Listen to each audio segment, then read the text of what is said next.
1 with the latest BBC News for Hampshire, Dorset and the Isle of Wight. I'm Jason Begg.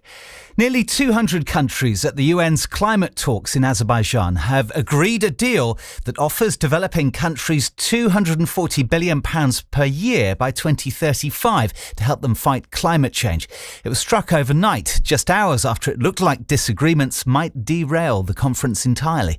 Our climate editor, Justin Rowlett, was there. Some people are saying this deal isn't generous enough, that developed nations are dodging the debt they owe the developing world. Others are saying it shows that despite the divisions, despite Donald Trump threatening to pull America out of the process, the world can come together in this cooperative UN effort to tackle the existential threat of climate change. More than 1,700 homes near Dorchester have been hit by a power cut. The lights have gone out in West Stafford, Broadmain and Winterbourne Herringston. Network operator SSEN says the strong winds could be the cause and they hope to have everyone back on by 6 tonight. Well, 6 flood warnings are in force in Dorset and Hampshire. They include the River Stour through Blandford and down to Stominster Marshall, the Froome between Maiden Newton and Dorchester, and the River Blackwater near Romsey. The Environment Agency is urging people who live near the rivers to take action now with flooding possible. The Labour MP behind the assisted dying bill says she has no doubts whatsoever about the legislation. Kim Leadbeater was responding to comments from the Justice Secretary, Shabana Mahmood. She's warned that approving the bill risks becoming a slippery slope to death on demand. A Dorset MP is calling for improved awareness and enforcement on the rules around e-scooters. Officially licensed rental schemes operate in several of our towns and cities like Bournemouth, Southampton and Portsmouth, with vehicles that are properly maintained and restricted to lower speeds. But it's thought there are now 750,000 privately owned e-scooters in the UK, even though it's illegal to use them on the public highway. Speaking on Politics South, Bournemouth MP Tom Hayes says there's a lack of clear guidance. Without the policing to actually enforce it, it's never going to really land, and parents and their children will know that. How do you make it possible that disabled people or mums and dads pushing buggies can actually navigate pavements? And I think we do need to be having more support for enforcement. The US Air Force has confirmed that several drones have been spotted flying near 3 air bases it uses in the UK. It isn't clear who was operating the drones, but there's increased concern about Russian sabotage linked to the Ukraine war. Southampton host Liverpool in the Premier League this afternoon. Aaron Ramsdale and Jan Bednarek are missing out because of injury. The match starts at 2 and we have live commentary of all the build-up here on BBC Radio Solent and online via BBC Sounds and your smart speakers. In women's football this afternoon, Portsmouth and Southampton are both expected to make changes when they meet in the League Cup at Westleigh Park. Both sides lost their opening group games in the competition. The South's weather, a band of rain moving in this afternoon. It could be heavy at times, staying windy with highs of 17, wet and windy tonight. Tomorrow dry with sunny spells, but still windy. And for an update anytime, try asking your smart speaker to play BBC News for the South. Jason, thank you very much. Good afternoon, everyone. Welcome to Solent Sport. This is BBC Radio Solent Sport, the home of live sports across the South. Every Saints, Cherries and Pompey game live. And today it is the turn of Southampton back at St Mary's. In the box on the right, pulls it in, shot, 1-0! Adam Armstrong, who scored his first ever Saints goal against Everton on his debut, scores his first goal back in the Premier League against Everton. 3 weeks on from that first win of the season, a damaging defeat at Wolves and an international break since. Southampton go again with a huge task in front of them. The Premier League leaders Liverpool this afternoon.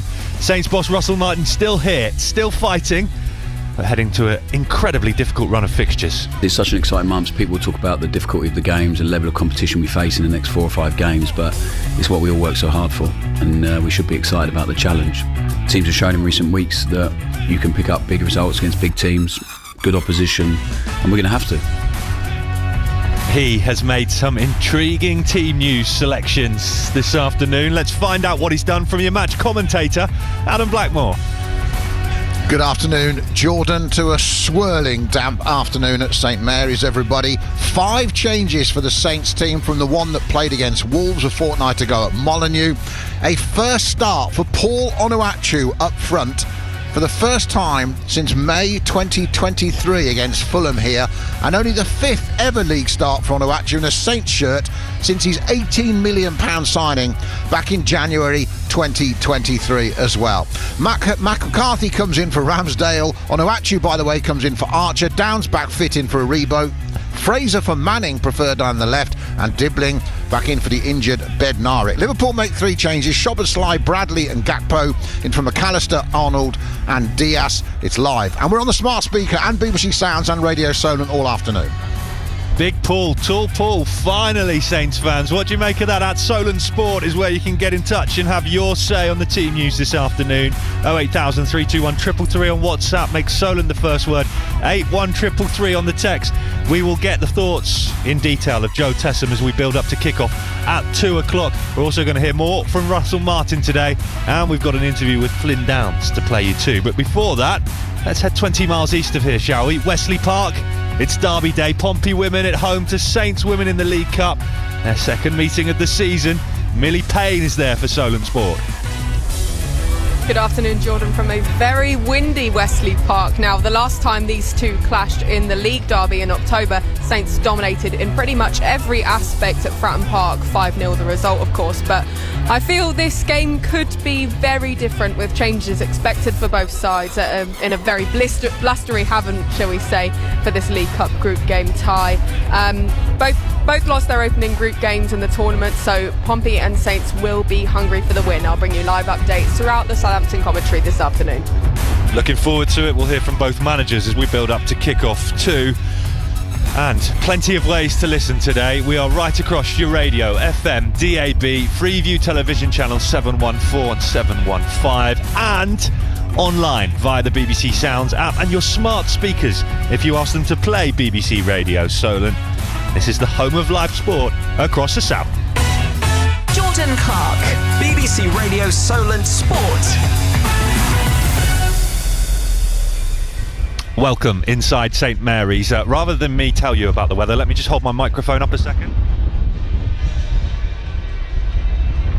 You getting that? It's pretty windy up here in the press box, that is for sure. The rain has stayed away so far, but the clouds away more. In fact, everywhere. It's just grey and gloomy, and it looks like it's going to pour down at any moment. I think it's due to get pretty heavy later on this evening, probably after the full-time whistle, if you trust the forecast. But I think that rain could come at any point.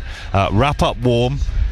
Make sure you bring your rain jacket as well if you're in the car on your way to St Mary's. I know there's been some significant problems on the trains. What impact that'll have on fans travelling in for this afternoon's match, we'll wait and see come kick-off. But already supporters starting to make their way into the ground for this one, and the visit of the Premier League leaders, who themselves can go 8 points clear at the top of the Premier League. Liverpool with a win after Man City slipped up and were beaten again yesterday. And for Southampton, it's about keeping touch, isn't it? Not getting cut adrift at the bottom of the Premier League table.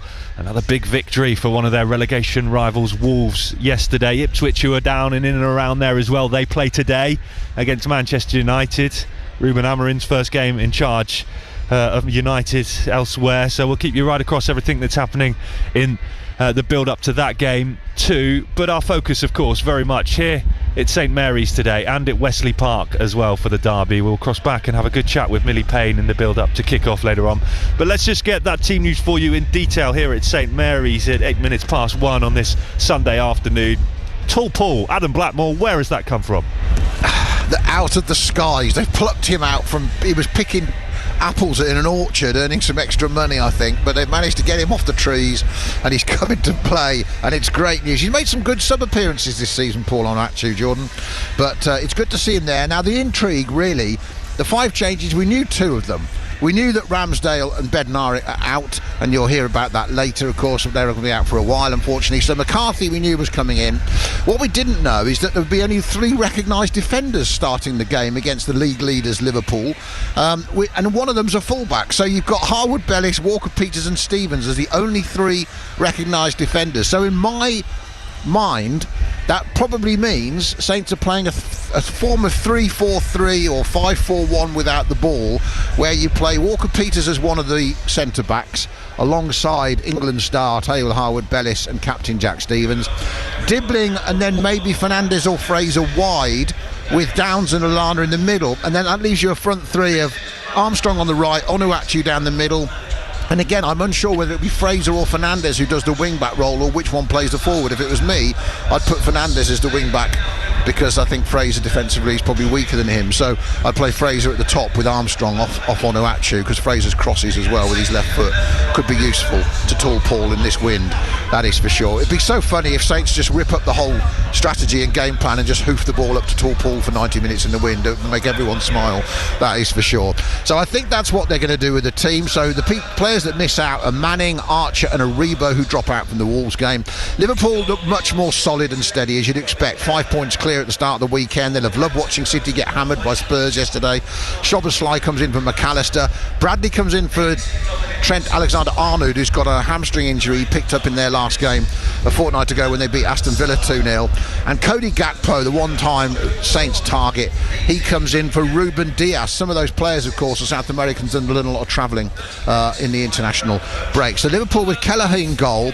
Conor Bradley comes in for Alexander-Arnold at right back, alongside Konate, Van Dijk and Andy Robertson. In midfield three, Szoboszlai, Curtis Jones, who's been excellent this season and for England, and Gravenbach.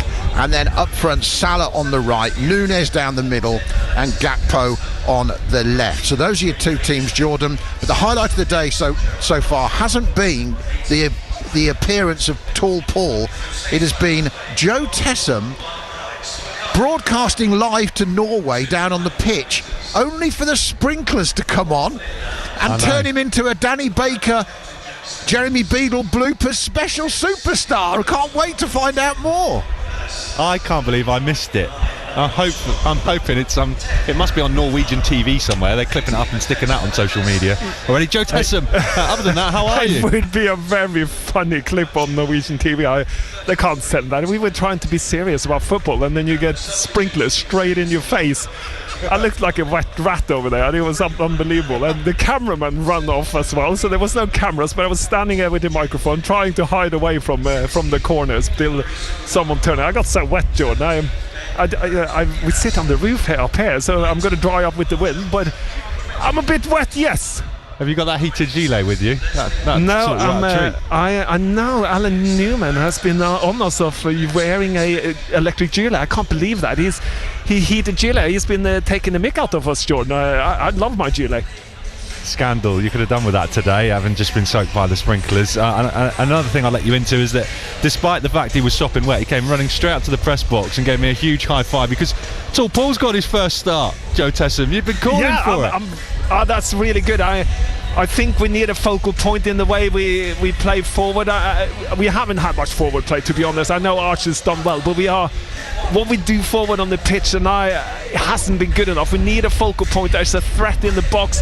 Yes, Archer scored a couple of goals, but we never looked like scoring. Against Wolverhampton, it was really poor. We had 70% of the ball and didn't have a shot on target. We had shots and had some good play first half, but run out of energy after that early Wolves goal. But Paul Onuachu will be a threat. We now can cross the ball, and I think that's why Fraser is on the pitch, because he's good at coming down, crossing the ball in, and now he has someone to cross it to. I think he will be the wing back in my eyes. I think we will have a three of Flynn Downs, Adam Lallana and Fernandes in the middle, because they are the strongest player on the ball, and I think I would keep them there. I think Dibbling will have to do the role on one side and Fraser on the other, and then we got Big Paul up front. That's my idea of how it's set up today, and hopefully get the ball in the box. And today with the wind, that could lead to anything. It's interesting, Jordan, when we look at the Leicester game, when Saints went 2-0 up and they got to the byline and crossed balls back into the box for players to score, they did two things. They got the ball, they played in the high up in the pitch in the opponent's half, and they had got players in the box. And when you look at the Wolves game, they rarely got behind Wolves. They rarely got men in the penalty area. Even when people did get on, there were some runs from wingers. When they crossed it, there might be one man to aim at. So, they've got this possession stats and everything, but you really have to get more productivity in the final third. And Russell Martin knows that more than anybody. They didn't get a shot on target against Wolves. They had plenty of the ball. But you cannot play, I don't think, against Liverpool too deep out from your own penalty area too often, too deep, because they will pounce and they will catch you, and you're inviting trouble. Now, I know they like to say that's brave, but I think you can be brave on the halfway line and play from there, not brave 6 yards from your own goal. I think you can keep the ball, but higher up, they're not playing the game in the right areas. So if Tall Paul's getting the ball in the centre circle all day, Jordan, and no one's running past him, they're not going to get out their own half. They've got to try and get him the ball further up the pitch and push Liverpool back a bit. Yeah, and we got to do a lot of things. If you watch Wolves yesterday against Fulham, Matthias Cunha's first goal is a long pass from over the top into the back space, and that's how you got to punish people. You will not outplay 11 players and score goals in the Premier League. They are too good to that, but you can play on mistakes and turnovers, and when you get the right turnovers you can go forward quicker, and I think that's what we've been missing, and I think the crowd has been missing that at St Mary's. What is this team selection from Russell Martin? Is this a final roll of the dice? Is this a no one's given us a chance, we probably know we're not going to win this, let's just try something and see what works? Is this the conditions are so ugly, let's make it even uglier for Liverpool? I think you can go so many different ways, and I'm sure we'll find out from him after the match, but in your opinion, you two, what do you think is going through Russell Martin's mind with this team selection? Well, for me, I think if it was the latter that you just said, I'd be really happy with that. If he's decided, stuff it, we've got to do something different, and he's shown he's willing to do something different in that regard, and you can try it, because you've got players on the bench, you can come off and you can go a different way if you want to. If it doesn't work, you've got Aribo, you've got Sugawara, you've got James Bree, you've got 3 fullbacks on the bench, plus you've got a good midfielder in Aribo, Brereton Diaz and Archer, and Suleiman are back, remember, so you can switch it to 4-3-3 if you need to, with 2 fullbacks quite easily, looking at this formation. So he has got options. I would like to think it's a response to the fact that they haven't had enough threat in the penalty area, and they have got crosses in at times, like we said, but there's not been enough bodies in there. Maybe it's him responding, Jordan, to the criticism. You know, you'd never admit that, but he might be responding to everyone saying you can't do anything, you don't do anything a different way. I think it's brave to put Onuachu into the team and try and play differently. That's brave and doing the same thing over again. So for me, that's a different type of bravery. I think it's looking to be more of a threat and have more ways to be a threat, because Onuachu can bring players in, he can hold the ball up, but then he's a threat in the box with his height. Yeah, and I think it's also come to a point with him where he's realised, I played 11 games and got 4 points. What do I need to do? Of course he's looking at what he has done in the previous games, and he's looking at, okay, we're good at possession, and that's what we're good at, but that's not football. You got to win games, and how you win games is scoring goals, and that he hasn't sorted out the problem that we have, and that's going forward. We also let in a lot of goals, but not too many. It's not too bad.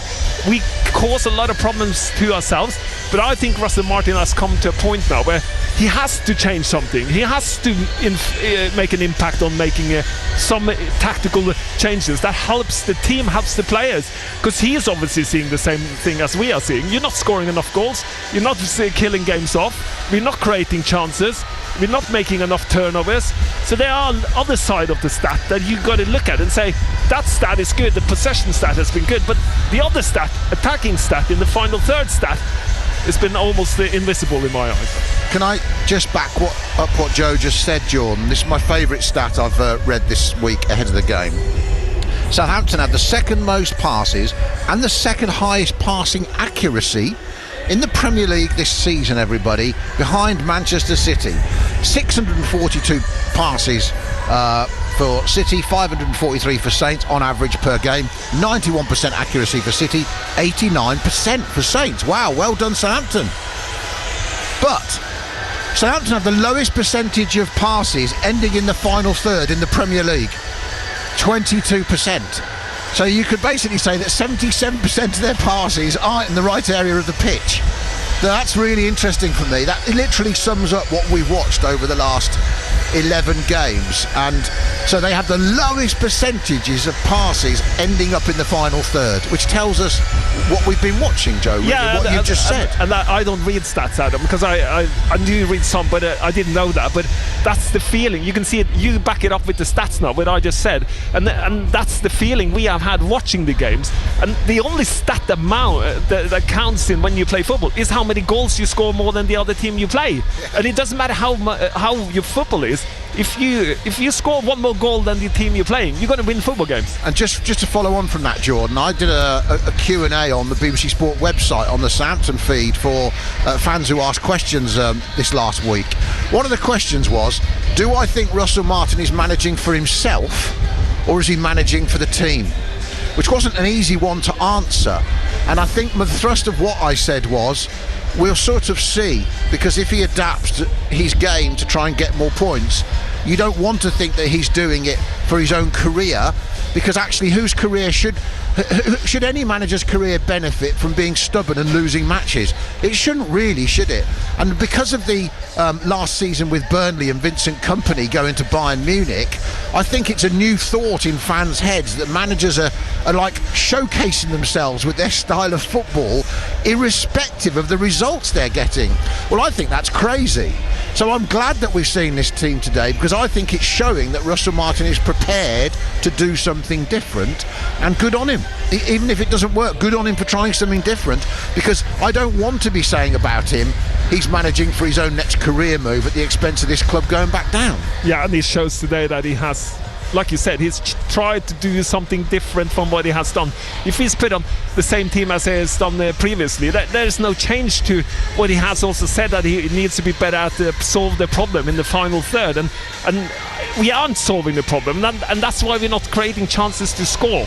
Yeah. And on the flip side of that, Jordan, what I would say is, I've also said to a lot of people, look, the owners brought Russell Martin in because of the type of football he played. Okay? Then he got them promoted with the type of football he plays. Why would we think he's going to be suddenly changing? And why would they criticise him or sack him for playing the type of football they brought him in to play? Now at the moment it's not working. So he's had to do something different. Good. Might have done it a few games earlier, but ultimately they know they were close in certain games. Against Leicester they shouldn't have lost that game. They beat Everton. They actually gave Arsenal a great run for their money and hit the post twice at 1-1, for example. So, you know, they actually have shown improvement. So I guess he's been not wanting to rip it up, because they've been showing glimmers at times, and then the second half at Wolves they were ineffective going forward. They were insipid, and I think he's come back off the break and gone, right, we've got, no one gives us a prayer, so let's surprise Liverpool and do something different. And perhaps we're going to see more crosses come in from Armstrong and from Fraser down the sides, and perhaps we'll see if we can get Tall Paul involved in the game. We will find out in just under 40 minutes time if it's the right call from Russell Martin this afternoon. You're listening to Solent Sport with Jordan Clark. It is 22 minutes past 1. That's the voices of our Saints commentary team, Adam Blackmore and Joe Tessam. In amongst all that team news chat, we haven't even spoken about the goalkeepers who are out warming up down in front of us at the moment. Neither side with their first choice today. So Kelleher in goal for Liverpool, McCarthy for Southampton. Saints, of course, face the daunting prospect of trying to topple Liverpool without two key personnel, not just Ramsdale, but Jan Bednarek as well. Here's Russell Martin on both of those injuries and the players missing today.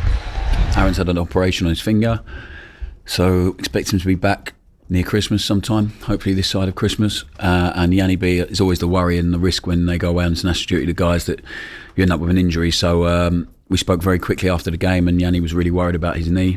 And then thankfully the scan showed it's an injury, but it's not as significant as we might have feared at the first, and Yanni feared. So he will be hopefully a week or two before Aaron, but they'll miss this small block of games. And yeah, we'll do everything we can to get them back as quickly as possible. They've been two of our best players all season. So since Aaron come in, and Yanni, since we walked through the door really, and I think the last couple of weeks Jan and Aaron have had there's a big onus on them to start the way we play in the build-up and stuff. So of course it's going to affect the team and how it looks. But other people have to step in and take their place and take an opportunity now. So yeah, I've been really happy with those guys. And now they're going to be out the team for a little while. It's up to people to stake their claim. Two big players for Saints to lose this afternoon. Of course, in goal, it means the return of Alex McCarthy. Here's what Russell Martin's had to say on the return, again, of the Mac. Yeah, I'm excited for him. I have so much trust in Alex, we all do, and I really mean that. The guys see what a top goalkeeper is every day, so I'm really comfortable with Alex going in. He's done a brilliant job for us whenever he's played. At the end of last season, maybe we're not here if he doesn't approach it with so much calmness and composure. If he came in a bit anxious or whatever, and what he'd have done to the team, but he was immense. So listen, he's only not in the team because we had a goalkeeper that all of a sudden wanted to come here, and after a lot of work, and it didn't look achievable at that point. So I think Alex knows the quality of the goalkeeper we brought in and how difficult it's become for him, but he now has an opportunity with complete trust from everyone, and he's a brilliant goalkeeper and a brilliant person. So I'm looking forward to seeing what he does. Saints boss Russell Martin there on the return of Alex McCarthy in goal, warming up away to our right hand side. 50-mile-per-hour winds forecast.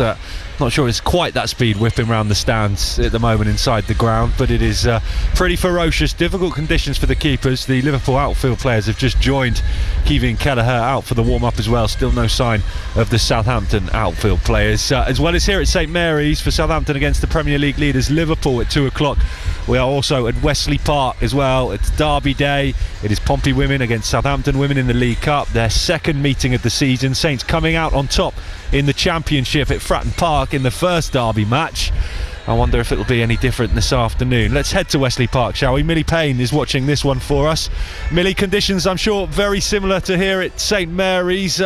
Just tee this game up for me a little bit then, and give us a little background on the League Cup as well, because perhaps different to the men's game where it's played in a group format, so this is the second match in the competition for both sides.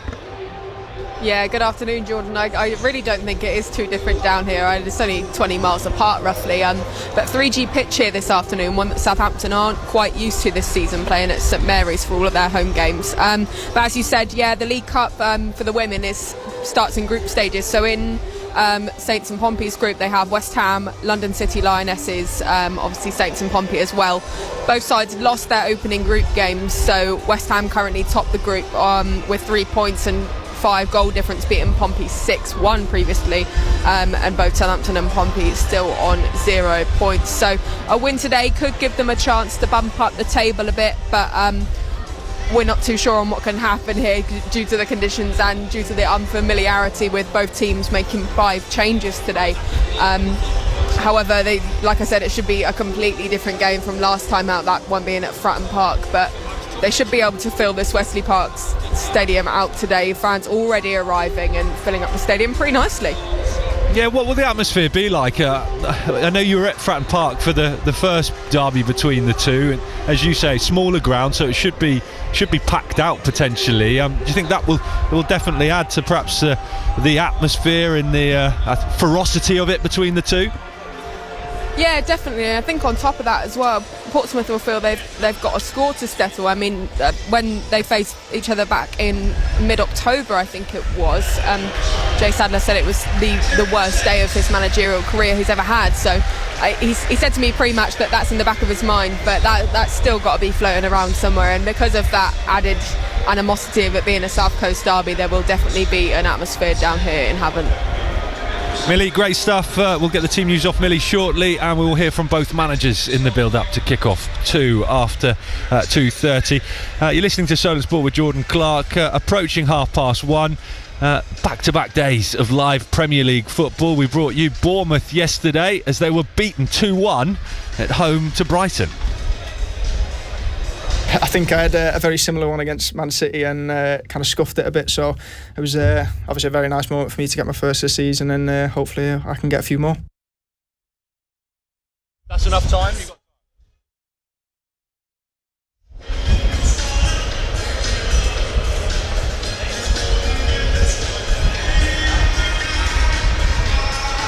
You're listening to Solent Sport live from St Mary's. I think that we can hear now from David Brooks in a little bit more detail, speaking after Bournemouth's 2-1 defeat. He of course came off the bench to score the goal for the Cherries late on in stoppage time. It wasn't quite enough in the end, though. They did hit the crossbar with the last kick of the game, but came away from the match with nothing.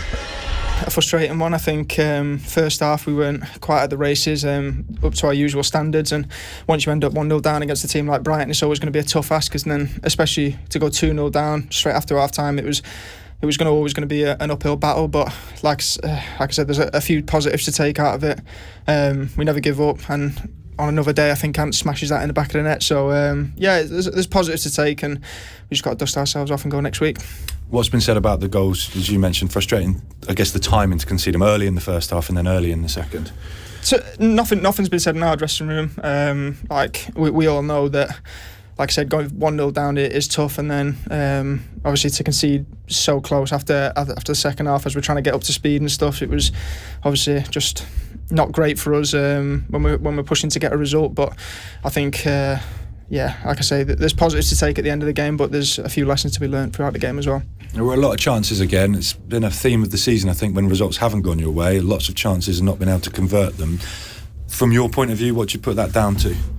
I wouldn't put it down to anything. It's just football. You can't score them all. I think it'd be a completely different conversation if we were coming in here losing 2-1 and we hadn't created any opportunities. So all we can do is create the opportunities and finish the best we can. And unfortunately today it didn't end up on our way, but there's been many games this season that the boys have done excellent, created loads of opportunity and scored loads of goals. So I think you can't really dwell on the misses as long as we're creating chances. I fancy the boys to put them away. You were able to sit the ball in the back of the net, really nice finish, and just talk us through it.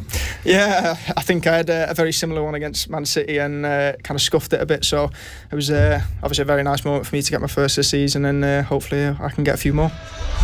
You can hear that interview in full, and an interview with the Cherries manager Andoni Iraola up on BBC Sounds right now. There are links on the @Solent Sports social media account on X, or if you have got the BBC Sounds app open, if you scroll along the top to BBC Radio Solent, down to stations and schedules and back to yesterday, and then click on The Reaction, Solent Sport The Reaction, you can listen to the final hour of the show. You'll hear both of those interviews in full, and also some non-league reaction as well. We were at Winchester City yesterday as they were beaten 3-1 by Havant and Waterlooville in a bit of a Hampshire derby.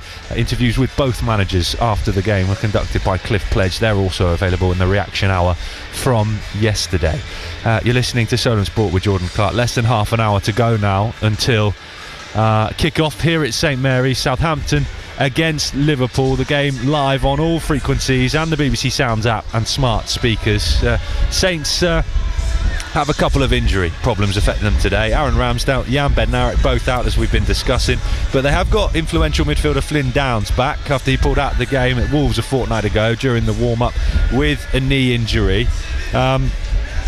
Adam's been speaking to him into the build-up to today's game and asked him how he assesses his own season so far. Kind of 50-50 with it all. I know I can do so much more. I know I can be so much better. But again, I think we're all adjusting to the Premier League. I think obviously we've got new players, which is no excuse, but I think it takes time to build them relationships with players. I think there's been a few changes in the team and a bit of rotation, and that's always tough to deal with as a player. But no, I feel like I'm been all right, but I feel like I can just do so much more. You know, you run more than anyone else in the Premier League. Somebody must have told you that stat at one point before the break. Yeah.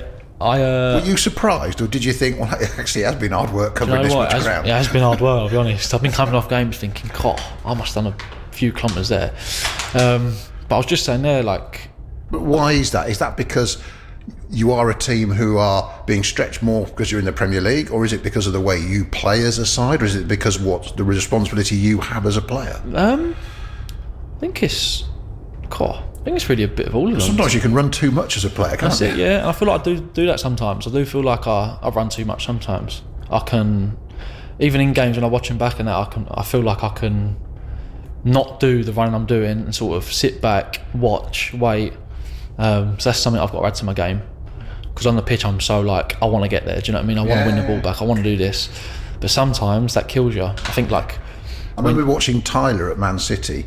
The ball they were just passing it one man back to the other in like on the side, and he was chasing the ball both directions. And I was thinking, just stand still. Sometimes it is better just to stand still. It's a very true fact that.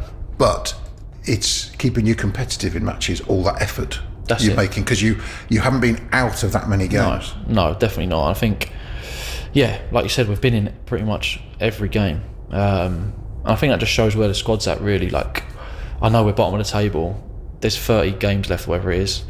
There's so much to play for. So we know. How much is that belief shared across the dressing room? Oh. How much do you all? Because Russell says it obviously that he thinks as the season goes on you'll improve. How much do you really feel that? We do believe it.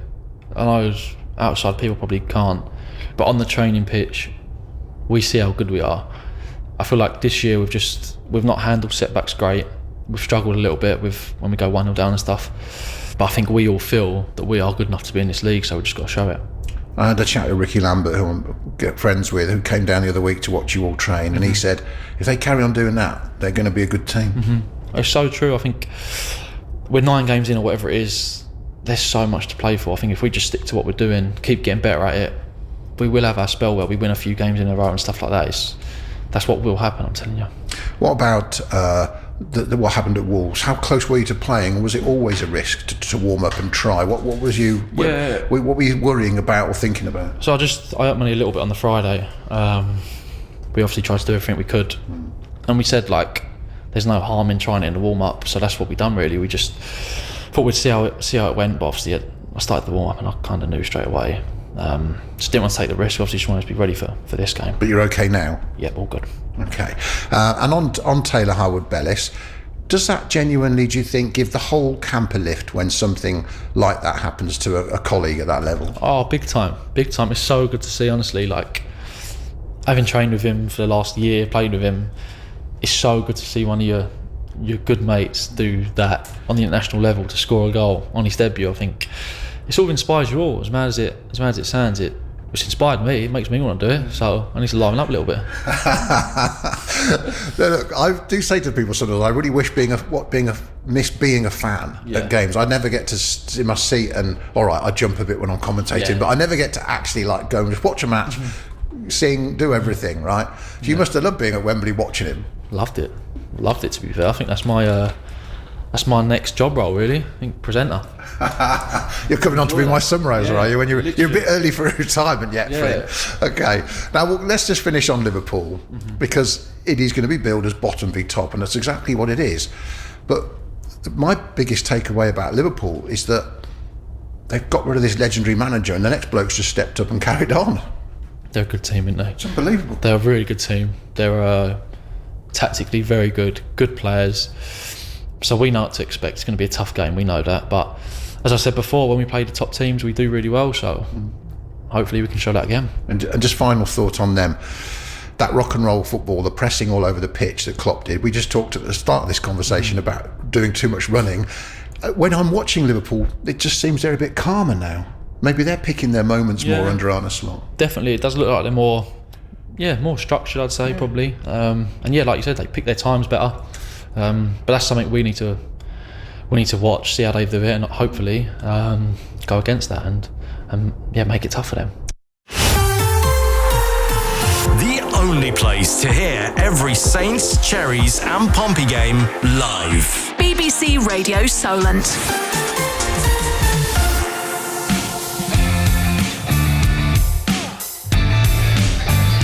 Saints midfielder Flynn Downs speaking to Adam Blackmore there. That'll keep Joe Tessam on his toes, won't it? We are live from St Mary's, Southampton against Liverpool in the Premier League. Some intriguing team news from the Saints boss Russell Martin. Let's remind you what it is with the match commentator today, Adam Blackmore. Tall Paul Onuachu makes only his 5th career league start for Southampton since his £18 million signing back in January 2023, when Saints were last in the Premier League before this season, of course. He comes in for Cameron Archer up front. He's one of 5 changes. No, of course, Ramsdale or Bednarik, both injured. So McCarthy comes in to the Premier League for the first time since Nottingham Forest at home here in August.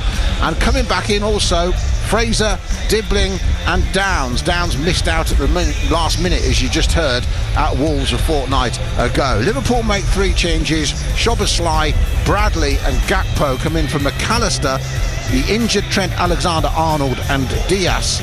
And Liverpool come here top of the table in Arne Slot's first season in charge. There is also a Liverpool legend sat in front of me. I will leave you this quiz question, everybody. He played for Rangers, Liverpool and Aston Villa before coming on loan for 5 games to Southampton in 1996. He's a winger, and you can have a little think about that at home for a few minutes before the commentary starts. All will be revealed by Adam Blackmore later on. Or we'll have to start calling him Bradley Walsh, I think. Not the only game we're at today as well. Big one just down the road from here. Wesley Park, Derby Day, Pompey Women, Saints Women, League Cup. And bring us the team news is Millie Payne. Thank you, Jordan. 5 changes made for both sides this afternoon in the Women's League Cup. For Portsmouth, Eve Annett's in between the sticks, where Hannah Horton has been out for a few weeks now with that shoulder injury.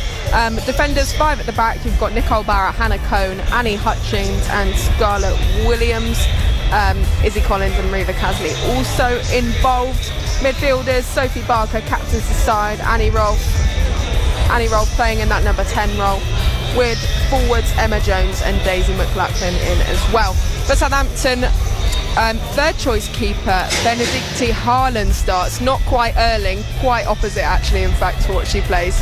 Rachel Brown, Millie Mott, Tara Bourne, Megan Collett and Paige Peake at the back, with Lucia Kendall, Rachel Rowe and Alice Griffiths in midfield, and Molly Pike and Emma Thompson starting up front. This one should be very interesting. Another derby, second time this season. I'll bring you updates throughout the Saints-Liverpool game. Millie, thank you very much. A couple of other FA Cup ties taking place today as well. AFC Portchester ladies at home to AFC Bournemouth women. That's in the second round. And Muddyfield's also playing. They go away to Cheltenham Town women. The championship, the women's championship side, so the likes of Southampton and Pompey all enter the competition in the next round, and then you get the WSL teams entering in the fourth round, so plenty to play for Portchester, the Cherries and Moneyfields today. We'll keep you across the goals as they go in those games too. A reminder, there is plenty available right now from yesterday's action up on BBC Sounds. You'll find links to all of our interviews on the @Solent Sports social media account, and some of your sporting headlines today from elsewhere. Red Bull's Max Verstappen, Formula One's world champion for the 4th time in a row, finished 5th at the Las Vegas Grand Prix overnight ahead of Lando Norris, and that was good enough to seal the title for him. Mercedes' George Russell won the race ahead of teammate Lewis Hamilton in a British 1-2. And in cricket, India's wicketkeeper Rishabh Pant has become the most expensive player in the history of the Indian Premier League, signed by the Lucknow Super Giants for around £2.54 million in the mega auction out in Saudi Arabia. Plenty more on all of those stories, and the fact that Andy Murray is going to be coaching Novak Djokovic, available right now on the BBC Sport app. Coming up next, we're going to hear some more from Russell Martin, and we will hear from both Jay Sadler and Remy Allen ahead of the derby at 2 o'clock. You're listening to the home of live sport across the South. Get the latest sports news for the South. Follow @Solent Sports on X. BBC Introducing. Hi, I'm Steph Newenhouse, and on BBC Introducing, we showcase new and emerging acts from across Hampshire, Dorset and the Isle of Wight. Discover bands, artists and producers every week with live lounge gigs and loads more. Recently, we featured Sapphire and Loren.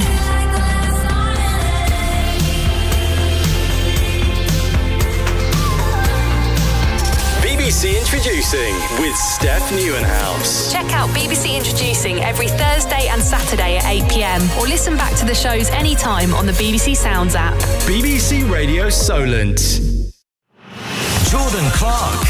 BBC Radio Solent Sport.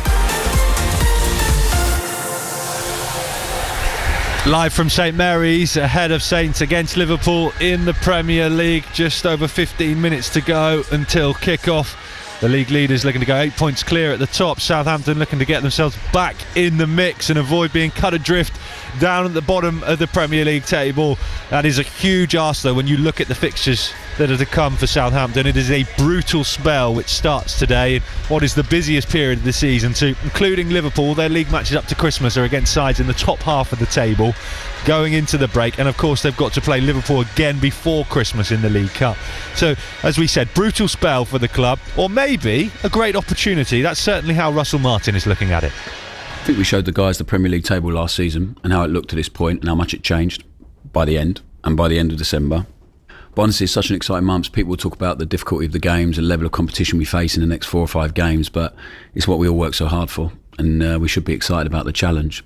And I think teams have shown in recent weeks that you can pick up big results against big teams, good opposition, and we're going to have to. We're going to have to at some point if we want to achieve what we want to achieve. And actually our level of performance against the teams at the top end of the table has been good on the whole. We just need to take it a step further and pick up a result. And I'm really excited about Sunday. We're playing the best team in the country at the moment on their current form and what they've been doing with a new manager, built on an incredible foundation from their previous manager. So, I'm really looking forward to it. Change boss Russell Martin. Let's bring our commentary team back in here at St Mary's as the players head back down the tunnel for the final time before kick-off. We know he likes to do his homework, so let's test his knowledge a little bit as well. He's been setting the quiz questions. Let's give him one now. Oh no. How did the table look at this international break last year? And, I'm not done there, how did it look at the end of 2023 after the Christmas games? Okay, so I haven't written this down, but I did check it the other day, so I'm going to try and get this across to you all.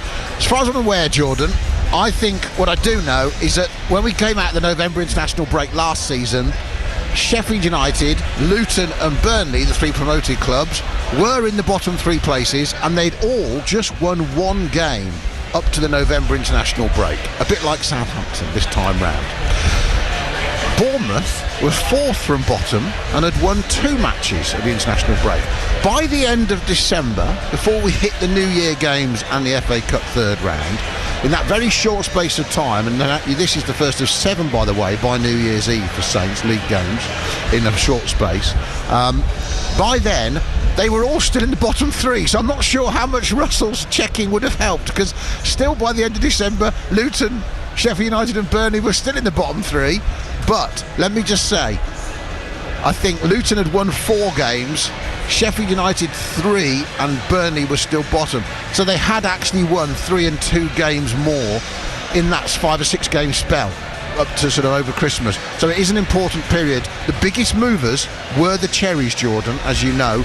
They had suddenly, by the end of the year, had 7 Premier League wins when it was 2 at the November international break. So they really went on one in that spell. So the same 3 teams were there. So I'm not sure how much that would have inspired the players in the team talk, but they had won some games. And I was just going to say the caveat is that Bournemouth had the difficult teams and the difficult fixtures. Yes, like so that Wolves. means what we've just been discussing. So Liverpool today, Brighton, Chelsea, Villa, Tottenham, Liverpool again, okay, in the Cup. I mean, how can you not look at that as a Saints player and think, oh no? I mean, they have to find some confidence and something to believe in. Some points. Joe Tessa, I mean, you tell me, surely, they're human beings. They're looking at those fixtures and they're seeing we've only won once and we're at the bottom of the Premier League table, and they're thinking, where's the next one coming from? That's true. Firstly, we got to go back to Flynn Down's interview. He gave away my job in a sentence, Jordan. Oh, you mean Adam gave possible? away your job? Yeah, Adam gave away my job. You can tell that's not been playing on his mind for the last 5 minutes. I can't believe it. I don't know what to say. Football-wise, go back to football. I think I'll be retired. You're safe. I think I'll be retired before Flynn Downs is. So you should be You're not having a good day, Joe, are you? No, I've been soaked by the sprinklers. Flynn Downs is taking your job. Oh, damn. We're going to get you a T-shirt with soaked and sacked on. I hope the football is going to be better than my day. There is a problem with players. Got to look at the performance and look at where they're playing and how they are performing. And obviously that is the other problem when you are a football player. You can obviously see the table and how you feel as a player. And but did you ever go out on the pitch thinking we're not going to win this game? Well, it comes with where you are on the kind of atmosphere in the squad and how they believe in Russell Martin. If they have started to disbelieve what they are doing is not working, you lose 5% of your performance on the pitch. Then you know you're going to go downhill, and then you know that this is going to be tough. You know that as a player when something isn't right. I know Flynn Downs said in this interview, even though he got it in my job, that they believe in Russell Martin. But that is what I'm starting to think. When you're not winning football games, do you believe in what he's doing? And if you answer that yes, you have a bigger problem. The bigger problem is the players don't believe in the way he's playing. We don't know. I'm just guessing. And that is the problem. So they haven't sacked him, have they? So they haven't. There must be a decent belief in the camp. Otherwise, it would have been sniffed out by the owners. Someone would have told them the players don't believe in him. But as a player, you start thinking, this is not working. We're not going to win this way. And when you start thinking those thoughts, you are bringing it into the football game. And I think sometimes that is the problem. And I get your point on that, Adam, but if I'm playing devil's advocate, I'm saying, are you bringing a new manager in when those fixtures we've got listed are coming up, and he's got to work, that new manager's got to work with the same set of players? I like that, Jordan. I like you thinking, what was the point of sacking him when Liverpool are next up, Brighton, Chelsea, Villa, Spurs? I mean, you might as well go to New Year if you're going to make a change where you've got a window and you can give a new manager a couple of signings and freshen things up and then have a dart at it, if you still believe that you can stay up. Because if you don't, what's the point of spending all those millions of pounds on compensation? You might as well carry on. The trouble is, as you know, boardrooms will react when fans start voting with their feet. If the stadium starts emptying because people have lost belief, then they'll do something to get people's bums back on seats. Because owners always act when there's money at stake. Yeah. And not just Premier League survival, but turnover and fans and people spending money through the turnstiles and in the shop. So that for me is relevant. For me, what they've got to do now, and we can forget all the speculation, they've got to somehow get enough points from these games before Christmas to still be in touch. They're 5 points adrift now of safety, all right? They've got 6 games against 6 of the top 10 sides to come. Can they still be within a couple of wins of safety by Boxing Day? That's a big ask, because then they've got West Ham here and Palace. So those could be big 6 pointers, but they're only 6 pointers if anyone still thinks Saints can stay up by that point, because we will be halfway through the season at Boxing Day. And if they're still less than 10 points and they've only got 5 or 6 points, who on earth's going to believe they're going to stay up? And those games have got to matter when we get there. And like we're talking here, is Russell Martin, to be given credit, he has changed something today, brought the biggest striker in that we have kind of asked for a long time, and he's trying something new. So he's trying to impact the situation in the club.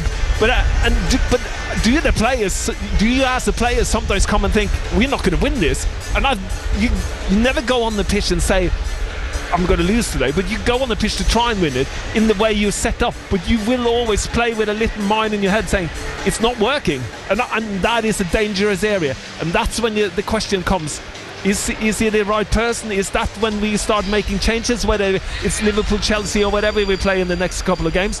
That is irrelevant for me. It's the feeling, and if that starts kind of going up to the stands to the supporters, they will see it. You are visible on the pitch, and they will see when the players don't believe anymore. Yeah, he's made some big, bold, brave decisions, Russell Martin, today. We will find out shortly if they pay off. 8 minutes to go until kick-off. Players due out on the pitch any moment now. Let's just finish with the 3 managers from our 2 featured games today here on Solent Sport. We will start with the derby at Wesley Park in the League Cup. Pompey women against Saints women. Let's hear first of all from this Pompey boss, Jay Sadler. Jay, how much do you want to reverse that fixture that you played against Southampton back in October? I think it's in the back of everyone's minds, of course, but for us, we're just focused on the game. If anything, we want to get a win. That's what we've been working so hard for this season, something that's obviously evaded us so far. So all of our focus has been on the game in hand in order to ensure we get a good performance to try and put the first win on the board this season. Obviously, you had a really tough start to this competition playing a Women's Super League side. Do you think that will stand you in good stead for maybe playing teams that aren't necessarily quite on the level of Super League yet? Yeah, I think it obviously asks questions of you, and in that game, when we look back, I think the first 45 minutes was probably one of the best 45 minutes we've had this season, if I'm being honest, against West Ham.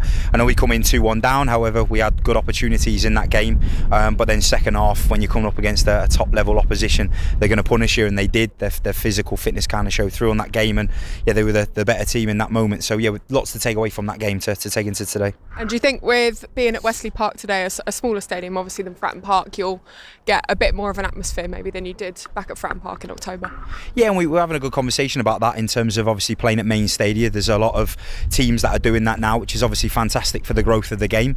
However, when you look at the attendances, they're not quite there, so it does feel a bit intimidating sometimes playing them stadia. So this is obviously a pitch that we played at now for several years, a pitch that we were so good on last season, and even this year, albeit we played Durham and Newcastle early on in the kind of stage of the season, both used to the surface and the way it works, whereas teams like Southampton aren't going to be used to that. So we've got to use that and the weather to our advantage, play into all of these different variables in order to try and get the win today.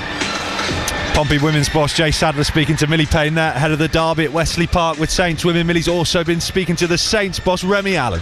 Remy, not necessarily a pitch you're used to playing on so much this season today. No, obviously not, but I mean, it's just football at the end of the day. Yeah, it's a different surface, but the game's still played the same, so we're prepared as well as we can, so yeah, we're excited to get going. And not the best start to this competition, a loss to London City earlier on in the year. How much do you want to turn that result around and get further in this competition and past the group stage? Yeah, of course, but actually our performance against London City was one of the best of the season, so result aside, I was really proud of what we did that day. I think yes, of course, we want to go get a win. We want to do that in every single game. It's also an opportunity to play players that need minutes as well, so there's twofold to this competition for us, but yeah, we'll be out here trying to win it, of course. And can we expect changes to your side today? Yeah, there'll be a few changes. Yeah, like I said, opportunity for players to get minutes who need them, players who want to impress, who've been knocking at the door, so yeah, there'll be changes. And do you really want to build on that result that you got against Pompey in October, quite a spectacular win? What can you do today to ensure that? Listen, I think obviously it'd be nice, but it's a completely different game. It was at Fratton Park, the ground was massive, it was grass. This is completely different. Look at the conditions. It's not going to be pretty today. I think we can guarantee that with a win. So we want to win. How we win is just how we want to win. So however we win is important. We don't care which way it happens. Of course, it'd be nice to completely dominate them like we did last time. But if we have to grind it out and get the points today and get the win, then we will. And do you think the weather will have much effect on the game today? Yeah. You can't change how bad the wind is today, so I can imagine any ball that's played in the air is going to be really difficult to deal with. Obviously we've profiled Pompey and we know that they do like to go direct at times, so that's going to be another challenge for us, but one that we're prepared for and we'll do our best with. Saints women's boss Remy Allen speaking to Millie Payne there. Millie will bring you live updates from that game as soon as the goals hit the back of the net into our commentary of Southampton against Liverpool in the Premier League. Huge task ahead for Saints. The players make their way out onto the pitch. Their new manager of Liverpool, Arne Slot, has made taking over from a long-serving successful manager look very easy, hasn't he? Stepped into Jurgen Klopp's shoes, won 15 of 17 games, only lost coming at home to Forest back in September. Here is the Saints boss Russell Martin's take on the job that Slot has done so far. When you go into a club that's built on something for so long with top players that have bought into that, he hasn't changed too much. So I think it's the best management at that point is to go in and continue some of the brilliant things they were good at, to put his own spin on it, which he has done. There's certain patterns in the game and the way they build up now that are different to the previous manager, Jurgen Klopp. So, but also what that club's been built on, what the fans expect, the intensity, the relentless running, the want to press, the desire to press and hunt the ball. Yeah, of course they're gonna have that, and I think he's just built on that and put his own spin on it. I think over time it will look different again. And they're a top team, so it's. I'm sure it was a beautiful job to walk into when he looked at it, and then he put his own spin on it. And I'm sure he's really liking the look of his team and the way they've bought into him and what he wants to do. So big credit to him for the way he's managed that. And it's a good challenge for us. Solent Sport live from St Mary's ahead of Southampton against Liverpool. Russell Martin has rolled the dice against Arne Slot.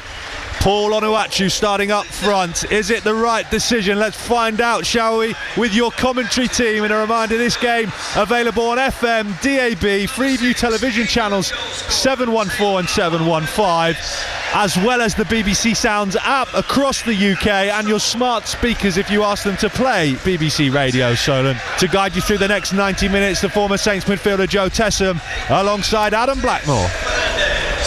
Good afternoon. Thank you, Jordan. Welcome to St Mary's, everybody, for a fixture that always is one to relish. Bottom against top is not necessarily how we want Southampton to take on Liverpool, but historically in the Premier League in recent years, and in the League Cup even, Southampton have had some great games at St Mary's against Liverpool in the last 20 years. In fact, they've only won more games against Everton here at St Mary's in the Premier League than they have against Liverpool. So who knows, maybe back-to-back a Merseyside home double. Wouldn't that be something, everybody? We might as well start the day positive, because there's no reason not to, as things stand. I will also add, by the way, the manager Russell Martin, with these 5 changes today, he can't win whatever he does. because when the things were the same, everyone was saying the manager was clueless, he didn't change anything, didn't adapt. Now he's made a big change with Onuachu, and everyone's telling me on Twitter, Joe Tesson, that the manager's clueless because he's playing Ryan Fraser, so he can't win anyway, can he? So, you know, you're damned if you do and you're damned if you don't, and that's part of being a football manager. Unfortunately, it's football fans, isn't it? We are passionate about things, we say what we think, and I blame it on social media, Adam. That's what it is. Yeah. Now, Saints, 5 changes. If you're just joining us, are Fraser in for Manning, Dibbling in for Bednarek, who's injured, McCarthy back in for Ramsdale, who's injured, of course, Onuachu in for Archer, and Downs back fit in for Ariba, in what looks to me, in a positive sense, like a 3-4-3, and it may well be, of course, a 5-4-1 without the ball. The referee is Sam Barrett this afternoon. I wasn't necessarily impressed when we watched him last time he refereed Saints, but he is back to do this game.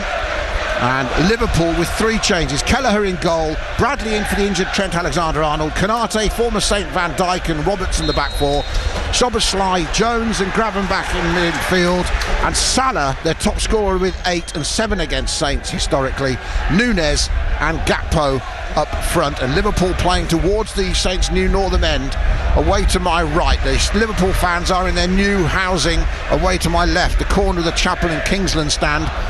And we've just kicked off. It's 0-0 on BBC Radio Solent, and 2 Saints fans with their enterprise and wit are standing near the Liverpool fans in white t-shirts. One says calm on it, the other one says down on it, and they've got their black curly perm Liverpool wigs a la Harry Enfield a number of years ago, and they're looking at the Liverpool fans shouting calm down, as you do. Here's Ryan Fraser. Joe will work out the formation in a moment. Challenge in the middle of the park is strong but legal from Ryan Gravenbach, says the referee. We know after the Wolves game, Saints aren't going to get many of them. Backfield is good. Salah can't get there. It's poked away by Jack Stevens, only as far as the big Frenchman Konate. Ibrahima Konate finds the legend at Liverpool now, which is Virgil van Dijk. Saints fans booing him. I'd have said thank you for the £75 million, to be quite honest, at the time when he was sold in 2018. But he's had a terrific career at Southampton, at Liverpool, and of course with the Netherlands. And one man we haven't talked about, Joe Tesson, in the Saints team again for consecutive matches is Adam Lallana, as Saints again try and play out deep inside their own half, in fact in front of their own goal line. McCarthy's asked to find Walker-Peters and he's under pressure and has to run it out. Southampton completely self-inflicting wounds there, determined to play out, knowing how good Liverpool are pressing, and this is where their common sense, Joe, will be tested this afternoon. You've got Onuachu on the pitch, find someone to be an outlet for you, surely. And the referee says that's a foul by Onuachu, and Lallana rightly says to Sam Barrett, well, why didn't he give us one for a very similar challenge by Gravenbach a minute ago? Liverpool get the decision. Yeah. That was soft, Joe, wasn't it? Very soft, and Adam Lallana is allowed to ask that question because it was exactly the same tackle on him and he didn't get it. They're playing a back 5 with 3 and 2 in front, but when we defend we pull everyone back at him. Ryan Fraser is the left wing back, left back, and it looked like when we took kick-off that Adam Armstrong and Paul Onuachu are the 2 strikers, if you like, so it's a 5-3-2. Well, I think Flynn Downs is playing in the centre back position. He's been asked to drop in when Liverpool is attacking. Yeah, it's they're a back 5 with Downs in the middle of it. But then you lose him in midfield. That's plenty for us to discuss already, along with your sprinkler incident and going home with Adam and Joe later. 0-0, 3rd minute, Solent Sport. And Liverpool in control of the game since the kick-off, really, Joe. Yeah, and you can add on being sacked at the same sentence as the sprinklers. Yeah, so McCarthy, and then it looks like a back 5 now as we watch Liverpool pass the ball around. Walker-Peters on the right, Fraser on the left. Taylor Harwood-Bellis, we didn't really talk about his exploits with England, but it's irrelevant now as the ball comes in and it's half cleared by Flynn Downs defending, and then Saints try and hack it away from their own penalty area. Lallana wants to bring it down. 6 years at Liverpool after he left Saints for them. He wins the free kick. Sam Barrett finally gives Saints one and they get a reprieve. So it's a big day for Lallana playing against Liverpool. He won the Champions League with Liverpool, he won the Premier League with them, he was runner-up in the Champions League with them, he won the European Super League and he won the World Club Cup. Apart from that, he didn't get a lot going on at Anfield, really, did he? No, that's just a little bit. Yeah. So anyway, he's a Southampton boy at heart, and he's back. And Onuachu does brilliantly, and then Lallana collects his pass, which I actually think was meant for Fraser. The wind is still swirling around here, given away that time by Stevens, who gets it back and gets lucky, and Saints get a little fortunate. Lallana's touch to Fernandes is brilliant. Adam Armstrong starting on the left wing. Here he is now with Ryan Fraser behind him. Midway inside the Liverpool half. It's as far as Saints have been. We can have a start like Spurs had at Man City, where they didn't touch the ball and then scored 2 quick goals. That'll work. Stevens on halfway. 4 minutes gone. Liverpool reshape. Saints go backwards, and they've tried to start again. Liverpool, remember, with Bradley at right back in for Alexander-Arnold. Now Fernandes is found by Saints into the space. He shoots, it deflects, but straight into Kelleher's arms. That's better from Saints. First chance they've had to get forward, and good to see Mateus Fernandes shooting from distance and at least testing Kelleher early on. That's more shots on target than we had in the whole Wolves game. Yeah, that's double the amount of shots, Adam. But you can't double naught. No, it's still naught. No. So it's more. Okay. That's genius. Yeah, thank you. Good pass by Howard Bellis, though. He passes it into good space where Fernandes is and can drive forward, has runners, and Paul Onuachu and Adam Armstrong does the right thing, stretches Liverpool, and he can go. And good shot and good attacking football. Howard Bellis shows his class again with his forward passing. Dibbling loses out as he tries to win it back on the tackle. Gakpo won it, and now Liverpool can come surging forward. There's no problems here for Dominic Szoboszlai to Salah, who shoots early, and McCarthy parries it behind for a corner. End-to-end stuff, but Liverpool under Arne Slot have shown they are lethal on the break, and they really stretch Saints there. Salah always a danger from that right-hand side, of course, onto his left. He hasn't scored against Saints in his last 5. He will think he's due because he's got 7 and 11 in total, Joe. Yeah, and Tyler Dibbling lost the ball, and that's the problem there. Liverpool are lethal on the counter-attack and turnovers, Adam. They pounce on you. They run like everyone sprints forward. I like it. It is so effective as well, and it's straightforward. Bring the ball, keep it central, let it out to Salah. Salah has a good shot, good save by McCarthy. 6 minutes just about to tick past. It's 0-0, but a corner to Liverpool on this near right-hand side, curled into the 6-yard area, and a good catch from Alex McCarthy. That'll settle him down, and Saints can just slow things. And if I'm McCarthy, I'm not worrying too much about the tactics. I'm doing what I see in front of me. If it needs clearing, clear it. Now, as for the Saints formation, I still haven't honestly worked it out, everybody. We know Liverpool are 4-3-3, but sometimes they're a bit 4-2-3-1, but it's a 4-3-3 triangle. Now, Dibbling's done well. He's passed it to Lallana over halfway, helped it on to Fraser. Armstrong is ahead of him. Armstrong probing towards the penalty area as he got behind Konate. How's he brought down? That's a penalty? No! The referee's given a corner. Konate never touched the ball, surely. Sam Barrett... Oh, that has to be looked at. I think he bottled that. Yes. Well, Thomas Bramall did them no favours. Thomas Bramall did Saints no favours at Wolves, and now Konate, as he caught Armstrong, as he tapped his heels, as he's gone past, was it in the penalty area? Surely VAR's having a look. But he can't be a corner, Adam, because he doesn't touch the ball. Well, we'll get another view from an angle here. I mean, the ball's out of... What we're looking at now is still, he's no good to anything. Is it really not going to be checked? How could it be a corner, though, Adam? He didn't even touch the ball. The Liverpool player didn't come up, he didn't touch the ball. Oh, I'm slightly gobsmacked with playing on so quickly, to be honest. Here comes a corner for Saints, though, at the Chapel end. Right-footed, oh my goodness me. I think Mateus Fernandes thought the wind was a bit stronger than it was, but it's been kept in and kept alive by Saints, and Lallana crosses into the box, flicked on, and there's no danger, and Kelleher comes off his line and just gathers that bobbling ball.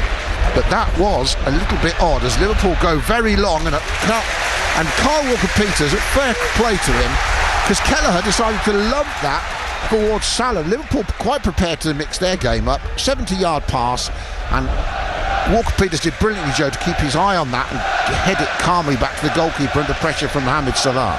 Yeah, and he needed to, because Liverpool's going to play quickly forward, Adam, and they do it from anywhere on the pitch if it's on or not.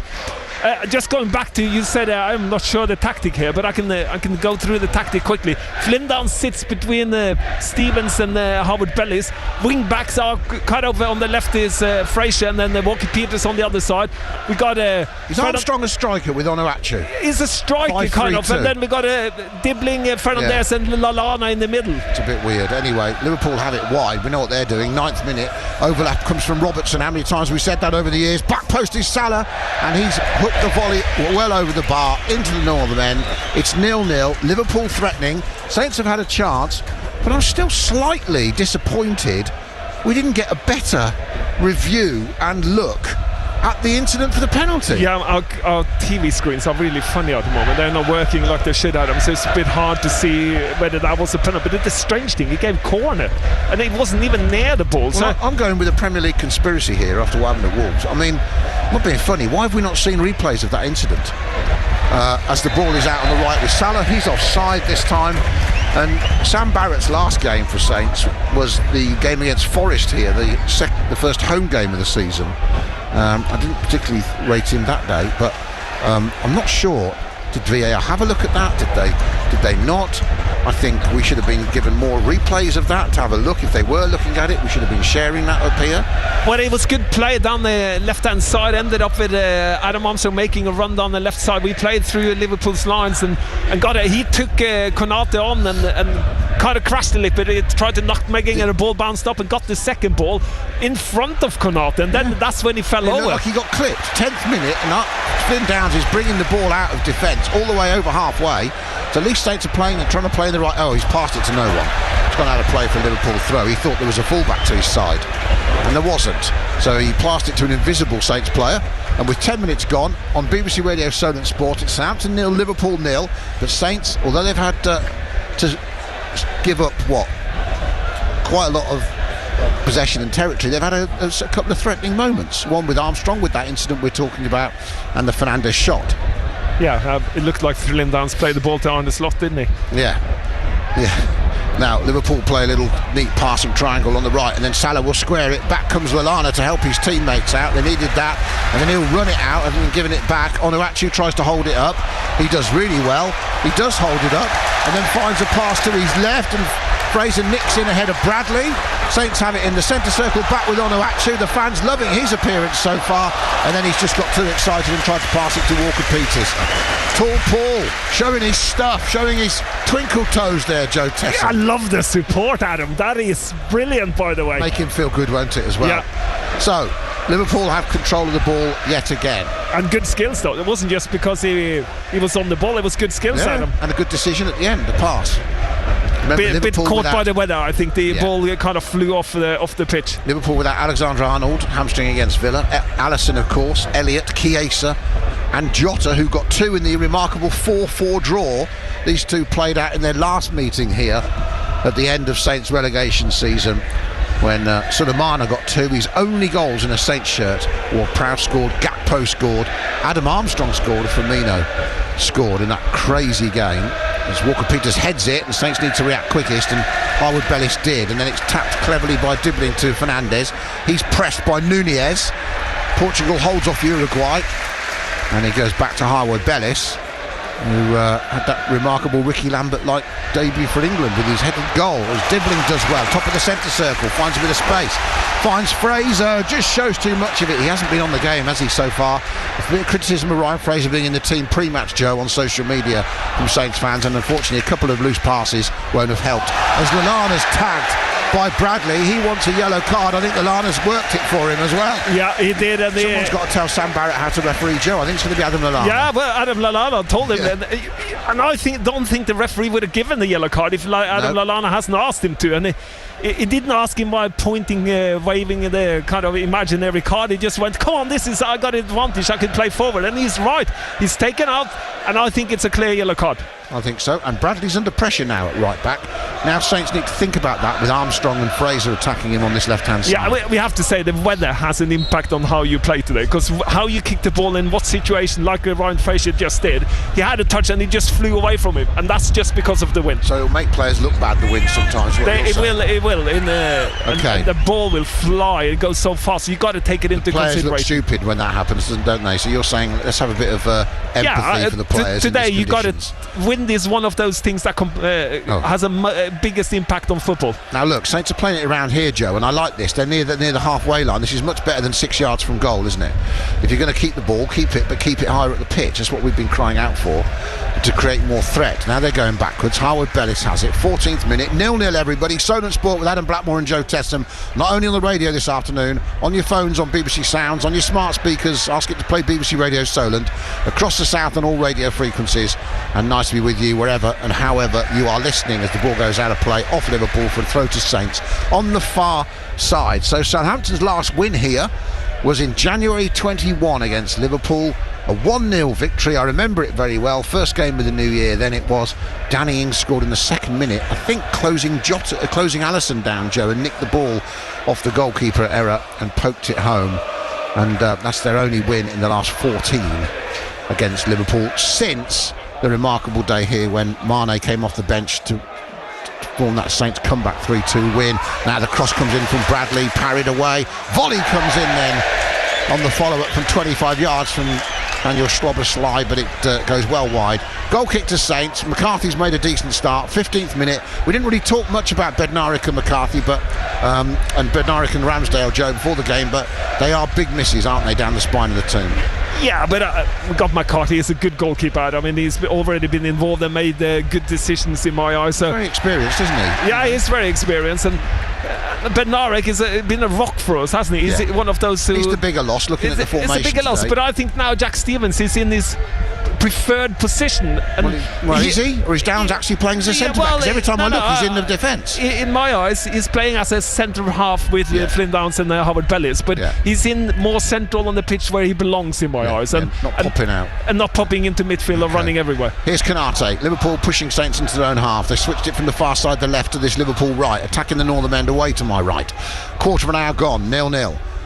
They pass it back round again through Konate and Van Dijk to Robertson, and holding his width wide on the right hand side is Cody Gakpo. Dips in, crosses right footed, hangs it all the way across the penalty area. Salah with a good touch gets it back to Bradley to keep the ball under control for Liverpool. Now it's back with Mo Salah. 8 goals and 6 assists already this season. He's been in terrific form as he negotiates his contract. Then he's tackled by Onuachu, who then goes around the side of Konate, who pushes him over with the worst clumsy challenge you'll ever see.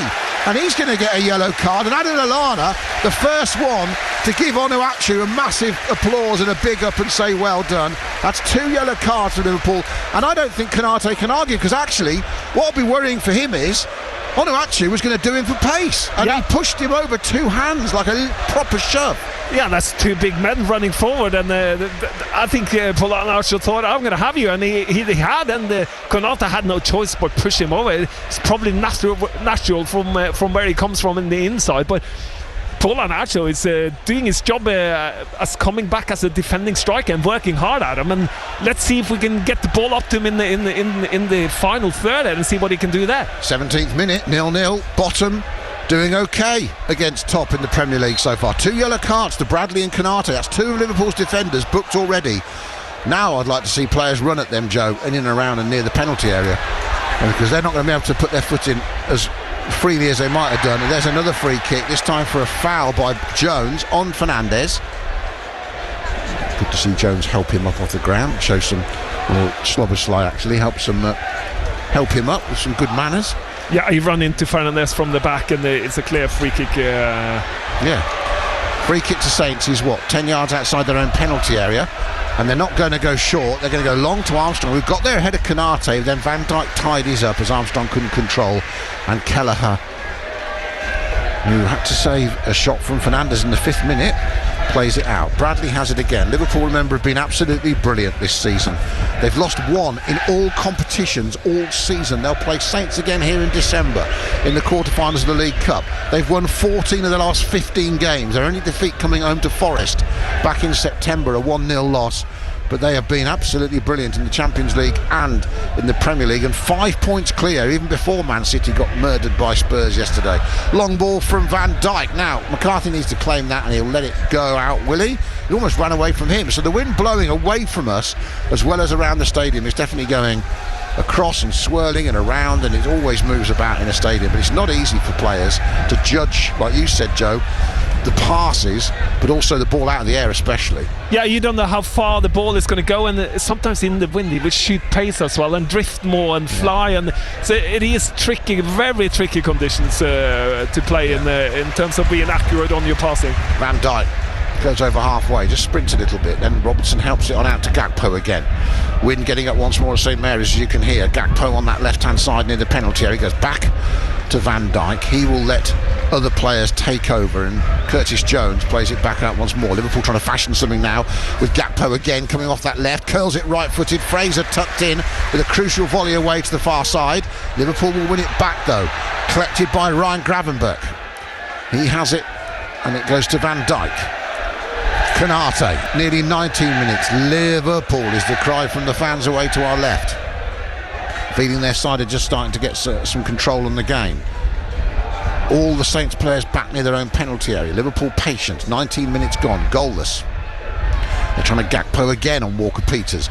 He gets help from Dibbling, but still Liverpool have it. It's good play from Nunez, turns and plays it across the edge of the penalty area. Way too much on it, or the wind picked up again and it went one more. Ball's out for a throw in. We've got a goal in the local derby in the Women's League Cup. Millie Payne. Hi Adam, we've got a goal here. It's Portsmouth 0, Southampton 1 in the Women's League Cup. It was Emma Thompson from close range after being handed to it from a cross into the box. But still been a very scrappy game down here at Wesley Park. But Saints have been looking on top so far. Pompey still have some work to do. It's Portsmouth 0, Southampton 1. Thanks Millie. I bet it's swirling around there as well, the wind at Wesley Park. 20th minute here, it is goalless in the Premier League. Southampton 0, Liverpool 0. And Joe Tessam alongside me as always. Long ball lobbed forward by Robertson in the wind. It'll be brought down well by Gakpo. Gakpo turns on the edge of the penalty area on that left hand side. Support once more from Robertson. Now they're trying to work some space again. They're enjoying Gakpo coming off the left onto his right foot and then whipping the cross in like that. Salah at the back post shoots, and McCarthy made himself big, spread his arms out, covered the shot, got it away, and once more Salah is denied early in this game, but he's looking ominously good off that right hand side. Yeah, Gakpo, good ball into the back post. Bradley and Salah kind of occupies that back areas with a couple of crosses, and you can see even a good team's, the best team at the moment in the Premier League, crosses the ball, and might not lead to a goal directly, but it leads to situations, and that's why I'm been asking Russell Martin to do the same thing, Adam, to get the ball in the box and create problems. Paul from Stevens gave it away. He had more time than that, didn't need to play that poor pass. So Liverpool get control of the game again, and they are starting, Joe, to control the game now. Yeah, but if we can stop the crosses, I think it's vital. I think Ryan Fraser's done a brilliant job on the back post, blocking up a couple of times, and the problem is, and a little bit back to Flindon said that we're running too much. Now we're standing, blocking spaces and being organised, but can we stop the cross? I think that's vital when we get them this far down on our half. Liverpool enjoying the majority of the ball, up to nearly 60% of it now. Both teams have had one shot on target though. 22nd minute, wind getting worse by the minute. Southampton all back defending. There's a back five there with a 4 in front of it, and Onuachu just in front of that 4, with Armstrong on the left, Dibbling on the right.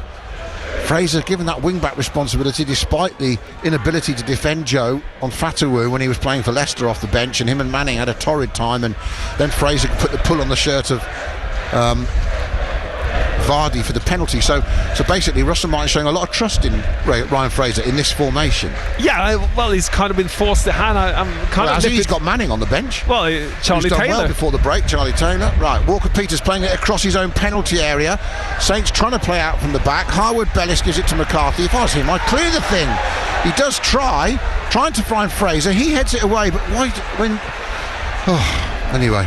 Joe, that must be as frustrating for you to watch as it is for me. What was the point of putting themselves in trouble? I know, and just kick it out. I know you're laying low, and you want to try and keep the ball, and it is important. Only when it's on, surely. But that is none, and that's the decision making of the players. Yeah, shouldn't have gone back to the goalkeeper. That's not McCarthy's fault. But when it does go back to him, he's got to say, "Stuff this for a game of soldiers. I'm going to clear it now." There's a foul by Lallana. He's going to go into the book, having moaned a lot. Sam Barrett's had his chance to get the yellow card out on Lallana, who's left a little bit of left an impression on Ryan Gravenberch there. Yeah, he had a bad touch in the... showed too much of it. He kicked it into Robertson and then tried to make up to with the tackle, but misses the ball totally, and it goes on this standing foot, and it's a naughty challenge, Adam, and he deserves a yellow card for that. Not more than a yellow. Should slow Gravenberch down for a bit. Liverpool have the free kick, and that's 3 yellow cards already. And I'm not saying, by the way, the VAR official today is Michael Oliver. The 4th official is Darren England. Sam Barrett, I think personally I'd rather have Michael Oliver refereeing this game and Sam Barrett in the video. But there you go. It seems silly to have your best referees on VAR, Joe, and they could be out on the pitch. Michael Oliver, what's the point of that? Anyway, 24th minute, Liverpool free kick out on the left, curled into the middle of the penalty area. Onuachu back defending, does his job. Fernandes tries to play out of his own box, it's dangerous, and then a good save from McCarthy stops him getting into trouble, because Szoboszlai had the shot, Dominic Szoboszlai, because at the end of the day Fernandes tried to dribble past the player on the edge of his own penalty area, got dispossessed as Liverpool pressed, and in the end Szoboszlai will be disappointed he didn't test McCarthy more, who saved well. Yeah, and you've got to be careful dribbling inside the 18-yard box. It is not on in my eyes. You take a risk, and if you play against a team that's good at pressing you, that is not on in my eyes. And losing the ball, a good save though, I have to say, by McCarthy, but that is such mistake in my eyes. Big mistake. I don't care how you want to play football, you don't do that. 25th minute. Saints have it though in this Liverpool half, which is good. 0-0. Lallana just been booked, plays it to Adam Armstrong, scored in the last game here against Liverpool, as I said earlier. Fraser tries to cross it, Konate will stretch, comes off Lallana, goal kick Liverpool. I think there's been another goal in that Women's League Cup tie in the Hampshire Derby, Millie. Well, it's 2-0 to Southampton down here at Wesley Park. Adam, defender Megan Collette with a volley just outside the 18-yard box. No one marking her. The Pompey keeper Ivanets just got her fingertips to it but couldn't quite keep it out. So that's 2 in 2 goals for the Southampton girl Meg Collette in the South Coast Derby so far this season. But it's 25 minutes in and all the games in Pompey's half. Southampton 2, Portsmouth 0. Thank you very much, Mills. 26th minute here, still waiting for the first goal. I think for most Saints fans that'll be a good thing, Joe, because they would have expected Liverpool to start hot. I don't think we've been clever, smart tactically. Yeah, because the problems we have, we cause ourselves out. And again, that is one of the problems.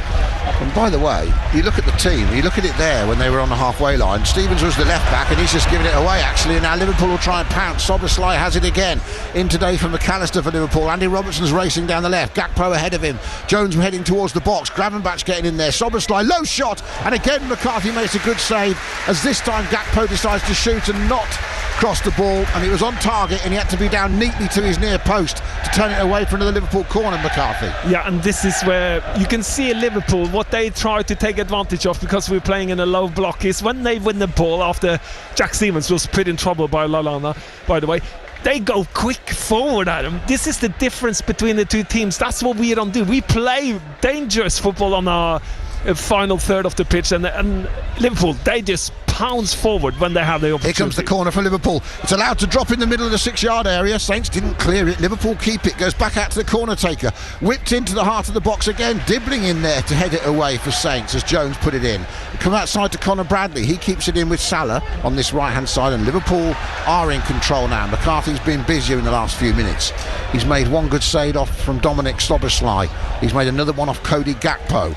He's made one off Salah. All those in the last 5 or 6 minutes. We had 27 gone. Another low shot comes in. Another save from McCarthy. And this one he holds as Curtis Jones tests him on that near post. 3 saves down to his right low, and 3 times McCarthy's been up to the task.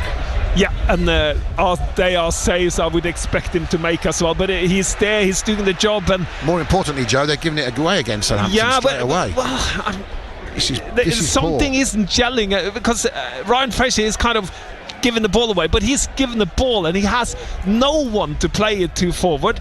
And what does he do then? He tries to play it to Adam Armstrong, but he ends up missing it. But he doesn't want to play it backward, he wants to go forward. But this is the problem. The only option he has is backward or sideways. 28th minute. The question is, why is that his only option? Liverpool attacking again. Gakpo once more, hugging that wide area and then coming in towards the corner of the penalty area onto his right foot as often as he can. Jones in a tight area works it back to Ryan Gravenberch, who's recovered from that tackle from Lallana. Here they've got Gakpo worked out on the right to get on the left again. He gives it to Gravenberch again. The two Dutchmen combining. Then the Scot Robertson gets involved. Back it goes to Gakpo. Saints all behind the ball. Jones squares it back into the Hungarian Dominik Szoboszlai. Now here's Ibrahim Konate, another former Leipzig player like him. Back it goes to Gravenberch. He leaves it. Robertson will put it in early, looking for the run from Nunez. Headed away by Flynn Downs. Walker-Peters tries to head it further away, but again, just a grey shirts of Liverpool take over. Here's Curtis Jones into the box. Fernandes goes with him, holds him up, but he's got plenty of bodies out there. Here's Gakpo. At the moment, it feels a little bit like a matter of time for Liverpool because they are absolutely in the ascendancy here. Bradley and Salah working down the right. I'm sure Salah's missing Trent, but he finds Bradley anyway. He gets past one, shoots, it deflects, and thankfully it didn't deflect with pace, and it allowed McCarthy just to land on the ball. And then McCarthy plays it to Fernandes. He is robbed. Saints try and clear. That's terrible. Szoboszlai 1-0. Saints asking for trouble, creating their own trouble. Liverpool gifted after all McCarthy's good saves.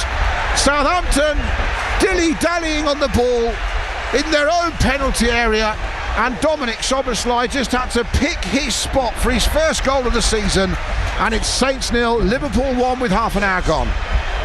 Yeah, and again we are causing ourselves trouble first. The ball out to Fernandes, because McCarthy picks it up and then throws it to Fernandes on the 18-yard box, and he's got two Liverpool players. Plays it to Flynn Downs, who's got the ball and tries to clear it and miskicks it, and straight to Szoboszlai, who just puts it in the right-hand corner for McCarthy and with his left foot, and there's a controlled clearance, and I think Flynn Downs miskicked that one, but that is not what we should be doing, Adam. I mean, Flynn Downs might have miskicked it, but he's got to clear it. I've got to clear it. He didn't try and play anyone. He tried to clear it, miskicked it, but he's only kicked it 10 yards. He's got to just whack it. Well, he could have just lifted it up to the side in the wind, and he totally miskicks it with his left foot. McCarthy could have not played it to Fernandes and made it hard for him, but even he got out of it and found Downs. So I'm afraid every player on the ball has to take some responsibility for their own pass. But McCarthy shouldn't have played it to thrown it out to Fernandes, because he wasn't even ready to get the ball. Yeah. He was with his back to the way you play. You shouldn't throw the ball to someone who's not ready and with the back to the way you play. Yeah, he was under trouble. He wasn't ready for that, and that started the trouble. So Saints architects their own downfall again, Joe. There's no doubt about it. Easy goal for Szoboszlai, assist for Downs, and really they've done well to survive. McCarthy's done well. He'll be gutted. I know you're saying he shouldn't pass it out to Fernandes, but there's still another mistake or two from that point. But Saints have got to. Why against the best pressing team in the league would you want to just keep gambling against them in your own 6-yard area, in your own 10 yards from your own goal, Joe? It doesn't make sense to me. Why add that risk to your game? As Onuachu gets it, he squares it. He's been a plus point so far. 31 minutes. Walker-Peters now popping up on the left. Drives into the box, tries to shoot it, deflects, goes right across, and no one stuck a leg out. Even Tall Paul didn't stick one of these long drain pipe legs out. He could have done. He goes out for a Saints corner. Good cross over to the left side. Walker-Peters pops up on the left side. Ryan Fraser made a run on the other side. Drives down, tries to cross it, the right thing. Good ball in, touches a Liverpool player, and Paul Onuachu could have run it. Difficult to see there, Adam, but get a corner from it, and another opportunity to be in the box, Adam. So what we've said is, in the past, everybody, after Leicester, fans have said to me, well, Manning's not good enough to be a left back. He's done well as a wing back in a 5 and in midfield. Not good enough to be a left back. Fraser's not good enough to be a left back. We know Walker-Peters is. Sugarwire is good enough to be a right back, but he's not on the pitch. Dibbling tries to cross on the right. That's blocked immediately by Gakpo. The wind swirling, might almost give it back to Dibbling. That's a terrible clearance from Robertson. Stevens gets it back to Dibbling, in it goes, little dummy. Downs turns and shoots. Good save, Kelleher, and it runs out for a corner. That was almost Flynn Downs getting himself back to redemption. He shot from in the box. It's actually a brilliant save from Carmen Kelleher, because that was a good shot from Downs, and it's a really good save to get low like that for the Irishman. Yeah, good play there in the end. First a bad play, and then Lallana and jumped over the pass there, didn't they? Straight to Flynn Downs, and Flynn Downs had a touch and shot. A good save. Here comes the corner to the near post, headed away by Liverpool. No problem there for Andy Robertson. But Kelleher in for the injured Alisson. That was an excellent save, because it's very hard to drop on the ball for keepers low to their body, isn't it, like that? Rather than stretching, he had to drop. And it was a good save, because Downs' shot was really good. Here's Walker Peters operating on the left again.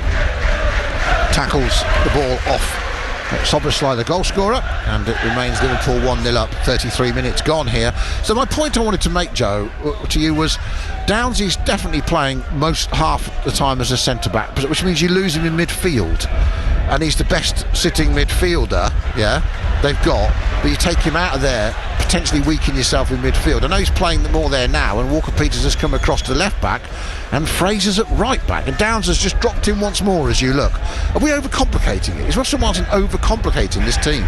Would it not be better to have Sugarwar at right back, Walker Peters at left back, with Stevens and Harwood Bellis as two centre backs, and just play three midfielders in front of them? I think what you're talking about overcomplicating the game is the way we play possession football in our own half, Adam. That's the overcomplicating things for me. I think, and that's the problem. That's the biggest problem. Not always the formation, but if you're going to play football like we do and give the ball away and give goals away, then it doesn't matter what formation you play, Adam. You can't have a tactic like that, Adam. No, I agree. But what you can say is, have Saints gained more than they've lost by having Downs play so deep, or have they lost more? Now he's accused of fouling Nunez. Free kick to Liverpool, 10 yards inside the Saints half. Yeah, what I'm saying is, I agree with you. It's about how you play. Harry Redknapp once said to me, formations don't win your games. But if you take your best central midfielder out of his best position to fill in another area, are you strengthening one area just to weaken another? In one way, yes. I think you answered that question. In the question is the answer in a way. You're saying your best midfield player is playing a centre half. Well, he's playing in an unfamiliar role, so why do that to him? I don't know, Adam. You've got to ask Russell. Maybe you can ask Russell afterwards. Gravenbach has it. Looks for options to his right. He's got Salah. He's got Bradley takes over. Lallana's down injured on the pitch. This isn't good. Liverpool kick it out. Lallana says thank you. It's kicked out in the end. And Curtis Jones comes across to Adam Lallana to see how he is. I think that might be his game. He's holding his right time. But let's go back to what you just asked me. I think Russell Martin, if I'm going to try and answer it, is that he's trying to make it compensate for what he has on the side and put a defensive, stronger runner in the middle between the Harwood Bellis and Jack Stevens to make it more compact and try and block off from Liverpool's quick attacks.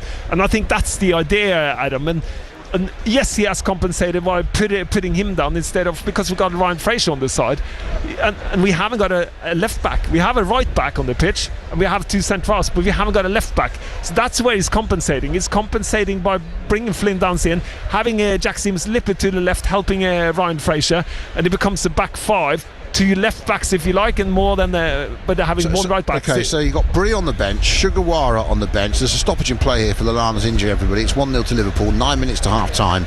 BBC Radio Solent Sport. Is Lallana going to carry on? It looks like Aribo's coming straight on for him. I think he knows his body, Adam Lallana, the amount of injuries he's had, and that is him done before half time. So a bad few minutes, gets worse as Aribo prepares to come on. Let's quickly go to Wesley Park for another goal, Millie. Thanks, Adam. It's now 3-0 to Southampton down here in the Women's League Cup, across from a free kick which Rachel Rowe got on the break and passed to Emma Thompson. She got pulled down for that free kick. Rachel Rowe then takes it, crosses it into Molly Pike, who strikes it into that bottom right-hand side of the goal. Once again, Southampton still dominating, but a couple of chances for Pompey here and there, but overall it's looking pretty secure for Remy Allen's side at the moment. It's Portsmouth 0, Southampton 3. I think that's fair enough to say that, Millie. 3-0 to Saints before half-time. It's probably done and dusted, that one at Wesley Park. If it gets silly, I might not get to every goal. We'll see how busy this game is. But that one's definitely ahead. I remember Chase Sadler, the Pompey boss, was beside himself after the league defeat to Saints in that game. So he's not going to be very happy now, that's for sure. Although it is a League Cup tie, lots of changes for both teams in that Pompey Saints women's game at Wesley Park. And that's a group game, of course, in a new format, a new women's game. Here we're back under play. Aribo on for Lallana in the 38th minute. And Saints 1-0 down to Liverpool. Conor Bradley has it. That's a good ball in field to Nunez. Holds it up well. And Liverpool end up with Jones, put under pressure by Dibbling. Where's he playing, Joe? He is playing in the midfield, in the midfield play on the right hand side, and Joe Rebo plays on the left, and Fernandes is the holding player. It's 5-3-2, isn't it now? 5-3-2. That's kind of the formation. But I agree with you. The tactic has kind of gone off the window, because Fraser is now playing right back, and Walker Peters is now on the left side. So this is the. So why not play Sugawara? And Walker Peters on the left and Sugawara on the right. Anyway, Liverpool are giving it away. Kanate apologises while the ball's in play, and going forward, Saints can try and turn it over. Can they take advantage of it? Good ball from Walker Peters to Aribo in the byline on the in the box, pulls it back. It bundled off a couple of bodies, came back towards Armstrong, couldn't get the ball under control, and it'll wobble out of play for another Liverpool goal kick. It was very difficult conditions down there. It's 1-0 to Liverpool. Saints are in this, but I guess I'm just asking you, as a football player, if you were Flynn Downs, now you could say he's playing as an old school sweeper, like a Franz Beckenbauer or Bobby Moore, bringing the ball out from the back, putting in there behind the two centre-backs, reading the game. Yeah, I get there, but I still don't get the Fraser at right wing-back now, even if Sugawara's done some travelling. And you've got James Bree. Wouldn't you rather have either of them there? Well, I would now, because now he's changed Ryan Fraser from being on the left side to go on the right side. So something isn't working, or something Russell Martin doesn't think is working. And what he is worried for, I'm not sure. Maybe it's Salah, maybe it's Bradley, who's got a lot more space on the side. But anyway, we'll see. Here's Dibbling, because Paul Onuachu did brilliantly, and Dibbling can drive towards the penalty area. Still going, he's bundled over. Surely Sam Barrett, that's a penalty this time. Yes! He didn't want to give it, did he? The referee thought, hang on a sec, it's Liverpool, I better be careful. And he's waited and waited. Robertson wants to argue it, but Dibbling has done what he does really well, which is drive with the ball and make defenders make decisions. Perfect, Adam, perfect. And it's a penalty to Saints against Liverpool at St Mary's. And the last time we had a moment like this against Manchester United in August, when one of the big boys came to town, Saints couldn't score the penalty, and this one might be ruled back to a free kick, because I'm not sure it was in the box, and VAR's having a look. Now, here's the thing, Joe. VAR, is it supposed to have a look like this? Was it a clear and obvious error? Or is it going to be given as a free kick to Saints? I think they've lost the penalty. I think it's going to be a free kick, everybody, I'm afraid, looking at it. I think the contact's just outside it is a free box. kick. Let's be honest. It is a free kick or a penalty, that's for sure. Yeah. Brilliant. Liverpool gave the ball away. Tyler Dibbling did brilliant. Took the first player on, went past him. Then Roberts just kept going brilliantly. It's on the line though, Adam. This is when is it a penalty though? Line is a pen. Yeah, before the line is a free kick. So if any contact on the white line, it should be a penalty. Yeah. So this is his foot is on the line. In my eyes, his toes and Robertson's feet are just on the line. This is going to take some time, by the way. Well, this is going to take some time. They might have to draw offside lines here for this free kick. If Robertson, if either of them are touching the white line, that is the penalty area. Yeah. And there you go. That's correct, because you can see the toes of Robertson, and Tyler Dibbling is just on the white line, Adam, and that's why it's a penalty. Very close score. I thought it was going to take longer though. Well, he scored against Liverpool in the last home Premier League game here in May 2023. 18 months later, having got Saints back into the Premier League, can Adam Armstrong from the penalty spot get them back against the league leaders into the game? Armstrong against Kelleher. Come on. Here he comes. Saved! Rebound scored! Adam Armstrong gets a reprieve. Saints get an equaliser. Phew is the overriding emotion there. Kelleher made the save initially, but Armstrong reacted to his own mistake and that save. And before half-time, Saints, having looked like they were going to be dead and buried against the leaders, have given St Mary's something to cling on to, because they're back in it. Southampton 1, Liverpool 1. Oh, we are back in again. Not a good penalty though. Straight in the middle of the goal, straight on the keeper, and luckily it bounces perfectly for Adams to pick up the rebound and put it under the keeper, and brilliantly scored on the first one. He tried just to put it in the middle and get away from it, Adam, and he shouldn't have done it. That was not a good penalty, but we are back in the game, Adam. We are back in the game, and it's almost half time, and this is brilliant. This is turning into a good game. Adam Armstrong scores in back-to-back home Premier League games against both Merseyside clubs here this season for Southampton. That gave his goal before gave Saints their only league win of the season. This one gives them a share of the spoils before the break against Liverpool, and there's a long way to go. And I hope that shows the players as well. When Liverpool makes a mistake, pick it up and punish them. Yeah. Don't play it backwards and sideways. I hope Russell Martin sees that as well, because if you do that, you have turnovers, you create problems. Brilliant, Tyler Dibley. Van Dijk tries to spray a 50-60 yard pass to Salah. This is where we're worried. Stevens plays it back to McCarthy. Oh, and he's giving it away. McCarthy gives it to Gakpo, and then the ball saved by Harwood-Bellis by blocking it. Fraser heads it further away. Why do Saints insist on doing it to themselves? You try and be patient and understand, but when it's like this against the league leaders, why do it? Gakpo beautifully drifts round Fernandes. Good challenge from Harwood-Bellis. Comes back to Jones though. This has all come from that mistake, and then Saints get lucky because Fernandes makes a crucial tackle. Dibbling can ride it away, having won the penalty. He's gone past another player. He's got Adam Armstrong making a run. He tries to find him with the outside of his foot. That would have been something. And it goes through to Callagher, which is too close to him. But Saints living on the brink in their own penalty area and almost turning it. And I know that some people might go, well, that's why they did that. But boy, no, the second one has nothing to do with that. We got out of it and we played forward into space instead of trying to play ourselves out sideways. It's totally different, Adam. But McCarthy, that pass to Harwood-Bellis is a killer pass. That's children's football for me. You shouldn't do that. It's absolutely ludicrous. Well, he didn't even pass it to him, did he? He passed it to Gakpo. I mean, it's madness, isn't it? It's like you just got back in the game. Keep control of it. It's 1 minute to half time. Just stay in the game and don't do silly stuff. That's what we were doing, silly stuff. That is so good. Such a good point, Joe. You know, just remember what's just happened. You just scored. That's when you double your concentration. You know, get to the break level. Give yourselves a chance. Just kick it up the pitch. Commit Harry before the break and take all that good work away. Straight away. So risky. 45th minute.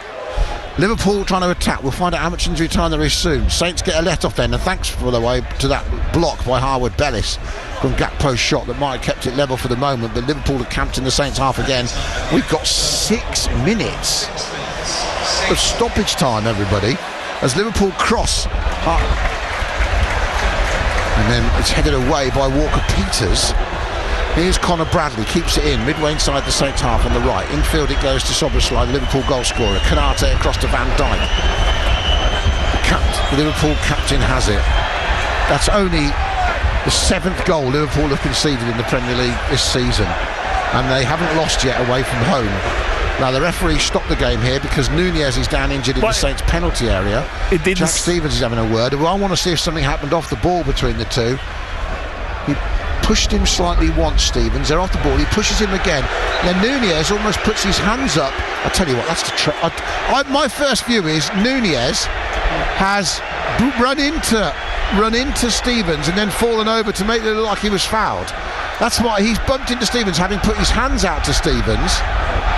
And Nunez, I think, has tried it on there, Joe. I'm not being biased over if you're a Liverpool fan listening. I just feel that having been pushed a couple of times by Stevens, Nunez then put his hands up near Stevens' head, didn't get a reaction, and then almost ran into Jack Stevens and bounced off him and collapsed to the floor to try and get Stevens sent off. And now Stevens is looking at his eyes and giving it the full Saki, I've hurt my eyes. It's 47th minute. That could be an interesting one because they're both incendiary characters, those two. Yeah, that was absolutely stupid. That's trying to fool the referee, but with VAR you're never going to fool the referee anymore. Well, I would like to agree with you totally, Joe, but Wolves managed to do it last couple of weeks ago against Saints in Semenyo. We've got Manning's goal chalked off. True. Because referees, some of them, and VAR assistants, they don't know the game. They haven't played the game enough to judge that. 47 minutes gone. Van Dijk lifts it forward cleverly. It's a lovely ball in the wind. It just held up, was floated up, and Saints haven't cleared it. Salah's got it on the right, just outside the box. Support from Soboslai. He goes to cross it, blocked. And then Anawachu tries to hold it up. He does really well. I don't know how he's got away from all those players, but And he's still got it, but then he's going to give it away, is he? No, he refuses, and then he drops a little shimmy, and then he plays a great ball to Walker Peters. That's the biggest clap of the day, more than the goal, as Walker Peters shifts it past Canate.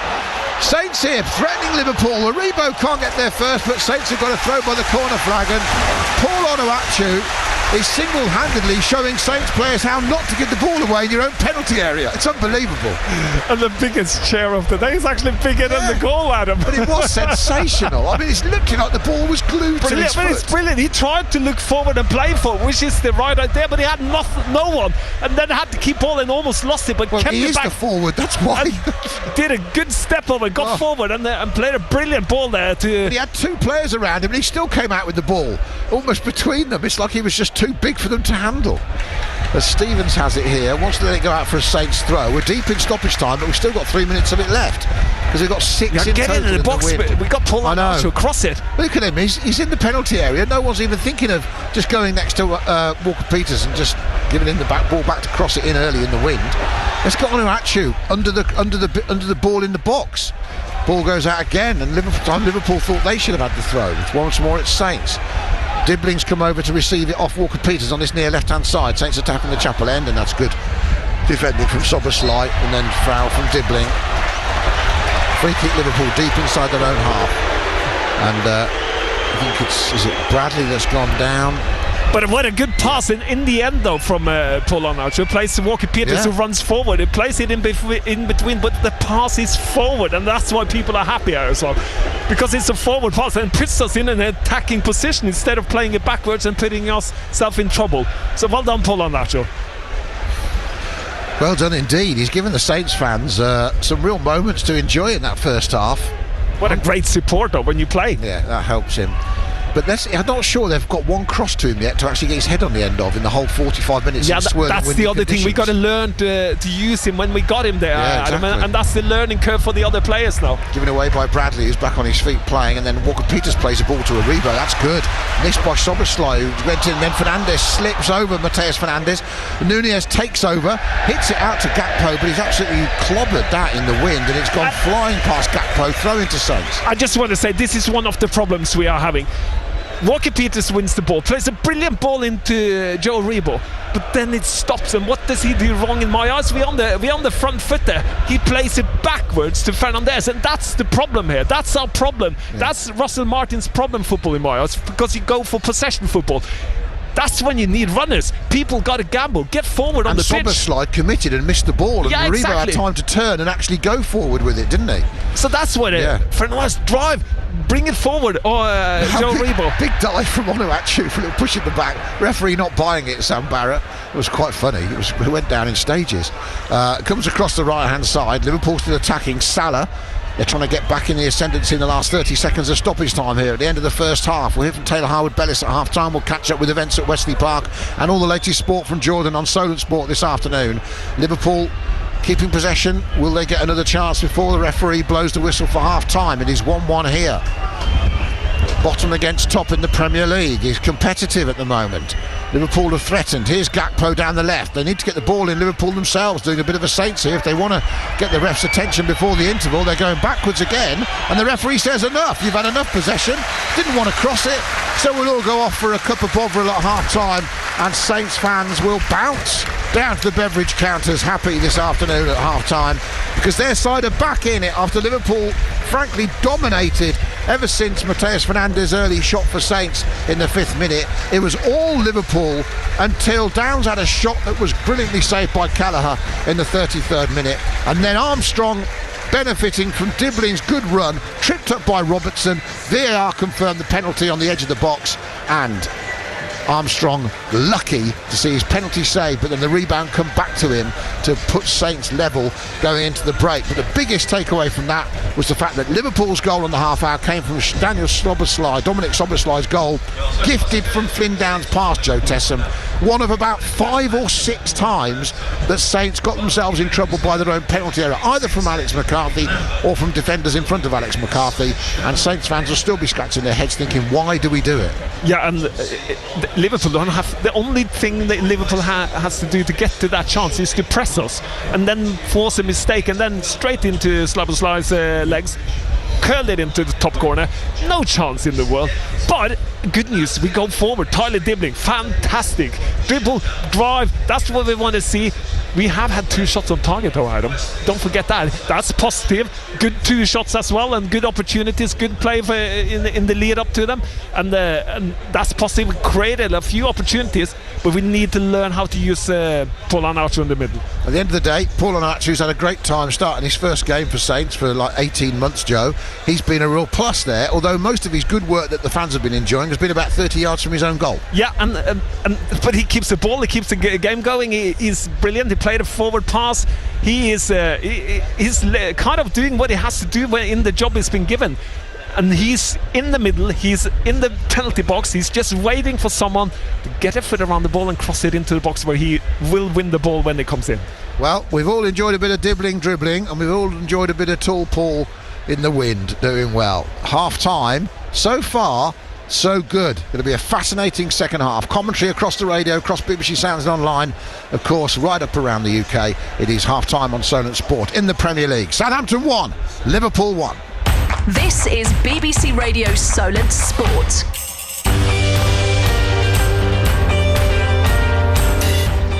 Adam, Joe, thank you very much. An intriguing game of football so far, but at the break, after falling behind, Saints are going in level. And McCarthy plays it to Fernandes. He is robbed. Saints try and clear. That's terrible. Szoboszlai 1-0. Saints asking for trouble, creating their own trouble. Liverpool gifted after all McCarthy's good saves. Southampton dilly-dallying on the ball in their own penalty area. And Dominic Szoboszlai just had to pick his spot for his first goal of the season. And it's Saints 0, Liverpool 1 with half an hour gone.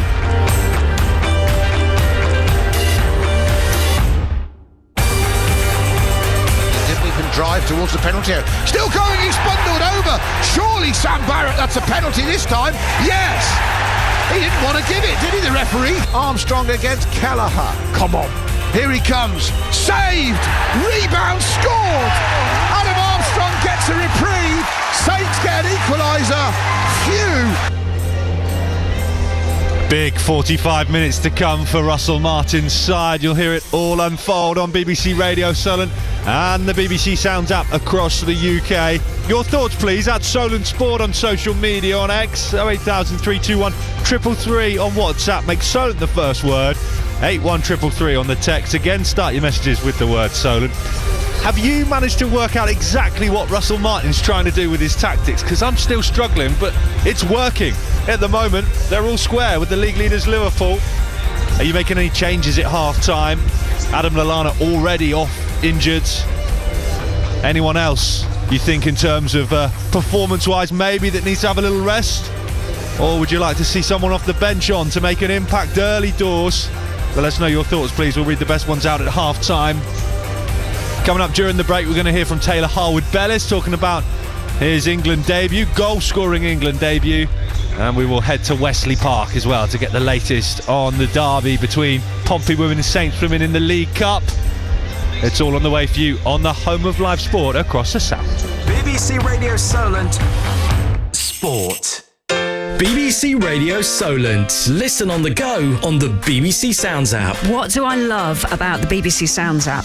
Sounds good. There's some lovely playlists on there. I love the fact that it is so easy to use. It's on my phone. I link it up to my Bluetooth when I'm in the car. I've been listening to old episodes of John Finnemore's Souvenir programme. He's a brilliant Dorset comedian. Brilliant. If you scroll down to From the South, you'll get all of our best stories from Hampshire, Dorset and the Isle of Wight. You can pause, rewind, listen again. And you can listen live to me. And me. And me. And me. Listen on the go on the BBC Sounds app. BBC Radio Solent.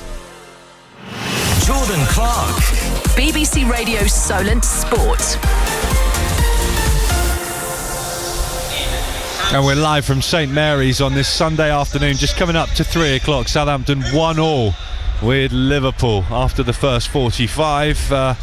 It is incredibly windy with Storm Bert still smashing around. The rain is come and gone over the course of the first half. Not been too heavy so far, but there is more in the forecast. And we've just had the light heavyweight boxer, Commonwealth and British champion Louis Edmondson down on the touchline being interviewed during this half-time break with both of his belts on display. Big Saints fan. Exciting times to come for him as well as he prepares sure to defend them in the future and maybe continue up through the ranks, maybe a European belt, who knows, even a world title one day. I know he would love to fight here at St Mary's if given the opportunity to. Right, we were 2 games today as well as our live commentary here at St Mary's. We are also at Wesley Park too for Pompey women against Saints women in the League Cup. Saints were dominating, as we heard, through the first half from Millie Payne. Let's find out how things stand at the break. Millie, your latest please, if you wouldn't mind, from Wesley Park. Yeah, it finishes exactly like that, Jordan, with Southampton pretty much dominating the entirety of the half in the South Coast Derby for the second time this season. It finished at the break, Portsmouth 0, Southampton 3. First goal came in the 17th minute, a tap in from Emma Thompson, her first goal of the season, and then Meg Collette, the defender, gets 2-2 against Pompey now this season with a volley just outside the box. And then a free kick about half an hour in from a in-swinging free kick into Molly Pike to hit into the bottom right-hand corner to get her 3rd of the season. So Pompey with no real shots on target and only 25% possession in the game so far. And I think they're just finding it hard to keep control of the ball due to the wind, Jordan.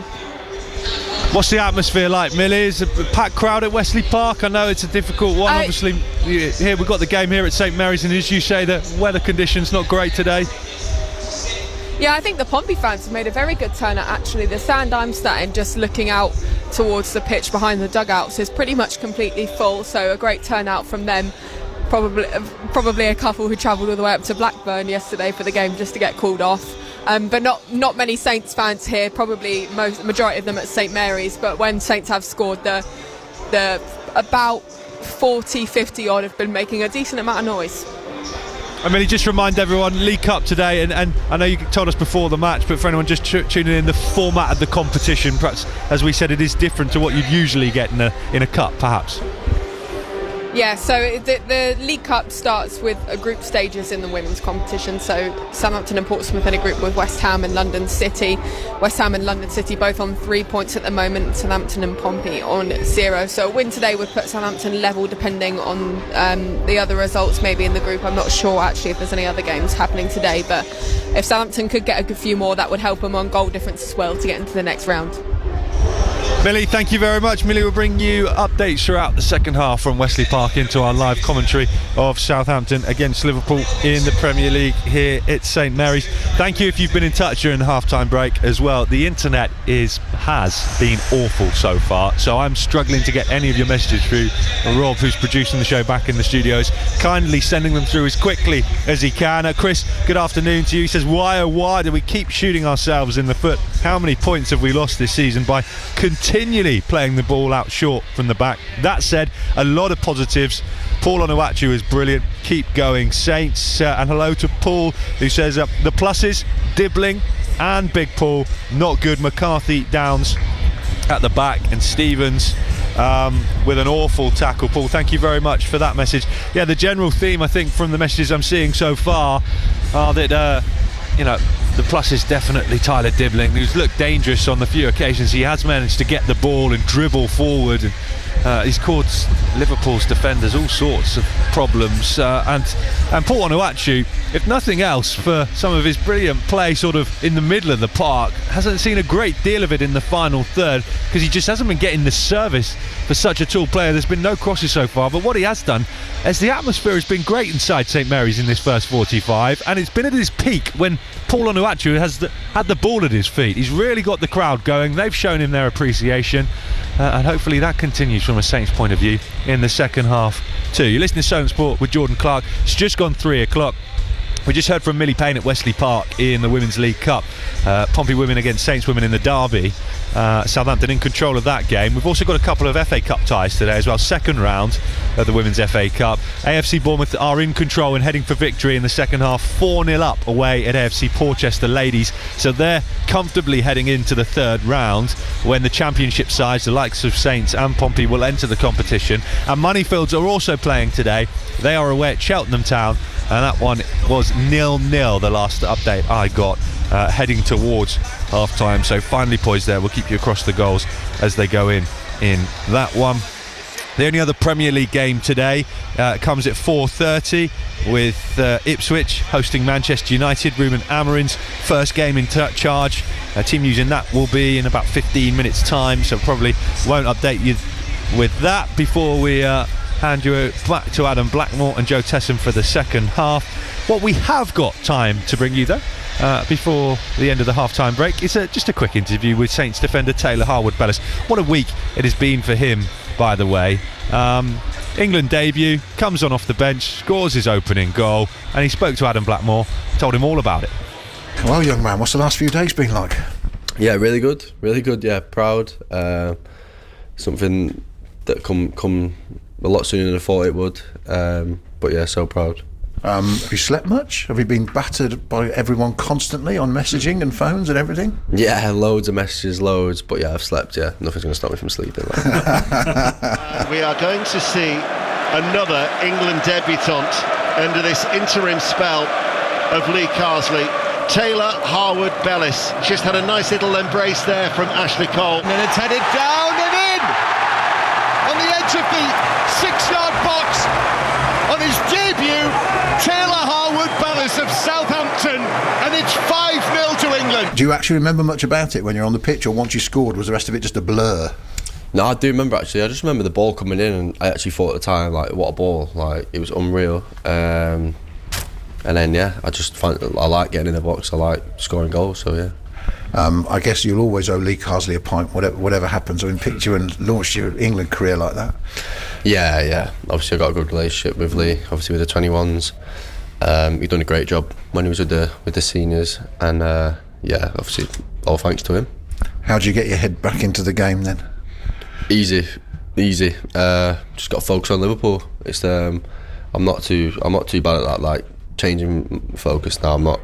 People are asking me about it, like, at home and stuff, and it's not something I want to talk about. I'm about the England stuff now. It's not something that I really want to talk about, like, too much. Obviously we've got a job to do in the league.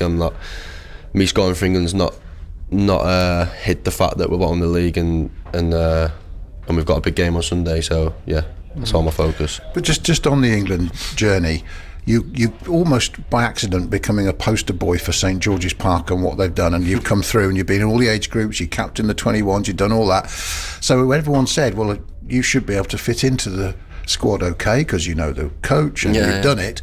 Was it very different going up to the senior squad? How was it when you're training, when you're working at that level?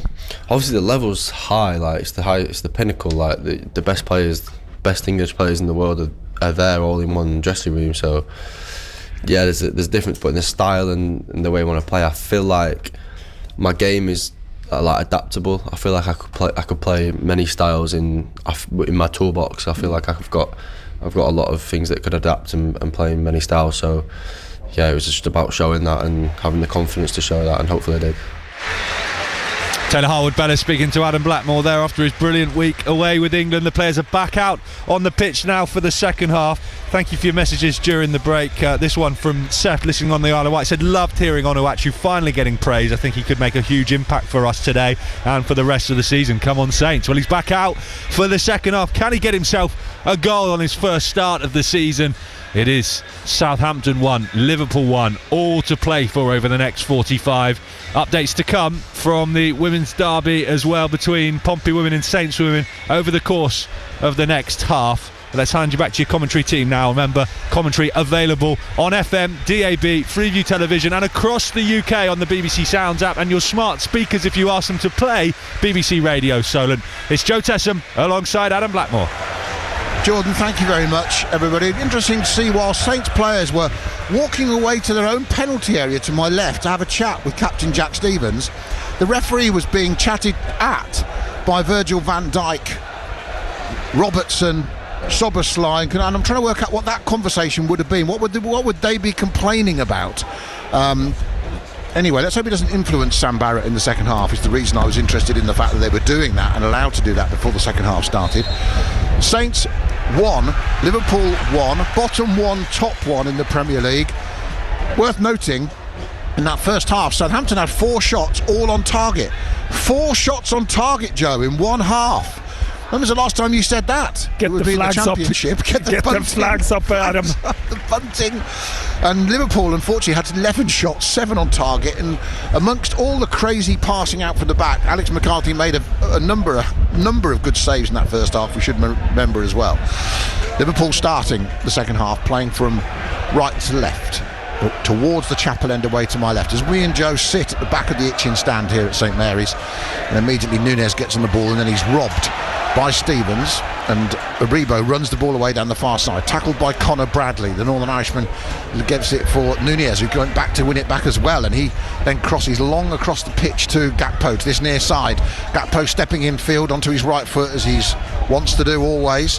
Robertson gives it back to Curtis Jones, and from midway inside the Saints half beneath us on this left hand side, a few yards in from the touchline, it gets played back inside by Liverpool and across the 2 centre backs. He's Ibrahima Konate as the wind continues to get up and up and up, and Liverpool, I'm sure, will have got a half-time rollicking for not putting Saints to bed and capitalising on all those Saints errors in the first half. Gravenbach out to Konate.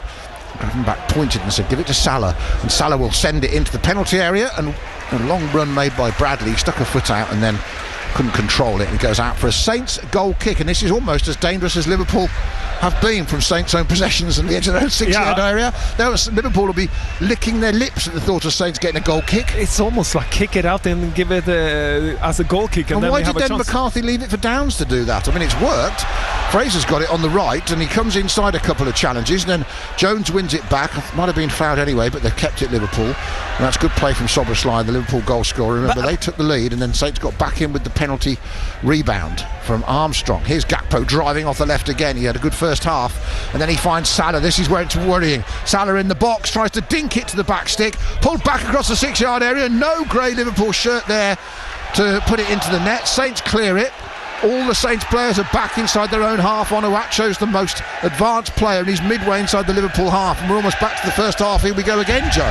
Yeah, and that was dangerous. A brilliant ball from Salah to Robertson, who kicked it into the middle in front of the goal, Adam, and there was no Liverpool player. If it would have been one there, it would have been a tap-in. Now, Robertson's got forward on the inside of Jones again. Good ball from Curtis Jones, and Robertson's won a corner off Taylor Harwood-Bellis. So immediately, with the second half less than 3 minutes old, the pattern of the first half is being resumed, with Liverpool taking control of territory and possession. They had 67% of the ball in the first half. That doesn't happen to Southampton very often, but they're a very controlled side under Arne Slot, very efficient and still lethal, as they've been. 21 goals in their 11 games before today. That's a good header away from the Liverpool corner, then volley from Curtis Jones, blocked by a diving Ryan Fraser in the D, comes ballooning back out into this near side, and Liverpool take control again.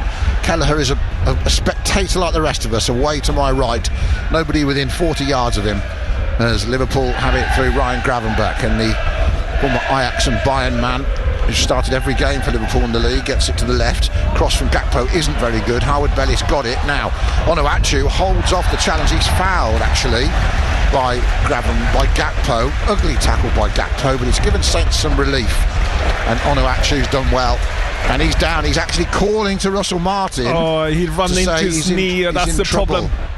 And there's going to be a yellow card here. I think the referee's gone across and actually booked Gakpo for that challenge. It's a naughty challenge, because he steps on his standing foot, Adam, as he runs forward and hits his knee in the same moment. So it's in the back of his leg there, which is a horrible little one, Adam, to get. And it is a correct yellow card. And when the big mighty redwood falls, it falls with a thunder. And Onuachu has stayed down. Gakpo gets his yellow. Let's hope he's not having to go off. We need him on the pitch, Adam, because he is. Do we need him on the pitch for his football, or for the effect he's had on the fans? For his football. For the effect he's had on the fans. For both, in a way, for the football and for the firstly for the football, but for the enthusiasm he brings. And still we haven't worked out when we get up in the final third how to use him, Adam, and how to use him is to get the ball into him in the box, and we haven't done that enough when we have an opportunity to get the crosses in. Liverpool are really good. That's what they are good at. They cross, get the ball in the box over and over again, and that's where we got to learn a little bit. Russell Martin just doing some coaching with Tyler Dibbling on the sideline while Onuachu gets to his feet in the treatment. So Liverpool unchanged. Saints have already made one sub, remember. Cameron Archer may well be coming on now. Somebody's going to be coming on if he can. He is struggling, Onuachu. He's got a physio either side of him holding him up. They need scaffolding, really, but he's going to try. He's going to limp over. There's no way he's continuing, is there? Surely. Let's have a go. He's taken his arm off one physio. He's down again. He's definitely coming off. That's it for Paul Onuachu. His first start for 18 months. I think Arne Slot's complaining, which is a bit harsh to complain about the player being injured, if I'm honest. Well, he can't walk. No, so he's definitely not going to carry on, is he? So that's that done. Liverpool, of course, haven't made a substitution all game, so they're still Kelleher in goal, Bradley, Konate, Van Dijk and Robertson the back four. Goal scorer Soboslai, Jones and Gravenbach the midfield three, with Salah, Nunez and Gakpo up front from right to left. It's not going to be the change we might have thought we were going to see. It's going to be Leslie Ugochukwu who's going to come on. That's an interesting call. Cameron Archer would be disappointed, I'm sure. Saints lost Adam Lallana in the first half, in the 38th minute. So they've now lost two of their starting 11. And Onuachu is going off in what is now the 52nd minute to a rousing reception in the Saints fans at St Mary's, who've really enjoyed what they've seen.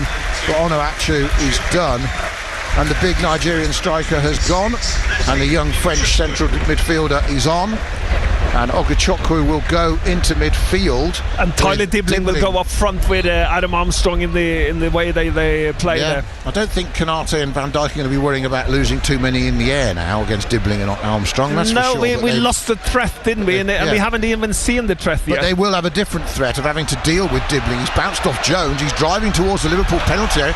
Still going, Tyler Dibbling. Shoots Tyler Dibbling wide. Kelleher watched it, didn't fling himself. It wasn't that close, but it was really good positive play from Tyler Dibbling, who got the ball, shrugged off Jones, showed really good strength, drove in field across the pitch, and then with his left foot bent it a couple of yards wide. It was tough to get that shot running away from goal while hitting it back towards the goal. Well played again, Tyler Dibbling.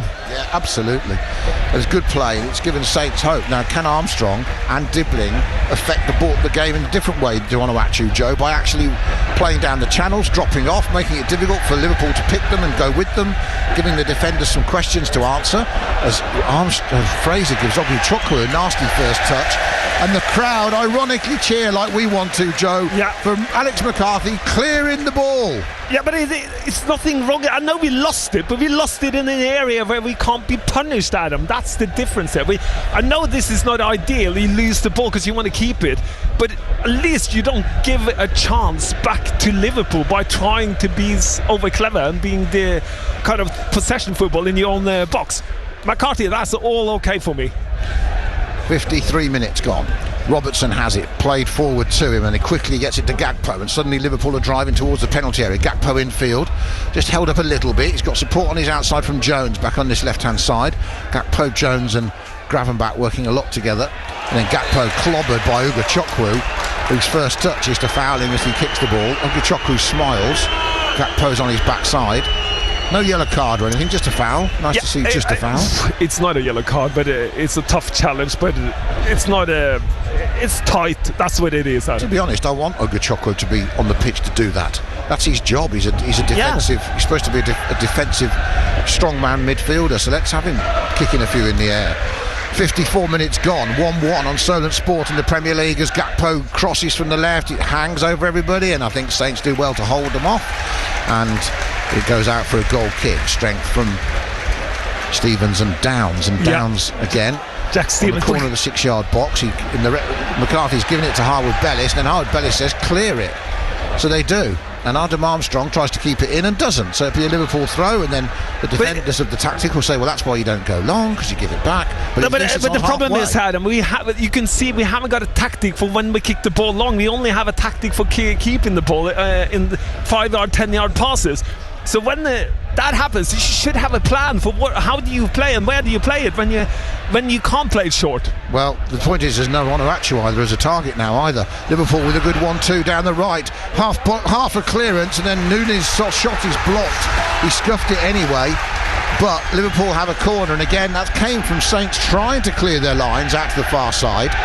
McCarthy's clearance went out of play before Armstrong could keep it in, and Liverpool quickly took the throw and got on with it, and they fashioned a corner on the far side in front of their own fans there away to my left.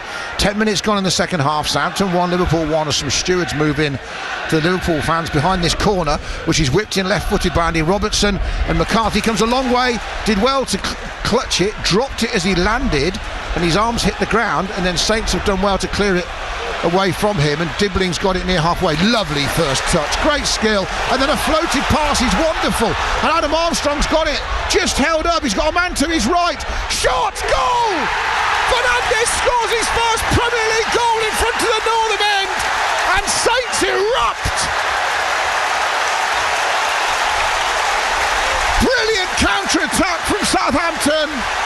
Dibbling did well, Armstrong did well, and then he picked out Mateus Fernandes, and the Portuguese sensation has scored his first Premier League goal against leaders Liverpool at the northern end, and St Mary's is in raptures. Saints 2, Liverpool 1. Who'd have thought? What a brilliant goal as well. McCarthy, living lucky. Jack Stevens was there to pick a kind of toe poke it to Ryan Fraser, who then kept the ball instead of keeping it because it was space to run forward. Dibbling made a perfect run. Ryan Fraser found him. Dibbling was brilliant. Little Cruyff turned back, and then boy, that happened. This is a Liverpool attack in my eyes. Adam Armstrong's made a run on the other side, on the left side. Dibbling, when he turns, finds him with a brilliant floaty pass with his left foot. Bad touch by Adam Armstrong and makes him turn inside. But by then the second runner has to turn up, which you need to. Fernandes gets the ball, pokes it in with his left foot, and it's 2-1, Adam. I think you're not doing Armstrong enough credit there. Yes, he couldn't get the shot away, but I saw him just on the replays. Head looked up, spotted the run of Fernandes and laid it perfectly into his path. 2-1. Assist and a goal for Armstrong, Joe. And this is the football I've been waiting for, Adam. This is how you should play when you win the ball, Adam. And how many times haven't you seen Liverpool do this to teams when they have a corner? We just punish Liverpool the way they have punished the other teams. Brilliant football. And this is how we should play more, Adam, if we're going to have any chance of winning football games. So, Onuachu goes off, Joe, and ironically enough, Saints take the lead without a striker on the pitch, apart from Adam Armstrong. Yeah, but there's two strikers combined, though, Tyler Dibbling and Adam Armstrong, and then a brilliant run from Fernandes, who's been brilliant in the game, in this game, working hard and doing his job, Adam. Yeah, he does his job. Sat in the reception the other day at Staplewood, and he came out, Mateus Fernandes, in the measure of the young man. Just instead of walking past like a lot of players, came over, shook hands, said hello, walked off to his car. Actually made an effort to engage and shake hands and be polite. Yeah. And I thought, he's a good lad. 58 minutes. He's got good parents, Adam. Good pedigree. 58 minutes gone. Yeah, manners maketh man, Joe. But what I liked with this is the commitment. You commit 100%, but you got to give 100% commitment to get forward. You got to kill yourself to get into that box area and score the goal. Otherwise, you won't score. Adam Armstrong did it. Tyler Dibbling did it, and then Fernandes, who can then poke it in because he made that commitment to get forward.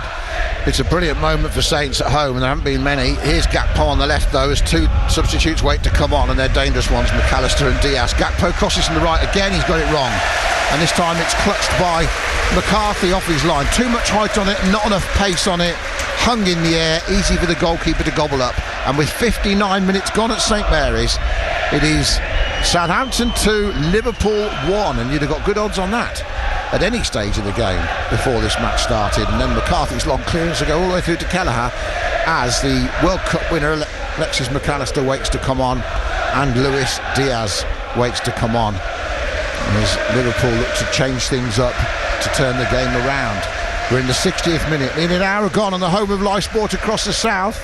And goals from Adam Armstrong and from Mateus Fernandes have given Southampton the lead against the leaders Liverpool, with the strangest formation you've ever seen. Who'd have thought it? Fraser as a right wing back, Downs in centre back, and the Saints are winning, Joe, having given away the ball inside on the edge of their own penalty area about 9 times. It's a funny old game, as Greavesy would say. Here comes Ugo Chukwu. Back from Fraser. Now Southampton have a bit of control. They can pass the ball around. That one floated not in badly. the air. Howard Bellis keep it on the ground. Got that wrong, and then a good challenge from Stevens takes Salah out the game.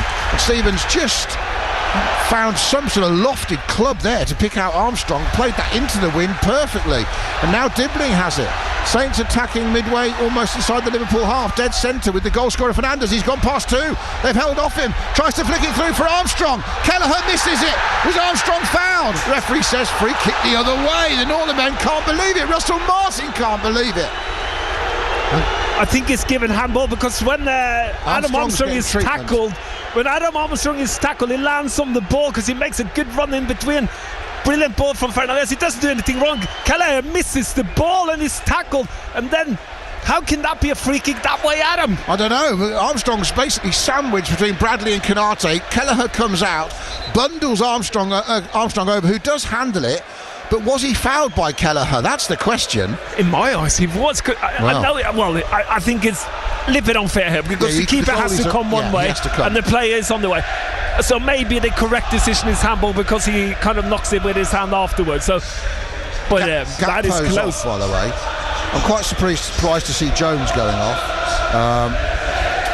But it's now Gakpo and Jones off. McAllister, Diaz on. 62nd minute at St Mary's.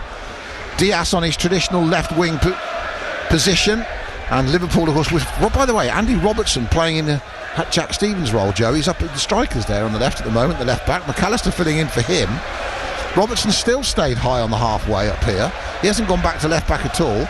Kelleher clears it out to his right. It's not the best clearance. Salah tries to rescue it, does well. Bradley finds him again, and that's brilliant from Mo Salah. Brilliant football. And Nunez is still on the right. He's got a man to his left, and he's gone behind Diaz. They opened Saints up with a classic Liverpool counter-attack, and then the ball just behind Diaz, who'd come on, and his first touch might have been to tap it home from 3 yards out, but Saints get a reprieve. Liverpool still pressuring.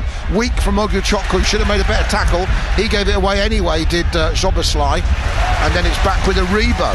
Holds off the challenge of Szoboszlai, gives it to Walker-Peters. He's driving over halfway. Dibbling's made a run inside. He's got Armstrong outside. The wind making it so difficult to judge a pass, even on the ground, Joe. The ball being held up into players' paths and run beyond them. It's very difficult for them, but they're doing well. To judge it is not easy. Yeah, but they're making the right decision, Adam. They're going forward, and Walker-Peters and Tyler Dibbling makes runs forward. He didn't get a ball, but by making the run, you create more space for him and Adam Armstrong.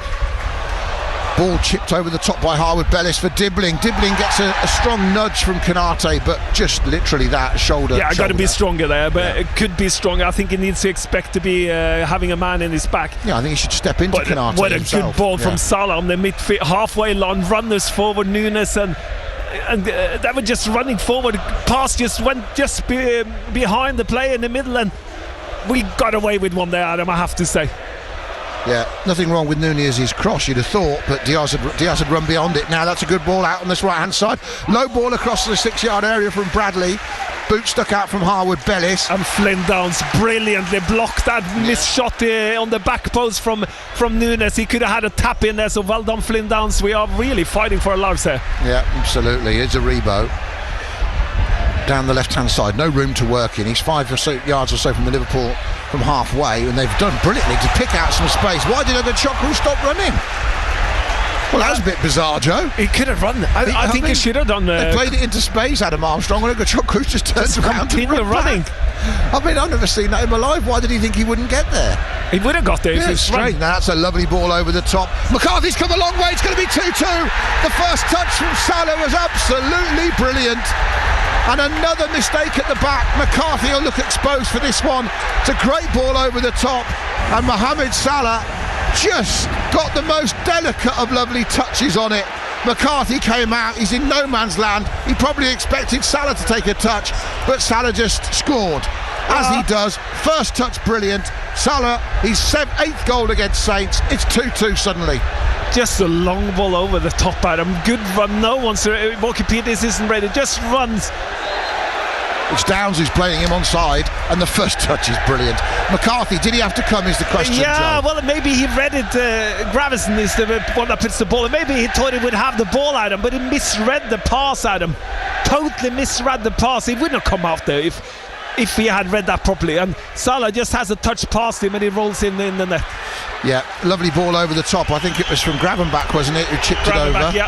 Oh, and then that clearance from McCarthy could have gone anywhere. It's come off Nunez. The crowd are... The Saints fans are losing it a bit. The Liverpool fans are up. The rain's coming down. It might even try and be snowing here at St Mary's. It's all going on, everybody, with 25 minutes of normal time to go. It is Saints 2, Liverpool 2. Crazy game, crazy afternoon, and a crazy bit of goalkeeping from Alex McCarthy has cost Saints the lead. And now he gets it back off Downs. And why did he want it? He wouldn't. And then it's cleared up to halfway. Stooping header from Canate, collected by Stevens. Good ball from Stevens. Good control on the volley out to Armstrong. Near halfway. Walker Peters drives in field, falls on the ball, slips over.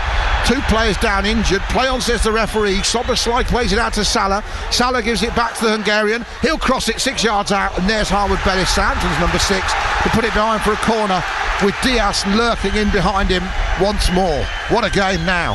Yeah, a little bit of a clash of Walker Peters crashes there with Gravenbach on the pitch, which looks a little bit unfortunate and serious as well. He just steps on the ball and slips, so it's an accident. But well, the 2 of them, I don't know why Gravenbach's injured. It's a weird one, but they're both getting up, thankfully. They're both all right. The weather's now atrocious.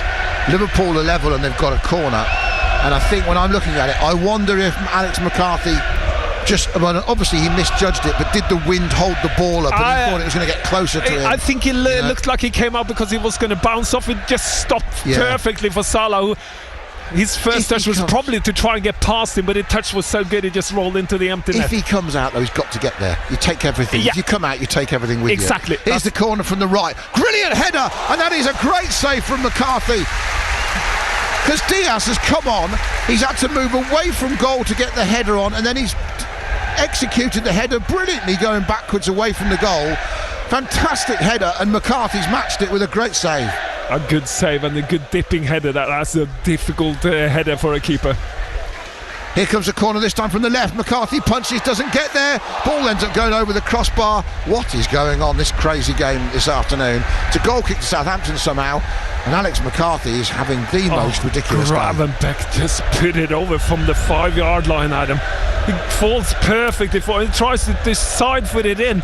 Open goal, because McCarthy's not there. He misses his head. He hits Van Dijk in the face. It lands perfectly in there amongst all the players to Gravenbach, and he puts it over the open goal at him. We had a little bit of luck here. Absolutely, but it is 2-2. Saints, remember, only 1 win all season. They didn't have the lead for long either, did they, from that Salah goal? Just a matter of 5 minutes, really. And here's Oguchukwu in the Liverpool penalty area down the right hand side. Support from Dibbling. Might fancy it with his left foot. He doesn't. He probably should have done. He probably should have aimed for the far corner with this breeze and tried to curl it in, but now Liverpool can break. Diaz down the middle. To his left is Nunez. Darwin Nunez looks up, gets tackled as he gets there. Dibbling all the way back. Yeah, well done, Tyler Dibbling. Made a mistake, made up for it, came back and picked the ball up. Now he has to run the other way, but he has no energy now, Adam. I think he should have taken the shot, shouldn't he, with his left foot when he cut in. Yeah, or he could have crossed it, Adam. Running back into traffic. Now, there was 3 black shirts or grey shirts? I was saying grey earlier, Joe. Do you think Liverpool are in an all black kit? They're kind of a greyish colour, greenish colour. It feels like a charcoaly sort of black, doesn't it? I don't know. Dark kit, everyone. Last quarter of the game, and the skies are darkening as well as the wind and the rain now pick up at St Mary's. It's been a turbulent afternoon in all sorts of ways, as Nunez drifts a beautiful pass out to Salah out on the right for Liverpool, up 1-on-1 with Stevens. Stevens harassing him, haranguing him, trying to keep him from making a threat Salah's still got the ball and he's danced away from a couple. He's gone backwards, but then he's chipped it into the box. Nunez loses out to Harwood-Bellis. McAllister will nod it down for Robertson, and Liverpool have it 35 yards from goal, and McAllister blasts it, and it wasn't bad. And it had McCarthy hurrying across his goal line to try and save it, and the Argentinian absolutely drilled that from fully 35 yards out, and why not? That is not far off, by the way, and the Lippy weak there. But the problem we're having is when Salah gets involved, Adam, it's causing us a lot of trouble. He either assists or he runs forward. That run behind him, Walker Peters, was so simple, Adam. It was just a brilliant run, brilliant pass, and McCarthy made it easy for him to roll the ball past him. But Mohamed Salah is getting more and more involved in the attacking play for Liverpool. Worrying signs for me, and Jack Stevenson, Walker Peters needs to have a little chat with himself and sort out the problem. He's a good player though. Especially with his goal he scored, he'll have his tail up, we know that. It was 9 minutes to be accurate between the Saints 2-1 and the Liverpool 2-2. 56 and 65. Liverpool took the lead in the 30th minute through Dominic Szoboszlai. Adam Armstrong equalised after having a penalty saved 3 minutes before half-time. Saints took the lead 11 minutes after the break. Excellent goal as well from Mateus Fernandes. He's first in the Premier League. And then Mo Salah's. You have to say, we'll talk about McCarthy's goalkeeping on it for as long as we want, but the touch was sublime from Salah. Just to score from taking it out of the sky like that with the only touch he made on the ball was brilliant, Joe. Stevens playing into Dibbling. Van Dijk read it, robbed him. Liverpool then can pounce in the box already. Here's Diaz. Good block from Harwood-Bellis, and it had to be, because that shot from the Colombian was going in, but he's put it across the box instead, and another great block, this time from Stevens. And Luis Diaz could have had a hat-trick since he's come on. 71 minutes gone. Liverpool coming strong again. Here is Diaz, 30 yards out, inside left. Outside him he's got Andy Robertson, tries to cross it, hits his fellow Scott Ryan Fraser, and goes behind for a Liverpool corner, and the pressure's coming.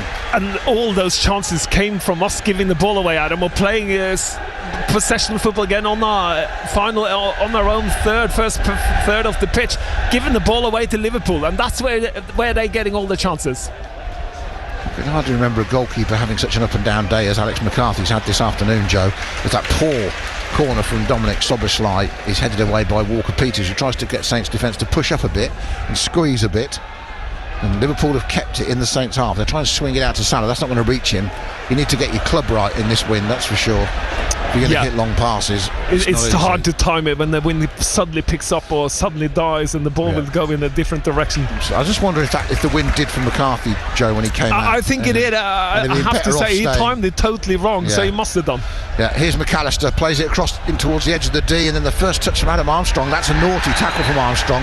He's caught Van Dijk there. He's going to go into the book. He was frustrated that he missed the ball, and it's a right decision because he's very late on Van Dijk's. He does brilliantly picking the ball up, Adam, but then he thinks the other player, Fernandes, whoever was around him, Adam Armstrong, instead of being in charge of the situation, he kind of allows the decision making to someone else. If he just continued this after his first touch, he wouldn't be in that situation that he has to tackle Van Dijk. Well, we're not going to be short of things to talk about. I'm going home with Adam and Joe later, and that's without talking about the impacts of the injuries and Joe's sprinkler incident and everything that's going on later on. I'm going home with Adam and Joe. There's a heck of a lot being packed into this game, and we're yet to see what Russell Martin makes of his goalkeeper's performance this afternoon and his defenders passing it back to him under pressure and everything else, because the first half at times was just ludicrous is a great word.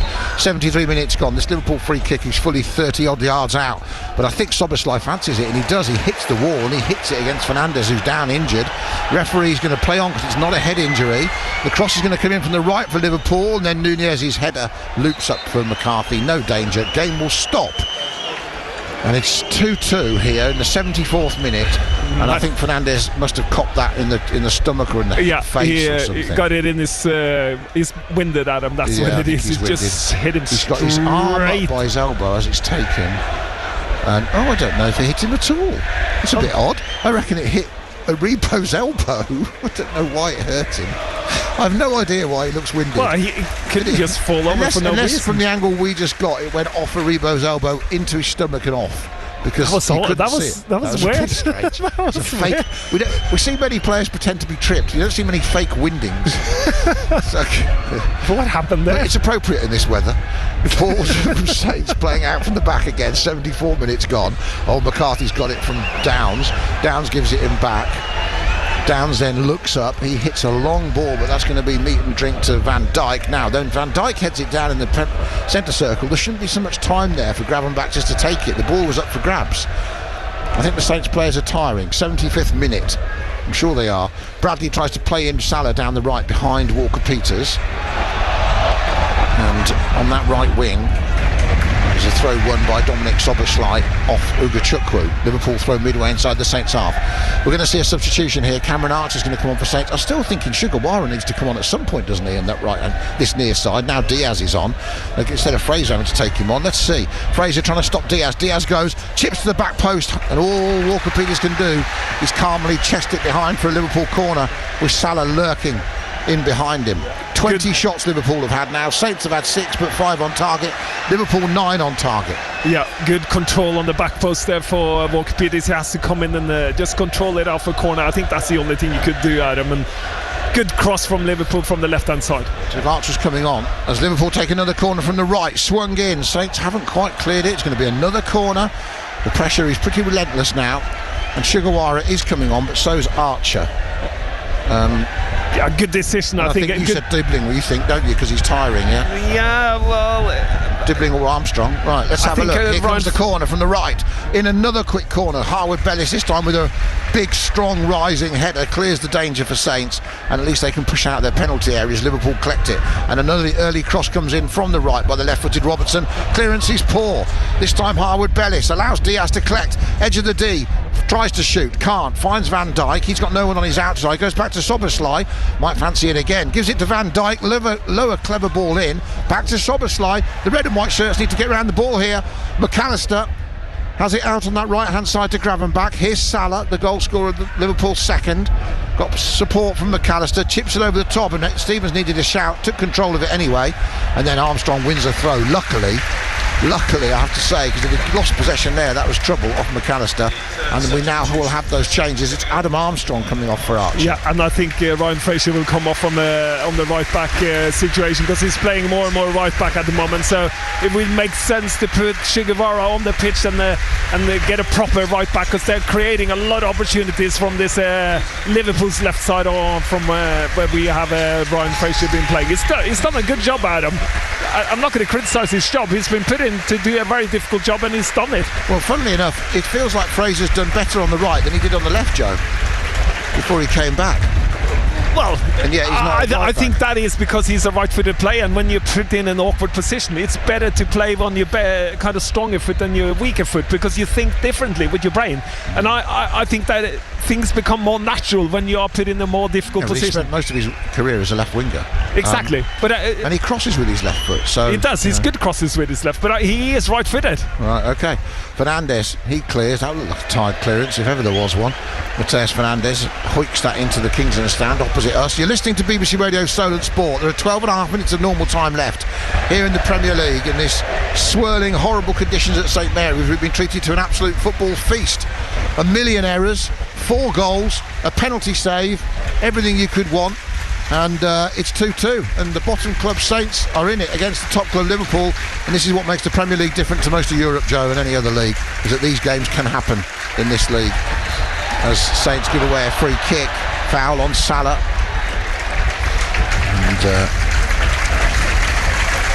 2-2. Adam Armstrong comes round, walking beneath us, having come off a goal and an assist to his name this afternoon, and last season's championship final hero gets a pat on the head from his manager and a few low fives, and he sits down knowing he's had a good fantasy day. Adam Armstrong. And he's been playing more regular now, which makes him better as a football player. 79th minute, I bet he's relieved that he got that rebound though, because that wasn't a great penalty. Here comes the free kick from the right, flicked on by McAllister, goes back to him, should have been cleared much better than that. Still McAllister's there, he's not going to get a penalty. The referee says nothing doing there. Walker-Peters got it off him.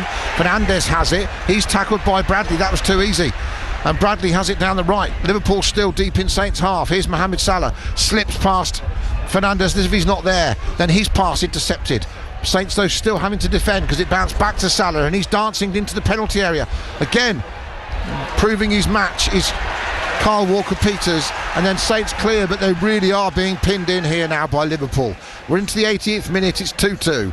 Diaz I mean, this is the difference. This is the season here, Joe, really.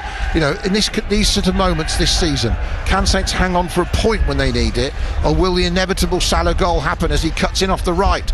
Back to Diaz, he tries to shoot. Great block from Sugawara, his first impact in the game. 80th minute. Again, Liverpool, as soon as the ball's lost though, or they shoot and it's blocked, it's the black shirts, Joe, of Liverpool getting it back and just pouring it on. Yeah. Saints look out on their feet as the cross comes in from the right. Good header from Harwood Bellis, that took it off a couple of players in behind him. Diaz was one of them, Robertson the other, and then Dibbling tackles Diaz, throw into Liverpool, 3 yards from the corner flag below us on this Liverpool left, and Robertson wants to get on with it. We're into the last 10 minutes of normal time just about, as the rain keeps teeming down here at St Mary's and the wind keeps swirling, and Southampton keep defending and Liverpool keep being unrelentless as Luis Diaz looks up from this left hand side. Robertson infield midway inside the Saints half to Ryan Gravenbach out to Konate. Out on the right wing he's got Salah, he's dipped in field here, still going, looking to probe and punish Saints. Goes back to his centre-backs, where they've pushed the game up and squeezed the game to within about 20 yards of everybody on the pitch here, and a little 1-2's clever, and then it's got out from Nunez, pushed wide to Robertson, too wide probably. Robertson keeps it in, support behind him from Van Dijk. Van Dijk now goes across to Gravenbach. Liverpool patient, keeping the ball, testing Saints' concentration. Konate out to the right. Here's Salah, that little ball inside to Bradley like he does so much with Alexander-Arnold. Then Salah will cross early from the right, beaten by everybody until Sugawara gives away a penalty, says the ref. McCarthy throws the ball down after catching it off the fullback. Sugawara is saying, I didn't handle it, I chested it down to my goalkeeper. The referee didn't hesitate. Hush, Yuki Sugawara made a horrible mistake here, having just come off the bench. Ball goes past everyone. Oh, it rolled down his right arm, I think, Joe. His first touch was off his chest, and then I think it's come down off his chest and he's handled it. It's going to be a penalty. I can't believe it. Everybody, it's just he's a bit unlucky there, but he's come off his hand. It's the right decision, unfortunately. Oh dear, that's going to suck the energy out of St Mary's. That is so unfortunate. Oh dear. That's just, you can feel everybody's spirits in the ground. Well, we need a McCarthy save here, Adam. That's what we need to lift the spirit here. Well, the way his day's gone, who knows? Well, yeah, he's capable of it, and we just have to hope that he's able to produce a save that could give us a point here today, Adam. We need him now. This is his moment. Is it his moment, or is Mohamed Salah going to go into double figures in the Premier League and get his 9th goal against Southampton to boot? 8 minutes to go at St Mary's in the Premier League. The bottom club didn't need that, did they? Here's Salah, left-footed, smashes it past McCarthy. He has his second. Liverpool have a third. He'll get booked for celebrating with his shirt off, and Southampton have 7.5 minutes to rescue a game which has gone to and fro between the bottom club and the top club in the Premier League. But it is the league leaders, Liverpool, who have the lead late on at St Mary's. Saints 2, Liverpool 3, Salah from the spot. Yeah, it's not a good penalty. I think if I'm going to be it's difficult to say penalties, but McCarthy went down very early, and he went the right way, but he went down very early. It's like he threw himself, but it's the pace of the ball that Salah produces that makes it easier. But he shoots up. Does he have a little eye on it? We can see it now in replay. I wonder why he bothered taking his shirt off. What was the point? You know what? I don't think that is a good penalty. I think that's a penalty you can save, Adam. It's hit it with pace. It's hit with pace. That's all it is. But I'm not blaming McCarthy. Unless the penalty is in your line, it's very hard for keepers. But that is some penalty from Salah, who shows off his six-pack, which is about as impressive as Ronaldo's, to be fair. Well, they are fit football players. If you come now and be a football player without a six-pack, I would be a little bit worried. What about a two-pack? Can you have one of them? One-packs can do as well. I'm good at that. 84th minute, everybody. Saints are losing 3-2. They were 2-1 up. Liverpool have got the reward for their relentless pushing and dominance in the last 15 minutes. Dibbling smashed onto the floor after a strong challenge from Nunez, and the ball played over the top, and the linesman's kept the flag down, and here's Salah in the box, steps inside, and he was on a hat-trick, and he's hoisted it into the chapel end. He'll be absolutely gutted. Dibbling's slow to get up. The Saints bench are furious and go to remonstrate with the fourth official, Darren England. They thought there was a foul there on Tyler Dibbling. Sam Barrett's having none of it. Now, I just wonder if the referee's going to come over. Are we going to get another Russell Martin yellow card here? It might be, but or is it to the coach? I can see the frustration because Dibbling, McAllister holds his shirt a little bit, and that slows down Dibbling enough to knock it into the. It's Dean Thornton, and that's his second, I think. But he shouldn't be up anyway. I mean, to be fair, you're only supposed to have one man now. But it should have been a free kick. I kind of agree with the situation because Tyler Dibbling is held for 5 seconds, and that puts him in kind of in trouble and he gets a little bit late for the next challenge, and that's what Russell Martin is arguing about. Well, I did say earlier, Saints have only had one win in the last 14 since the famous 3-2 here. They won in 2016 when Mane turned it around off the bench, and Saints turned it around. Well, it's Liverpool who've turned it around here 8 years later. 2-1 down to Saints after 56 minutes. 2 goals from Mohamed Salah after 65, and now this one in the 83rd, the penalty, have turned the game on its head and turned it in the league leaders' favour.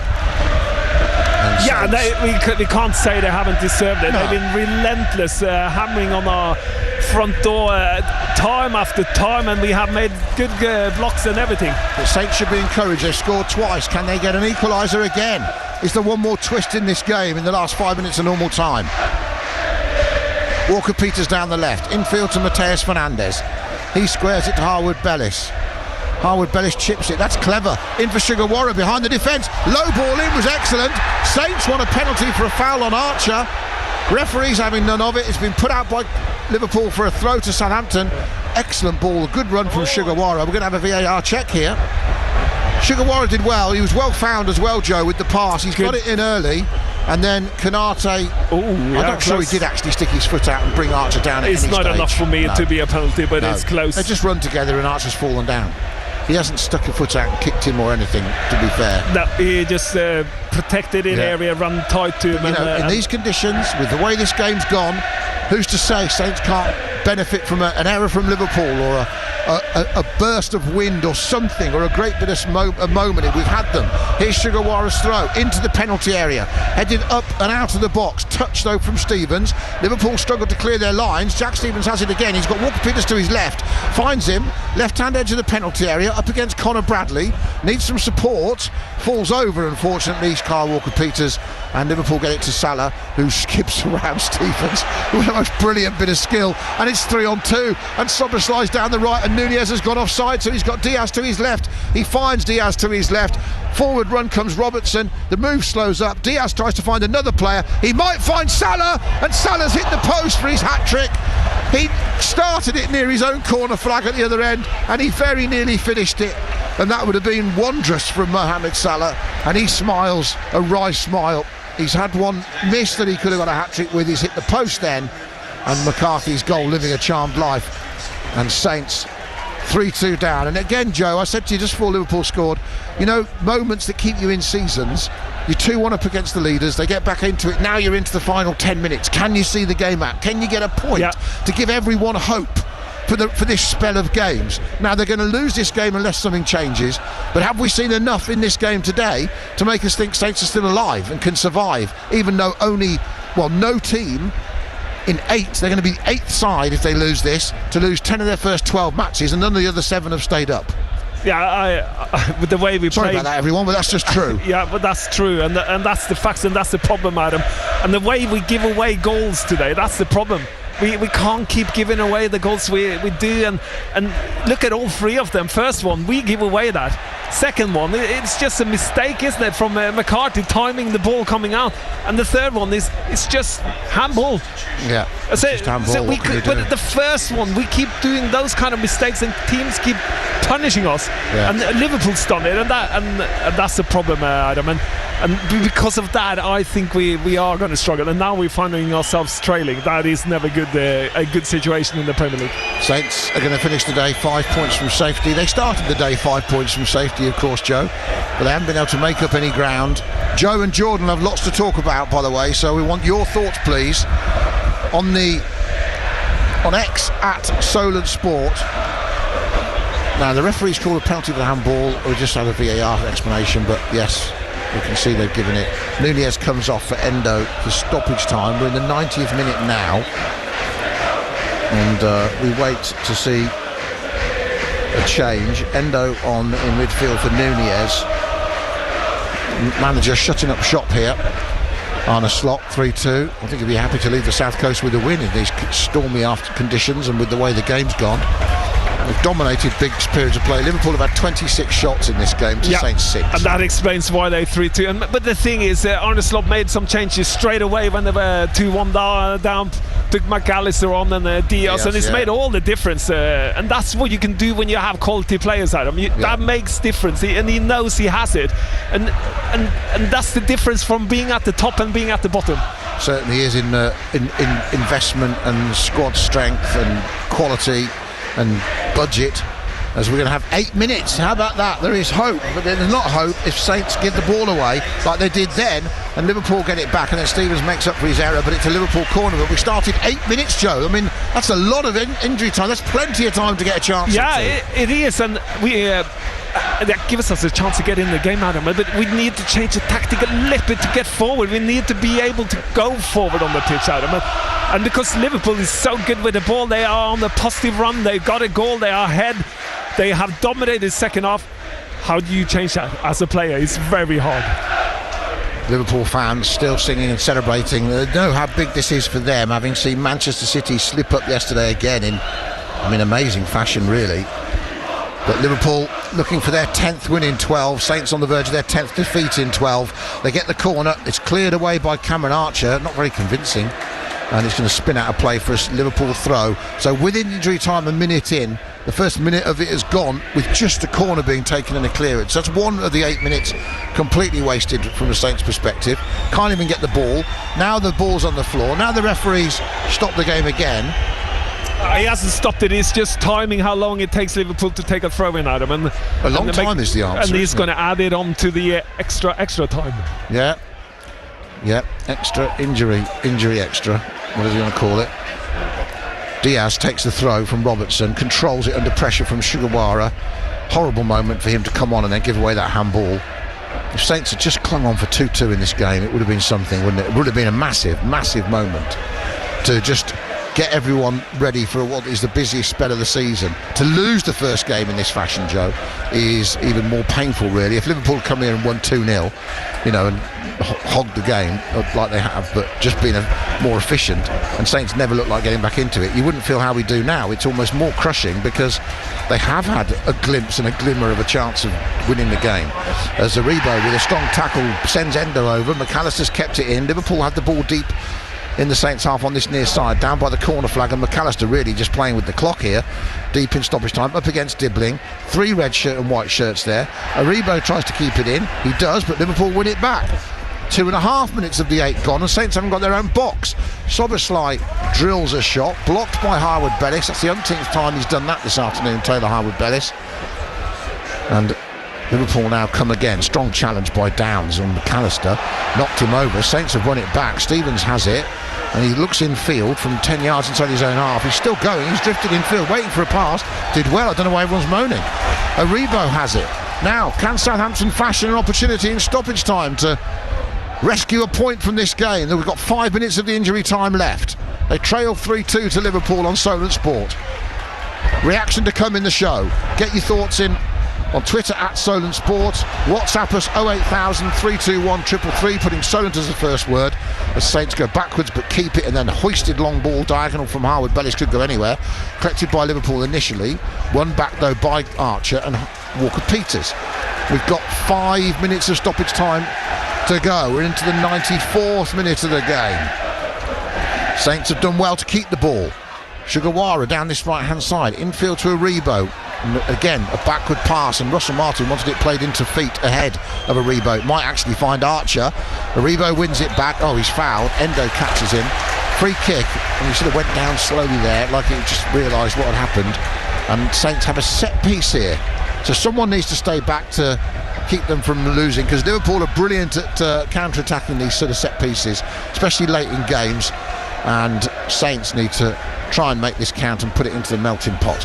Yeah, halfway through stoppage time, 94 minutes gone. Dibbling and Fernandes, Joe, over the free kick. The problem is when we have the ball, there's no runners in behind Adam. We are so static in terms of movement. And you can see the goal we scored. That was running forward, but when we have the ball, no one makes a run to force the pass in behind, and Liverpool is very good at that. So why can't we copy them? Here comes the free kick from Fernandes. It's flicked on and it's just over the bar.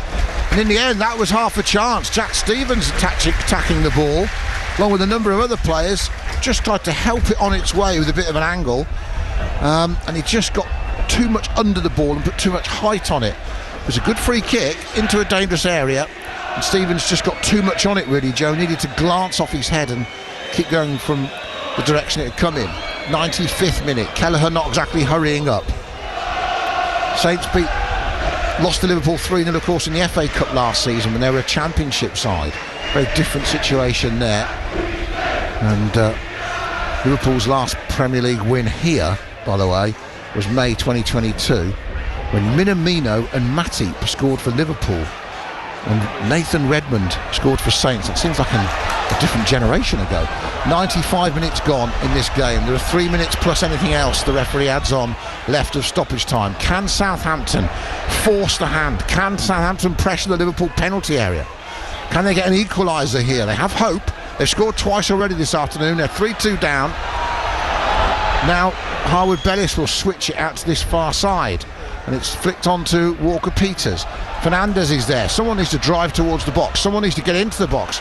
Aribo squares it to Harwood-Bellis. Liverpool drop deeper. Harwood-Bellis finds Sugawara on the right. Now, is he going to put a cross in? He's not.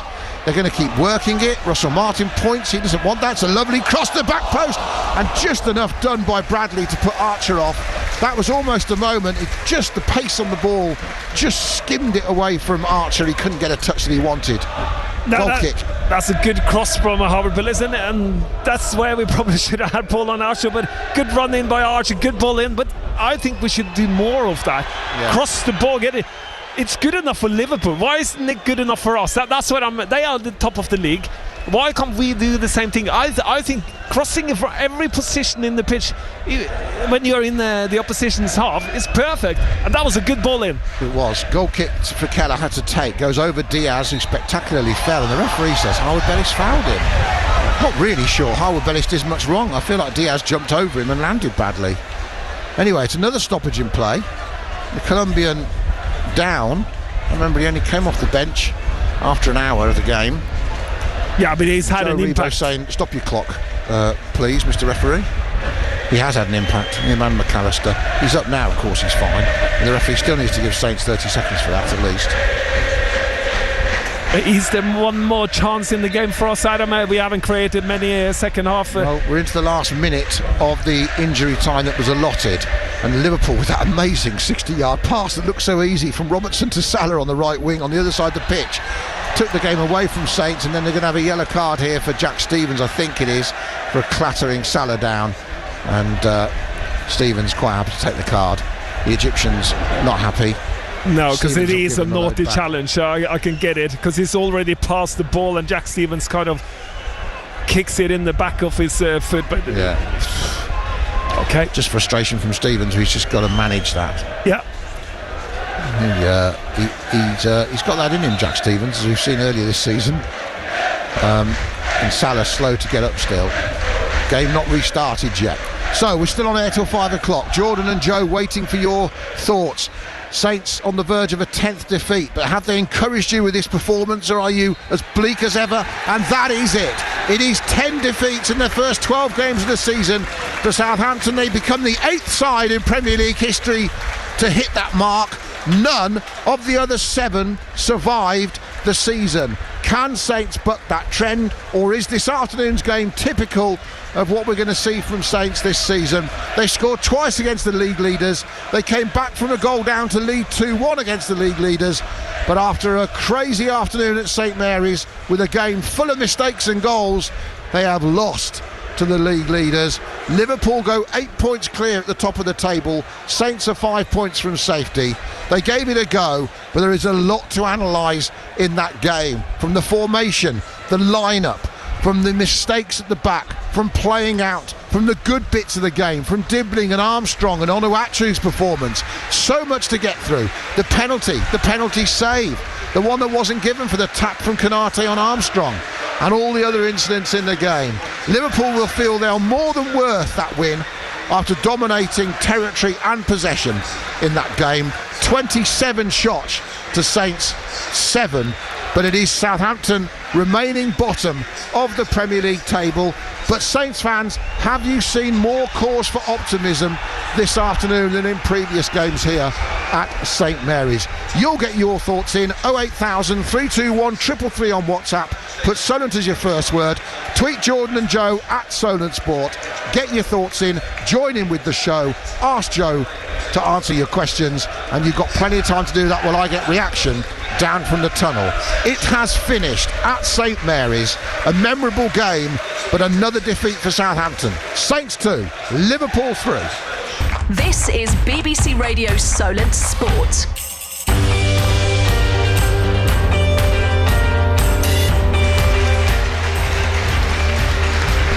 Adam, thank you very much. Your full-time headlines then here at St Mary's. Southampton, despite a good battle, a valiant effort, beaten by Liverpool, 1-1 at half-time. This is how the second half unfolded. Dibbling's got it near halfway. Lovely first touch, great skill, and then a floated pass is wonderful. And Adam Armstrong's got it, just held up. He's got a man to his right. Shot, goal! Fernandes scores his first Premier League goal in front of the northern end, and Saints erupt. Brilliant counter-attack from Southampton.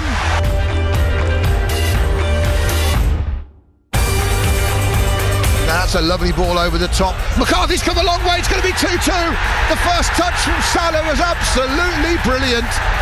And another mistake at the back. McCarthy will look exposed for this one. It's a great ball over the top. And Mohamed Salah just got the most delicate of lovely touches on it. McCarthy came out. He's in no man's land. He probably expected Salah to take a touch, but Salah just scored.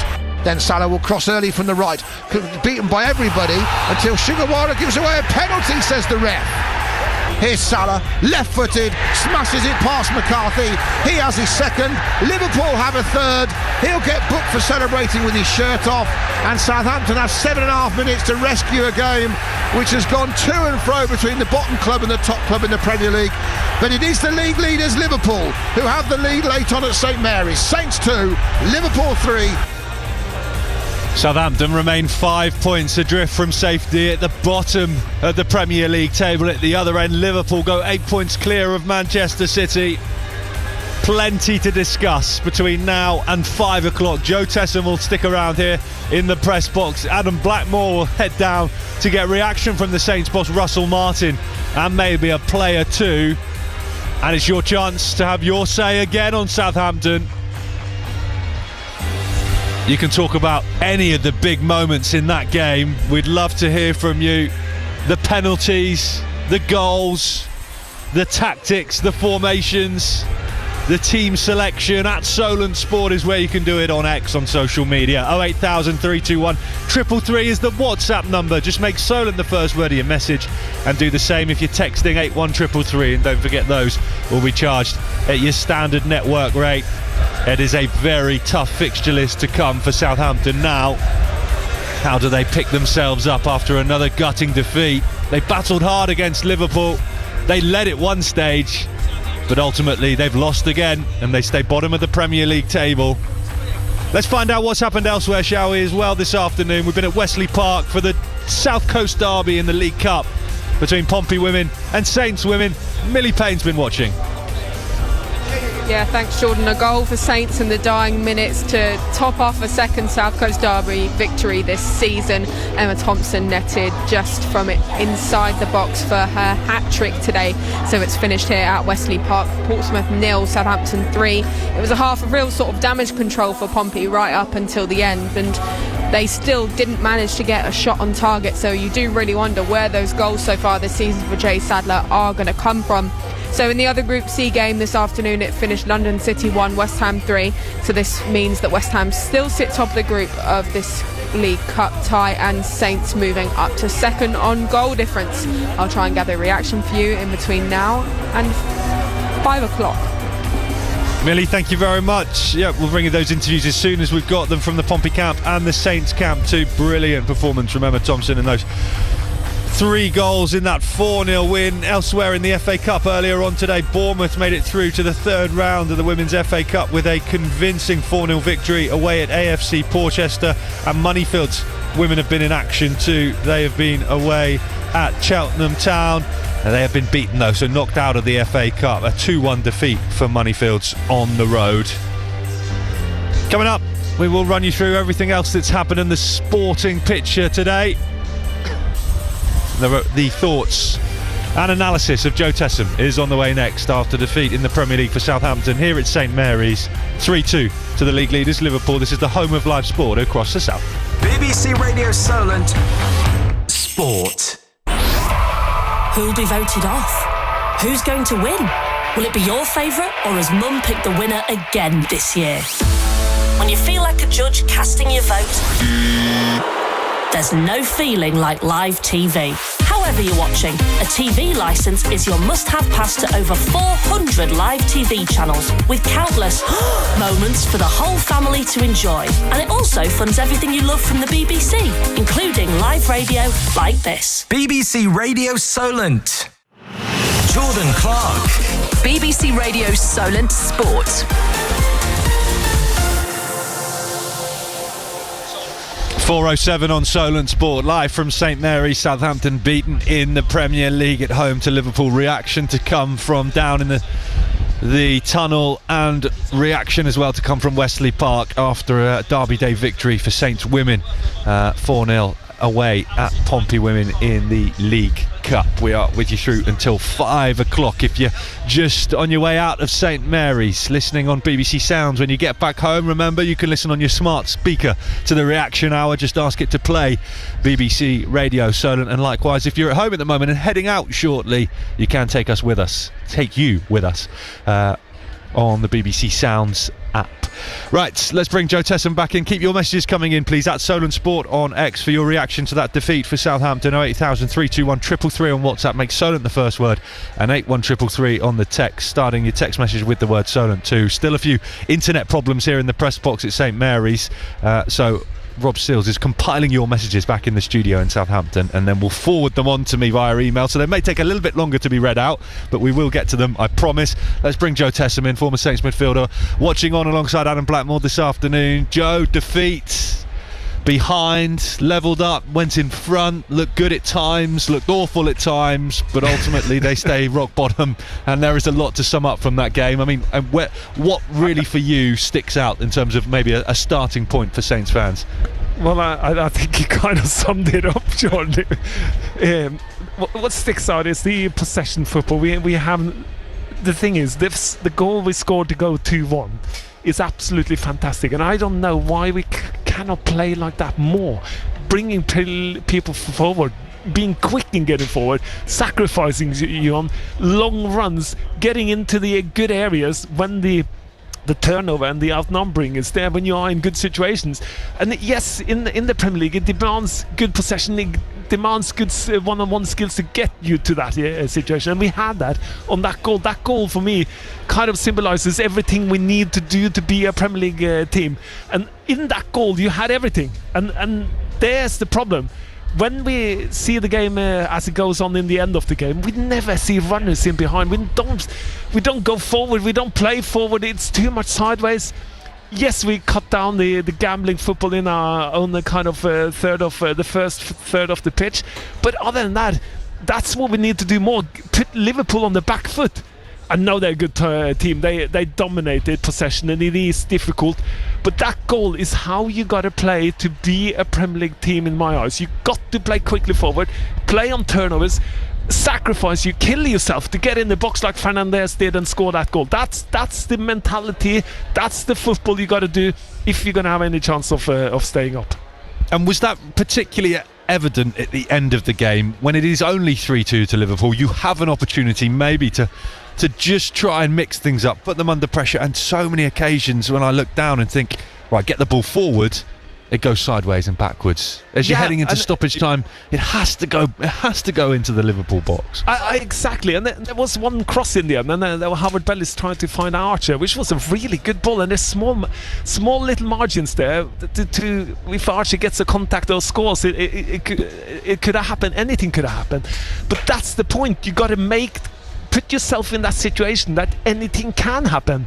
And we don't, and that's why we are struggling to produce more. Today we produce probably the most we have in any game in terms of goals and in terms of shots on target, and because we played forward at times, and when we did it right, we scored, and that's where I'm thinking I hope Russell Martin looks at that and say we can go forward more. Yes, Liverpool is good, but what does Liverpool do well? They do all those things I just mentioned. They put the ball in the box, they play quickly forward, they counter-attack us, they have good skills to get into that position. That's the difference. They do have players who can perform, and Salah was absolutely magnificent second half for me.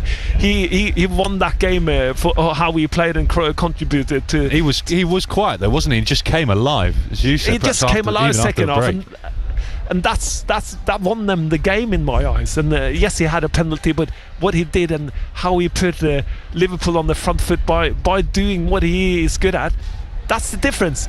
But you got to get there, and I'm hoping that we can be braver playing forward. And yes, Paul Arnacho walked off Lipido. We never got to see him in the box having crosses and things like that. And that was the plan today, but he went off injured before we even got to that point. And the other players probably need to learn how to play with him. And when you have him there, can you get the ball in the box? Is it that difficult though, Joe? He's 6'7" or what he is, and the players have to learn to cross the ball into him so he can use his attributes to. As you said, did he win a header today in terms of a cross into the box before he went off? He did win a few flick-ons, but we didn't cross the ball to him in the box. And this is what I mean by learning, is that got used to having him on the pitch and in the box, and what his threat is, because if you start crossing it, he might not score, but we might get opportunities around having him there as a threat in the middle, and it creates space for other players. So if we cross it and put a good cross in and he doesn't win it, it might open up for others to then have another on the second phase of an attack and then get an opportunity to score, because that's what he does. He will create that if he doesn't score himself, and I think players need to get used to him, and that's what I mean by learning that he's there, that using him, playing him, crossing the ball to him will create opportunities. Do you feel like Saints fans will be walking out the ground or sat at home having listened to the game, watched the game, probably with mixed emotions really, because if they're being honest, they knew it was going to be difficult today to come away with anything, but they have worried the league leaders. At times they've looked like they were probably going to go on and get something out of the game, but ultimately they are walking away from another match, another defeat, still bottom of the Premier League, and you're scratching your head as to where that next win is going to come from. You know, can they go on and build from the positive moments in today's game, and perhaps what Russell Martin has learned having tweaked the system and tweaked the personnel? Yeah, and that's what I'm hoping as well, that he can have a way of playing, but he needs to cut down on the things that are costing us too much. And you can't play and give the ball away like we did on the first goal, because there's several situations and we put ourselves in that position, not Liverpool. Liverpool just stood up. McCarthy rolled the ball after Fernandez in the position. You should never have the ball in that position. And then you can say, is that the players? Is it the tactic? Is it why did McCarthy give the ball? Is it a decision that we are going to play football? And then it relays on Russell Martin, but that puts Flynn Downs in position. He scuffed his clearance, ended up at Slabbersly, who just slotted it into the right hand corner with his left foot. And the goal is too easy. We shouldn't, when you're in control of the ball, you shouldn't give it away so they score. And it looked very often like that could happen first half. We got better at it second half, and we are looking, okay, we're on the back foot because Liverpool is good at possession as well. But they put us, their position play becomes on our half because they're good at putting the ball forward, and they play in behind, they play quickly forward. When they win it, good one-on-one, but they go forward, and that's the difference from their possession football compared to our possession football. As you can probably hear, me and Joe having to literally hold on to the desk at the moment not to get blown away. All the fans have left, and Storm Burt is now really whipping through the stands here It's St Mary's. Joe, that's not going to happen though, is it?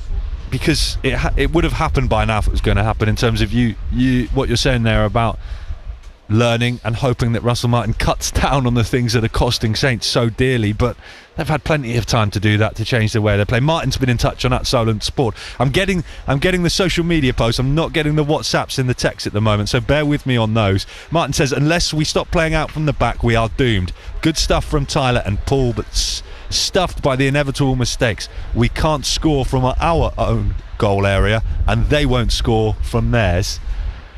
And I listened to some of the TV punditry today. I was watching some of the highlights back on my phone, and I think it was Jamie Carragher who said the only time, perhaps up until when Salah really came into the game, he said the only time Liverpool have looked dangerous in this match is when Alex McCarthy has had the ball at his feet. And it's a fair comment. And there were so many occasions where they nearly got caught out, and they kept doing it, and they do get caught out in the end. And that's just not learning, and it's not changing like you want them to do. No, and that's giving away easy goals, and it's easy for the teams we play against, and we've seen it over and over again. And I haven't got the count of it, Jordan, but how many goals haven't we conceded because we lost the ball in our own half when we tried to play possession football? I know you got to have possession football in the Premier League, but we're not doing it in the right area, and that's, for me, that's the problem. We put players under too much pressure, and the gambling, the risk is too high when we play possession football on the edge of our box. It's too high, and we have been punished, and teams have scored against us. That's, for me, is the answer, that we need to stop it.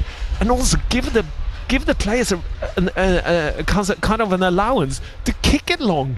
Because, okay, we might lose it, but then we lose it in an area where they can't score when they pick it up. So there is a balance in this. Yes, we are very defensive in terms of a back five, how we played, so there's going to be fewer players going forward, but we aren't a threat when we go forward. The only time we were a threat was partly second half. That goal, we scored 2-1 goal, that was absolutely brilliant. But a lot of negative in there. Let's have a little bit of positive. Tyler Dibbling, what a player, and Fernandes in that bracket as well, and that goal, highlighting that none more so in terms of their involvement in one finishing it off, one starting it really with some brilliant work to lay in Adam Armstrong to provide the assist, but just other moments through that game from Tyler Dibbling as well, and winning the penalty. His movement sometimes in his ball control is just next level.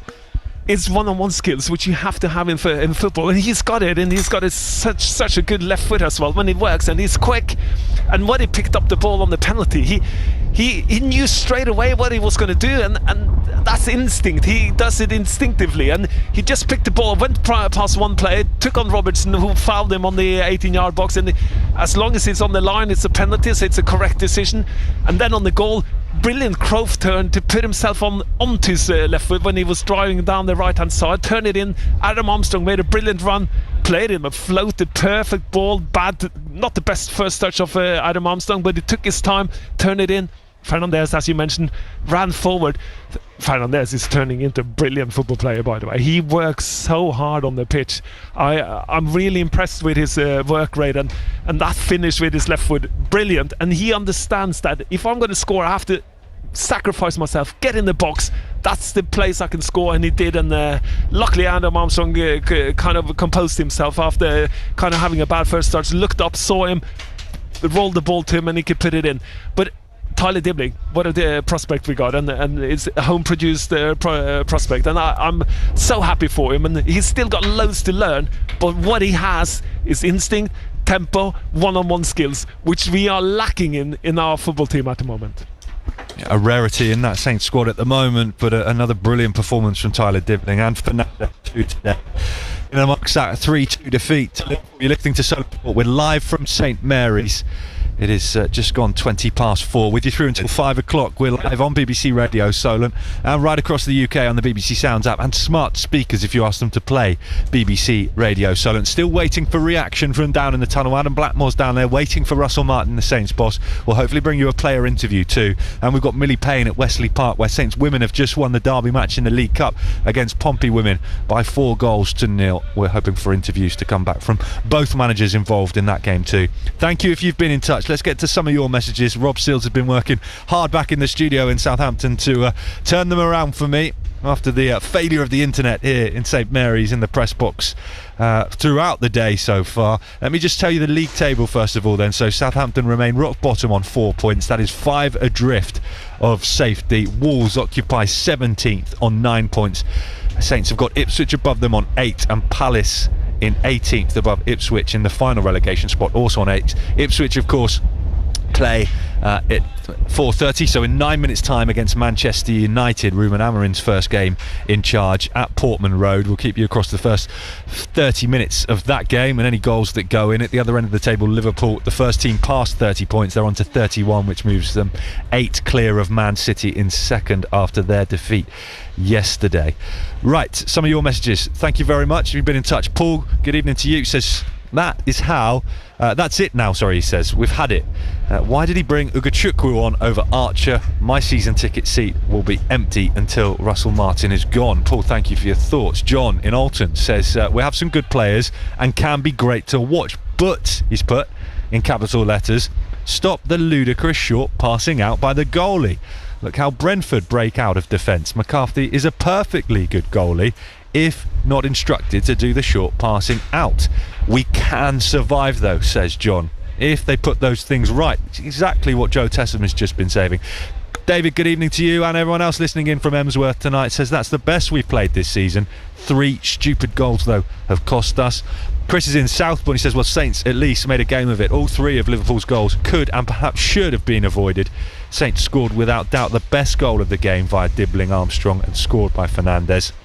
New manager with different tactics still needed, but probably too late already for this season. Ali and Matt say Championship, here we come. Josh, who was watching from the chapel stand today, very short and simple message. He says goodbye Martin.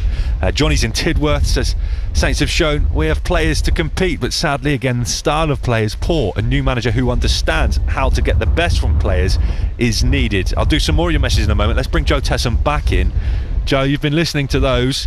Fair few very keen for Russell Martin to be moved on. We discussed before the game about whether or not you would do that now because of the difficult fixtures to come and working with the same squad with a new manager have the same problems. But reading some of those messages, they feel that the players are there, the talent is there, they've seen it today, and it needs a new man to come in and unlock that more often. Well, I think the frustration is the way we play on and I agree to that. I think the Russell Martin possession football in our own half is a killer, and we are making it very difficult for each other, for themselves, and I totally get that. I think that's the tactic. It's clearly the tactic because we do it every game. So we can't say it's the player's responsibility. It relies on Russell Martin to play it that way. That's the football he has said he wants to play, and now it's not working.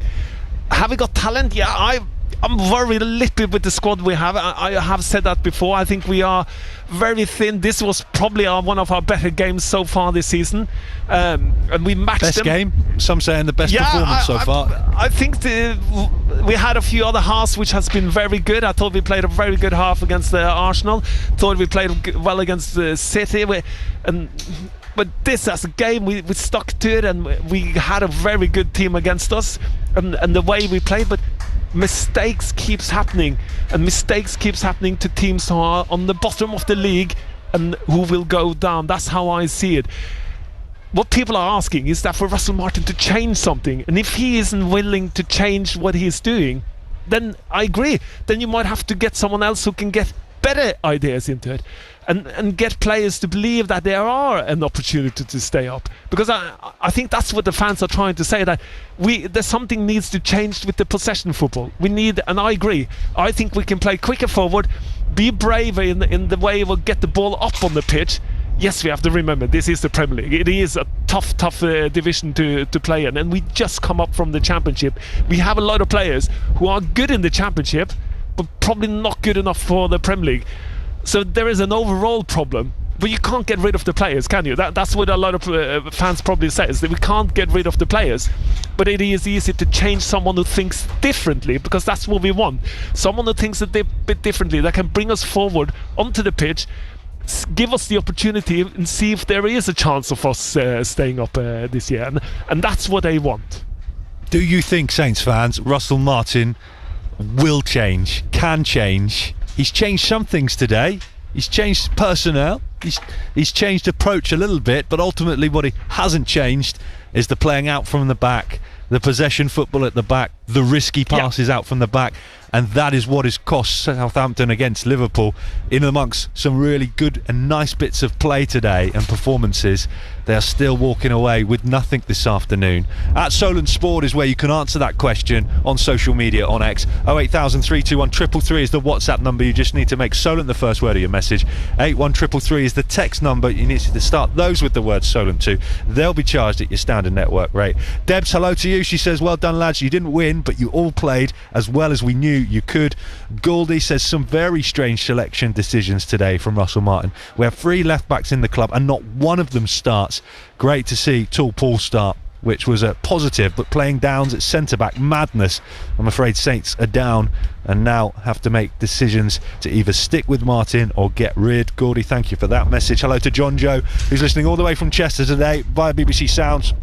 Says Martin's persistence of playing this system that doesn't work in the Prem is the reason we're bottom of the league. We have players to make a fight of it, but not the manager. Moyes in before he goes to Leicester, and Phil Palmer listening all the way from North China. Phil, thank you so much for joining us from so far away. He says Onuachu changed the mood, sounded like we may have what we need to win more games. I would agree with you, Phil. We said it at half time, even though perhaps Paul Onuachu didn't see a great deal of the ball in the final third where you want to see him. The bits of work he did dribbling around in the middle of the pitch really got the home fans going, and there was a real shift in the atmosphere and the dynamic in the ground when he had those moments. A lot of appreciation showed to Paul Onuachu today, and real frustration, I think, that he went off in the way that he did, injured. And hopefully we'll find out from Russell Martin how bad that is and the extent of it. And just going back to that one from John Joe, what I keep forgetting to tell you is that news coming out just before the end of the game, Leicester have sacked Steve Cooper. Leicester just outside the relegation zone at the moment, beaten by Chelsea yesterday in the Premier League's early kick-off.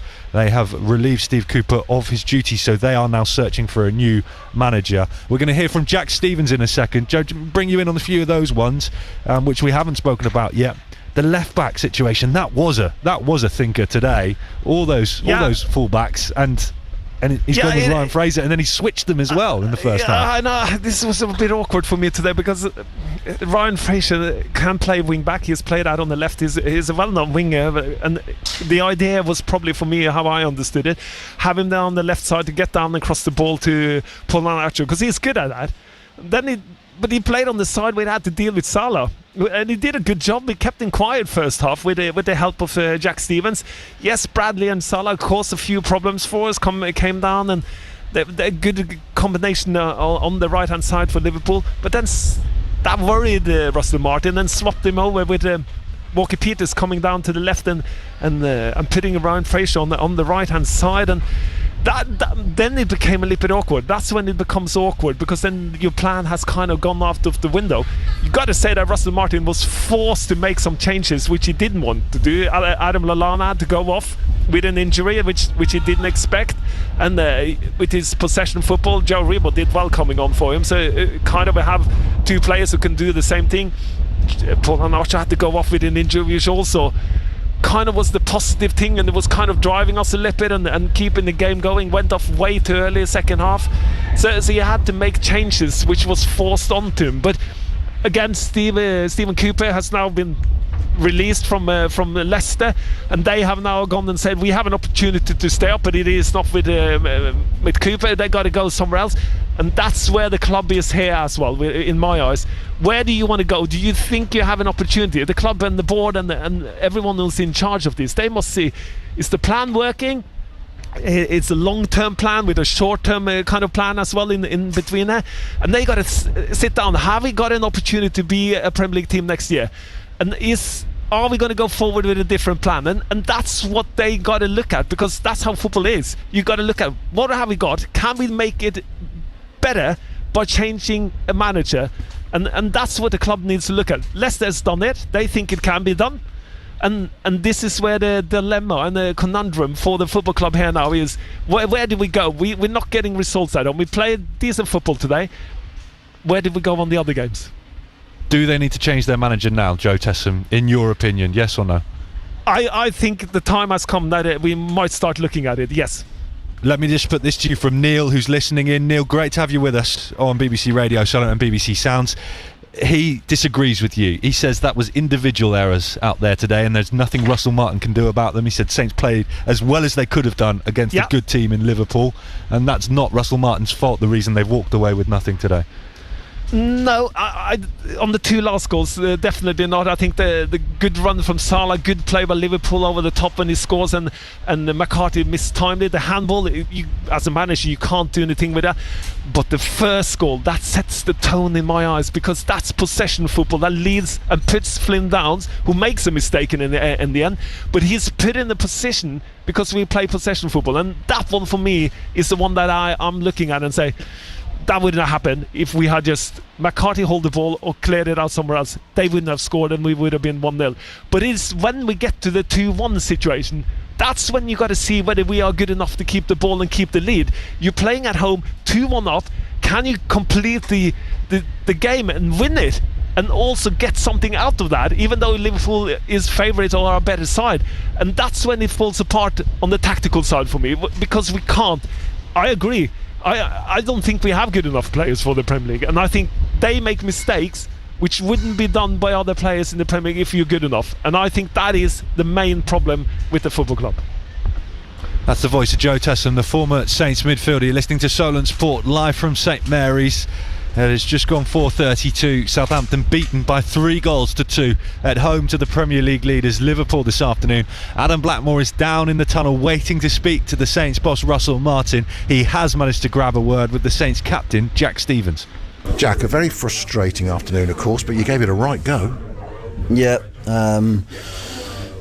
that's obviously the pleasing side of it, and we have to, take the positives from that. But yeah, ultimately at the moment there's a real sense of frustration in the dressing room that we've come away with no points again, and yeah, it's really tough to take today. It was cruel on Yuki, the penalty, because he initially got it off his chest and it just rolled down his arm. I mean, I'm not sure what more he could have done, but just little things like that, when you need them to go for you and they don't, they're killers, aren't they? Yeah, just got to be careful what I say, because I've already got in enough trouble this season with officials, but yeah, it's an unfortunate one.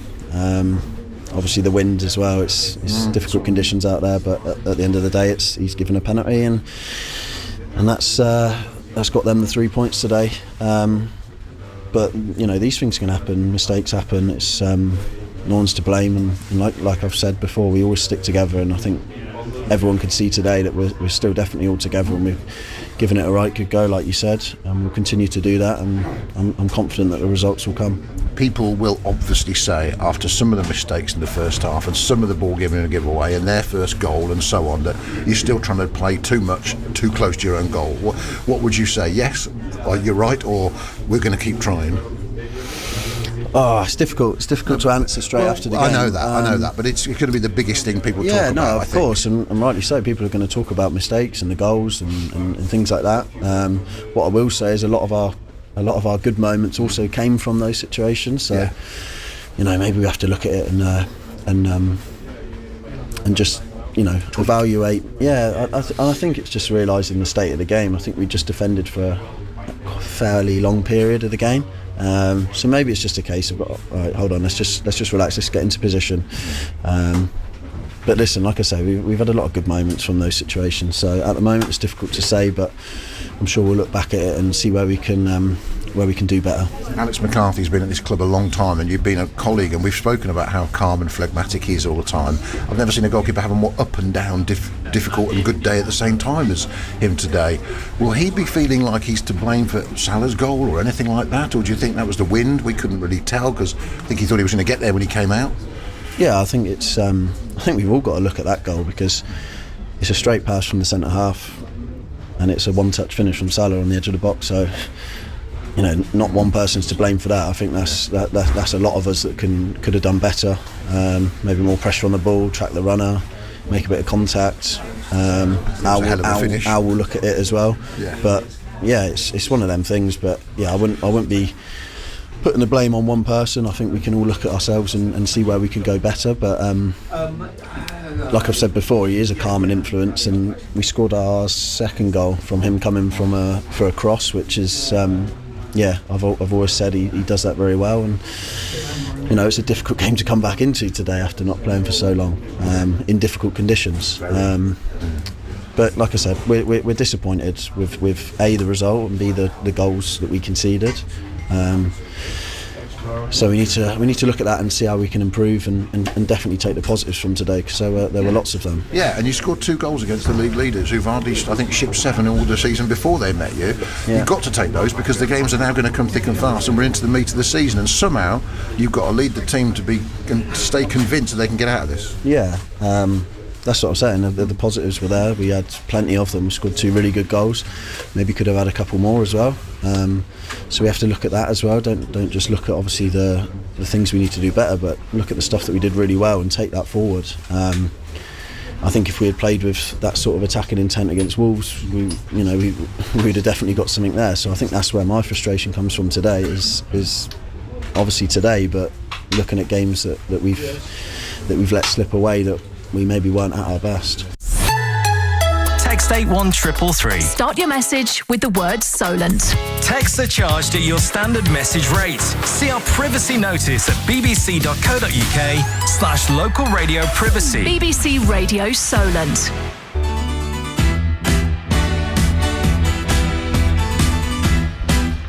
Jack Stevens with Adam Blackmore there after Southampton's 3-2 defeat to Liverpool here at St Mary's.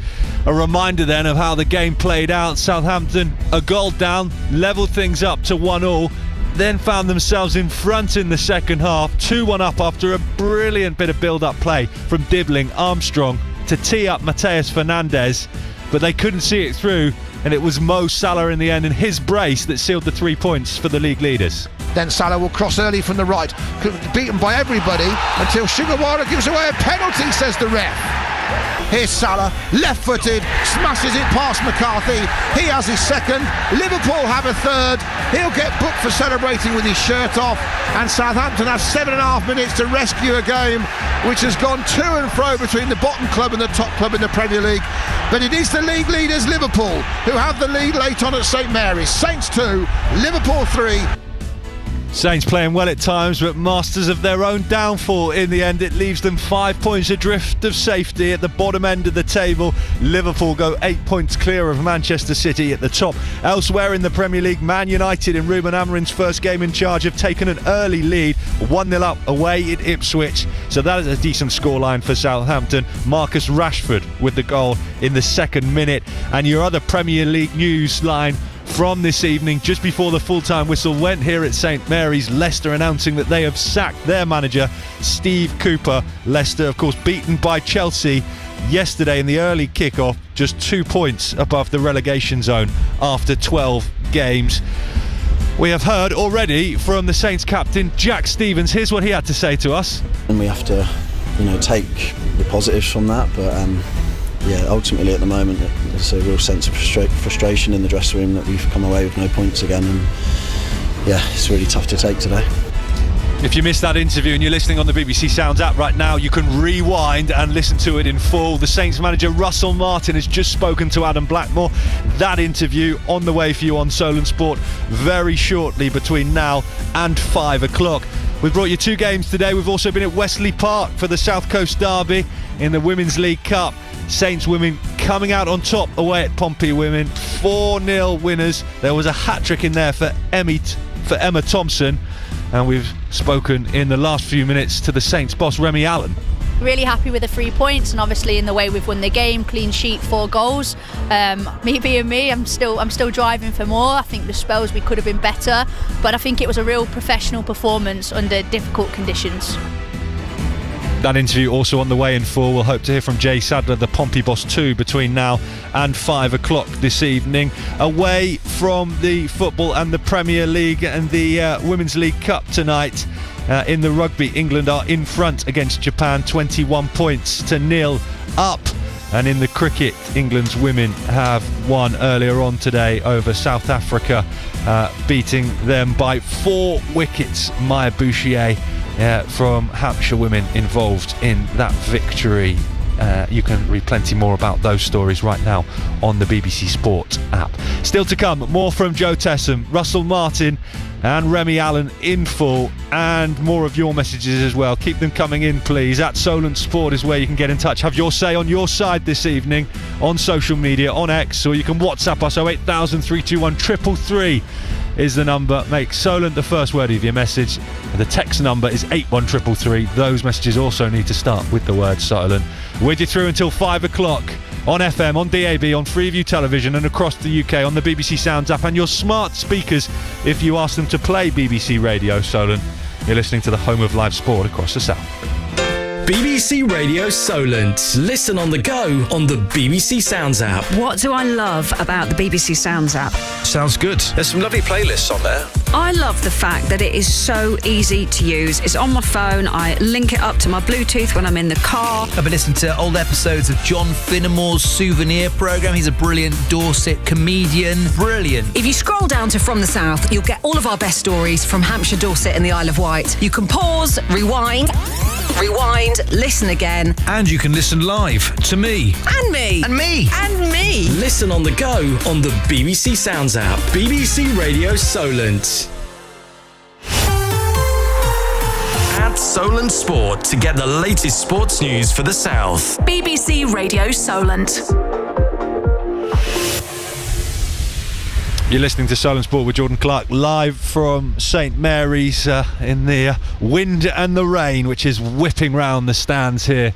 All the fans have now left. The ground staff are still putting a shift in, getting absolutely soaked walking up and down the pitch with the mowers and the forks. Fantastic effort from them. Southampton beaten by 3-2 at home to the Premier League leaders Liverpool this afternoon. One scoreline I forgot to tell you about in the Championship latest. It is Swansea 2, Leeds 3 in that game, and a couple of women's FA Cup matches as well. AFC Bournemouth 4-0 winners away at AFC Portchester to make it through to the third round of the competition, where the likes of Saints and Pompey will enter.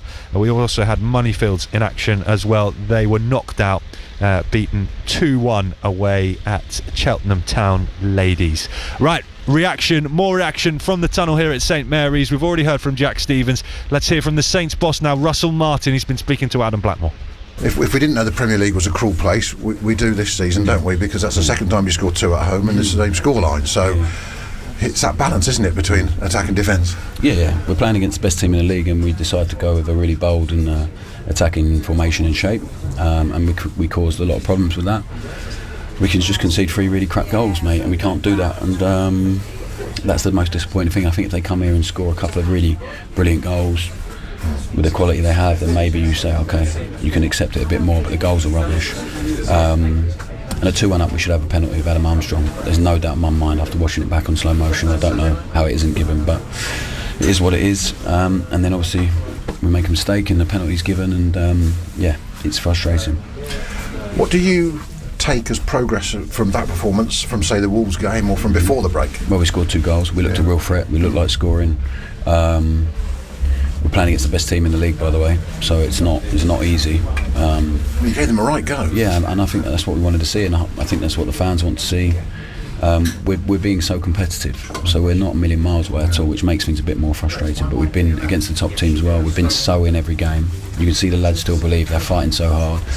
We have to accept that teams have real quality as well. But if the teams stick with that level of intensity, no matter what the shape is, who's on the pitch, and there were some really good performances today, then we'll be fine. After we've spoken, you're going to enter in a press conference. You're going to be asked about lots of mistakes near your own penalty area again and passing the ball out from the back. So how do you rid the team of that, or don't you want to rid the team of that? Yeah, there was an ironic cheer from the stadium when we kicked it long in the second half. We defended for 3.5 minutes after that. So it's about risk and reward. We most of the good moments we have are from playing through, and it's not going to work every time, and we're playing against really good opposition. But I'm going to ask the players to keep being brave and keep doing it. Some of the detail, like we haven't worked on Flynn getting on his left foot there and kicking it up the pitch, so that's my fault for asking them to play quickly when it's on, and we didn't manage the game situation at that moment because we've defended for too long in our final third. Liverpool have a lot of players there, it's not on to play quick, so I have to make that. But they've got to judge that as well on the pitch. Yeah, but I have to make it even clearer to them when and where to do it. So I have to take responsibility for that, because I want and the fans want us to play quickly, play forward whenever we can. Sometimes it takes 20 passes, sometimes 2. So yeah, that's on me. But the goals, yeah, they're not. And the other one doesn't come out from playing out the back. It's Salah makes a run. We've worked on it, and yeah, so it is what it is. He's good at that run, isn't he? There's no doubt. Alex McCarthy had an incredibly up and down day, and because of the conditions, I can't work out if he came out to stop Salah and the ball never got to him because it held up, or what, where he misjudged the state in his goal. Yeah, I thought he did really well in a lot of instances. Took a lot of crosses for us. Life of a goalkeeper, and it's tough, but he'll bed himself in and he'll be fine. Just finally, you obviously have lost the first 10 of your first 12 games. Nobody's really survived from that position.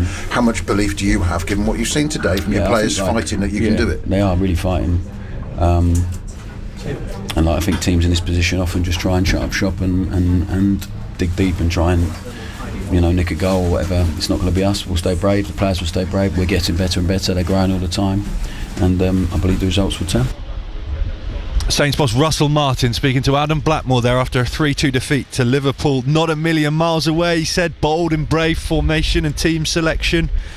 Picking out the ironic cheer when they finally cleared the ball long. That word risk and reward again. That's on me, he said. The goals they conceded, or at least 2 of the goals they conceded today. If you want to get in touch, share your thoughts about that interview and what your managers had to say, at Solent Sport is where you can do it on X. 08000 321 333 is the WhatsApp number, 81333 the text number. WhatsApp messages and text messages need to start with the word Solent so that they reach us. Adam Blackmore's returned from the tunnel. Joe Tessam is still here as well. They're going to go shortly and record the latest episode of Going Home with Adam and Joe, which as always will be well worth a listen. There is plenty to discuss today. Let's just grab a final word with them before we let them go. I'm going to go back to that risk and reward, which I've heard so many times from the manager, and the same question again: are they getting enough reward from it? He obviously feels they are. That's why they keep doing it. Well, I think the easy thing to say is no, because they've lost 10 games out of 12. But when you watch this game in itself, this was far better. Now, I've had an hour to digest everything. It was far better than most of the season we've watched. He talked about it being an attacking formation. I honestly, because we were under time duress down there, I really wanted to ask him what the formation was, because I still have no idea after the game really what it was. But they did a lot of good things, and they did get the ball forward more than they did against Wolves, and I feel there was some corrected things. And whilst they're in a very bad position, I do think there was some growth there today, and they took on a very, very good Liverpool side. Let's not forget how good they are, and they took them to the wire, really. But some of those mistakes, Jordan, are avoidable. Now, you heard Jack Stevens, I asked him about it. You heard Russell Martin there. They defend it, and that's fine. If that's the way they want to do things, that's what they'll be judged on. But if you keep losing, that's what, at the end of the day, the manager can only survive so long. But if the players keep growing doing it, Jordan, and as so many fans have said to me, on X since the game, if we had better players to do it, that would be one thing. But the players, but as Russell, just one little bit of sarcasm there, wasn't there, when he said we didn't practice on clearing it left-footed from that part of the pitch. And as in, the players weren't supposed to put him in that position. It was still a bad clearance, but it was his weaker foot. He was supposed to get it there. I get why he's slightly sarcastic then, as if to say, well, it's not like I prepped them to do that. And I saw him a lot of times today pointing for them to play the ball forward, and they didn't. Like saying to them, that should go there, that should go there. He just said, we want them to play it forward. I want them to play it forward as quickly. Sometimes it takes 2 passes, sometimes it takes 20, he said. But he wants them to play it forward. But are they good enough to play it forward at the right times enough? I don't know. So I'm fairly encouraged by today, despite the result, much more than I was when I left Molineux a fortnight ago. Yeah, and going back to Jack Stevens, what he says with reward, and I think this is the point with the possession football. If you're going to have reward with the possession football, in my eyes, is that, and look at Liverpool, it's a classic example of how you create more space for players, is when you have a striker high up on the pitch, when you are playing forward, when you have runners going forward, because that creates space for other players. That's what we're not doing. We are very much static in where we play sideways and backwards. And if you're going to be good at playing that kind of football, you've got to have players that have stretched it. You've got to be able to play a long ball. And one example I can give on this is when you have a throw-in, how many times do we not throw it backwards without even looking forward first? Same with free kicks. How many free kicks do we take short where we don't even look forward? And by looking forward, of looking before you throw it, you create space, because the Liverpool players has to take, and that makes you better in possession. And that's what I'm trying to do. And the reward I'm thinking that it talks about, when we get reward from it, is when we do the right things by making run. And that's why that goal we scored, the second goal we scored today, is for me the most important factor in how Russell Martin has to analyse his game, because we won the ball, we got control of it. McCarthy lost it, and Jack Stevens poked it to Ryan Fraser, who then didn't kick it long, but it drove into space. When then you had Tyler Dibling running forward into space and got the ball into perfect position, had good one-on-one skills, and what happened? You had an Adam Armstrong who made a run on the other side, which drags Liverpool players all over the place, and then that opens the space up for Fernandes to then finish the attack.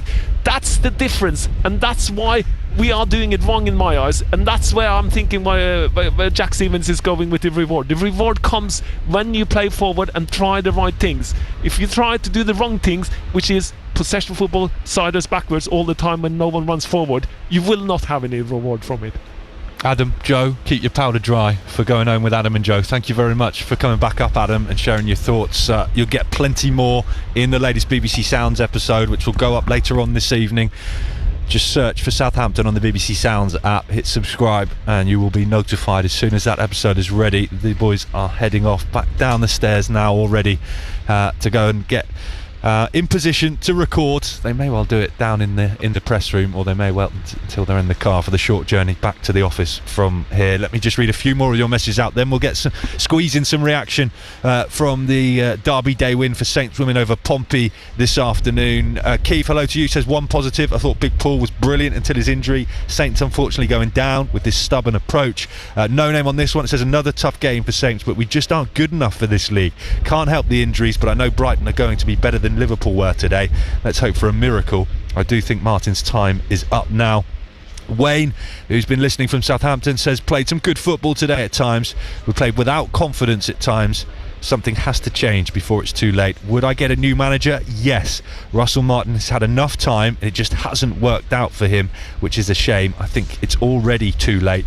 We're going down, but at least make a fight of it and don't go down on the whimper. Wayne, thank you for that one. Hello to David in Eastleigh, says in my opinion Russell Martin won't change anything. To be praised for helping us get back to the Premier League last season, yes, but in my opinion his arrogance, pride seems to overrule common sense. Once he gets a feeling he's only interested in himself, not the club, hoping to get a move to a bigger club like Vincent Kompany did, time will tell and also confirm or otherwise his integrity. David, thank you for that. Adam Blackmore addressed that issue before the game. He thinks that that's just not the case. Managers don't think in that way, and it is purely that he feels that his style of football is what is best for Southampton. I appreciate you disagree, David, and thank you for getting in touch. Susan Winchester says Russell got it wrong despite some personnel changes. He needs to go before it's too late. Joe Tessam telling us earlier on in the reaction hour that he feels Southampton do need to seriously consider a rethink and whether they are going to change their manager. Matt says if Cooper has been sacked, they must have someone lined up like Potter. Martin won't change, but I don't think we have the squad to stay up. We aren't a great team and we'll go down. Keep Martin to get us up next time and get the recruitment better. Matt, thank you for that one. And last one, Martin in Chandler's Ford says same old story from Saints. We could be down by February. Thank you so much for listening. Thank you for getting in touch and having your say on Southampton's defeat in the Premier League today and the wider situation.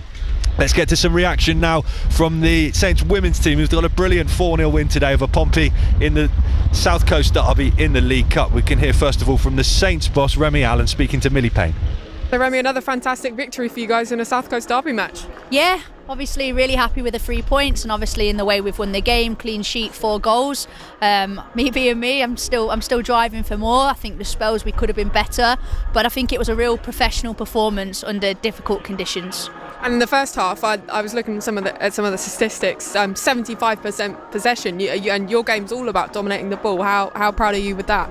Yeah, I think obviously the opposition gave us that though. They sat in a low block, tried to make themselves really difficult to beat. So it becomes harder. We obviously are going to dominate the ball, but then you've got to break them down. I think the difference today was we killed the game off in the first half. Obviously got the 3 goals, which means the second half, as long as we manage it okay, is reasonably comfortable. So really pleased with that and really pleased with the killer instincts in the first half. Do you feel Pompey definitely got a bit rattled by you today? Because to me it looked like in the second half they were just playing a sort of game of damage control. I don't know. Obviously that's their things to figure out. I think we was just professional, got the job done in the first half, and I think it's difficult for them in the second half because do they stick or do they twist? I wanted us to be a little bit more ruthless. I was really pleased actually with the 4th goal. I think it was the best goal of the day, but I still want us to do more. And a hat-trick as well for Emma Thompson. How fantastic is that for her and her confidence? Yeah, really good. I said, literally just joked with it at the end. I think we had 2 shots before she scored and she blocked both of them. I said, do you not want anyone else to score?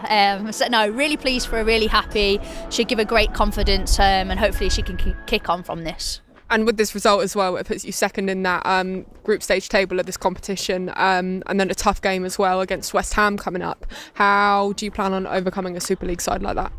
I think, listen, we're not there yet. We've got an FA Cup game before, so we'll do the work on whoever we draw in the FA Cup, and then we'll approach West Ham the same way we approach every Championship side. We'll do the work on them. We look at our game plan, how we can hurt them in possession, what we have to do out of possession to stop them, and we'll give it a good go because that's all we can do. And that FA Cup draw comes tomorrow as well. What kind of side, or what kind of tie, are you hoping for out of that? I don't really care. Whoever it is, just, it's one of them, isn't it? It's a draw, so you don't know who you're going to get. We'll be professional, we'll do our work, and hopefully we can go there and get into the next round. And just a quick final word on Meg Collette today at Southampton girl and scoring 2 in 2 South Coast derbies. I said to her, you must love scoring against Pompey, eh? She was like, yes. So no, I'm buzzing for her because I know obviously she's a Saints girl. It means an awful lot to her. So it was really nice actually. She scored in front of the crowd as well. So yeah, brilliant day for her. Saints women's boss Remy Allen with Millie Payne there after their 4-0 victory over Pompey women in the derby in the League Cup. Let's hear from the Pompey boss now as well. Jay Sadler's been speaking to Millie. Jay, what do you put that defeat down to today? Put it down to lapses in concentration, individual mistakes, quality from Southampton. At the end of the day, player for player, they had moments today and they took it. First goal, they've managed to play through our block, which I felt we were quite controlled within that first period. Thought we were good underneath the ball and we nullified spaces, but it's come into a 1v1 moment and she's nudged, dropped the shoulder and put it in the bottom corner. And then that then makes it obviously a mountain to climb with the results this season and the confidence of the players. Second goal, when you're asking for Lady Luck to be on your side and it ricochets, takes a deflection and goes over Eve. Then there's a long way back in the game and it was just about character, mentality, resilience, which I think we showed a lot of in that second period, but unfortunately we're undone by a moment of quality to make it 4-0 when in that half I felt we contested well, but the disappointing thing is I never felt like we had moments to score at the other end, which in a game of football, if you're going to win a game, you need to score. Like you said though, still some positives you can take, especially there from the second half. What are those positives do you think that you can take away from this game?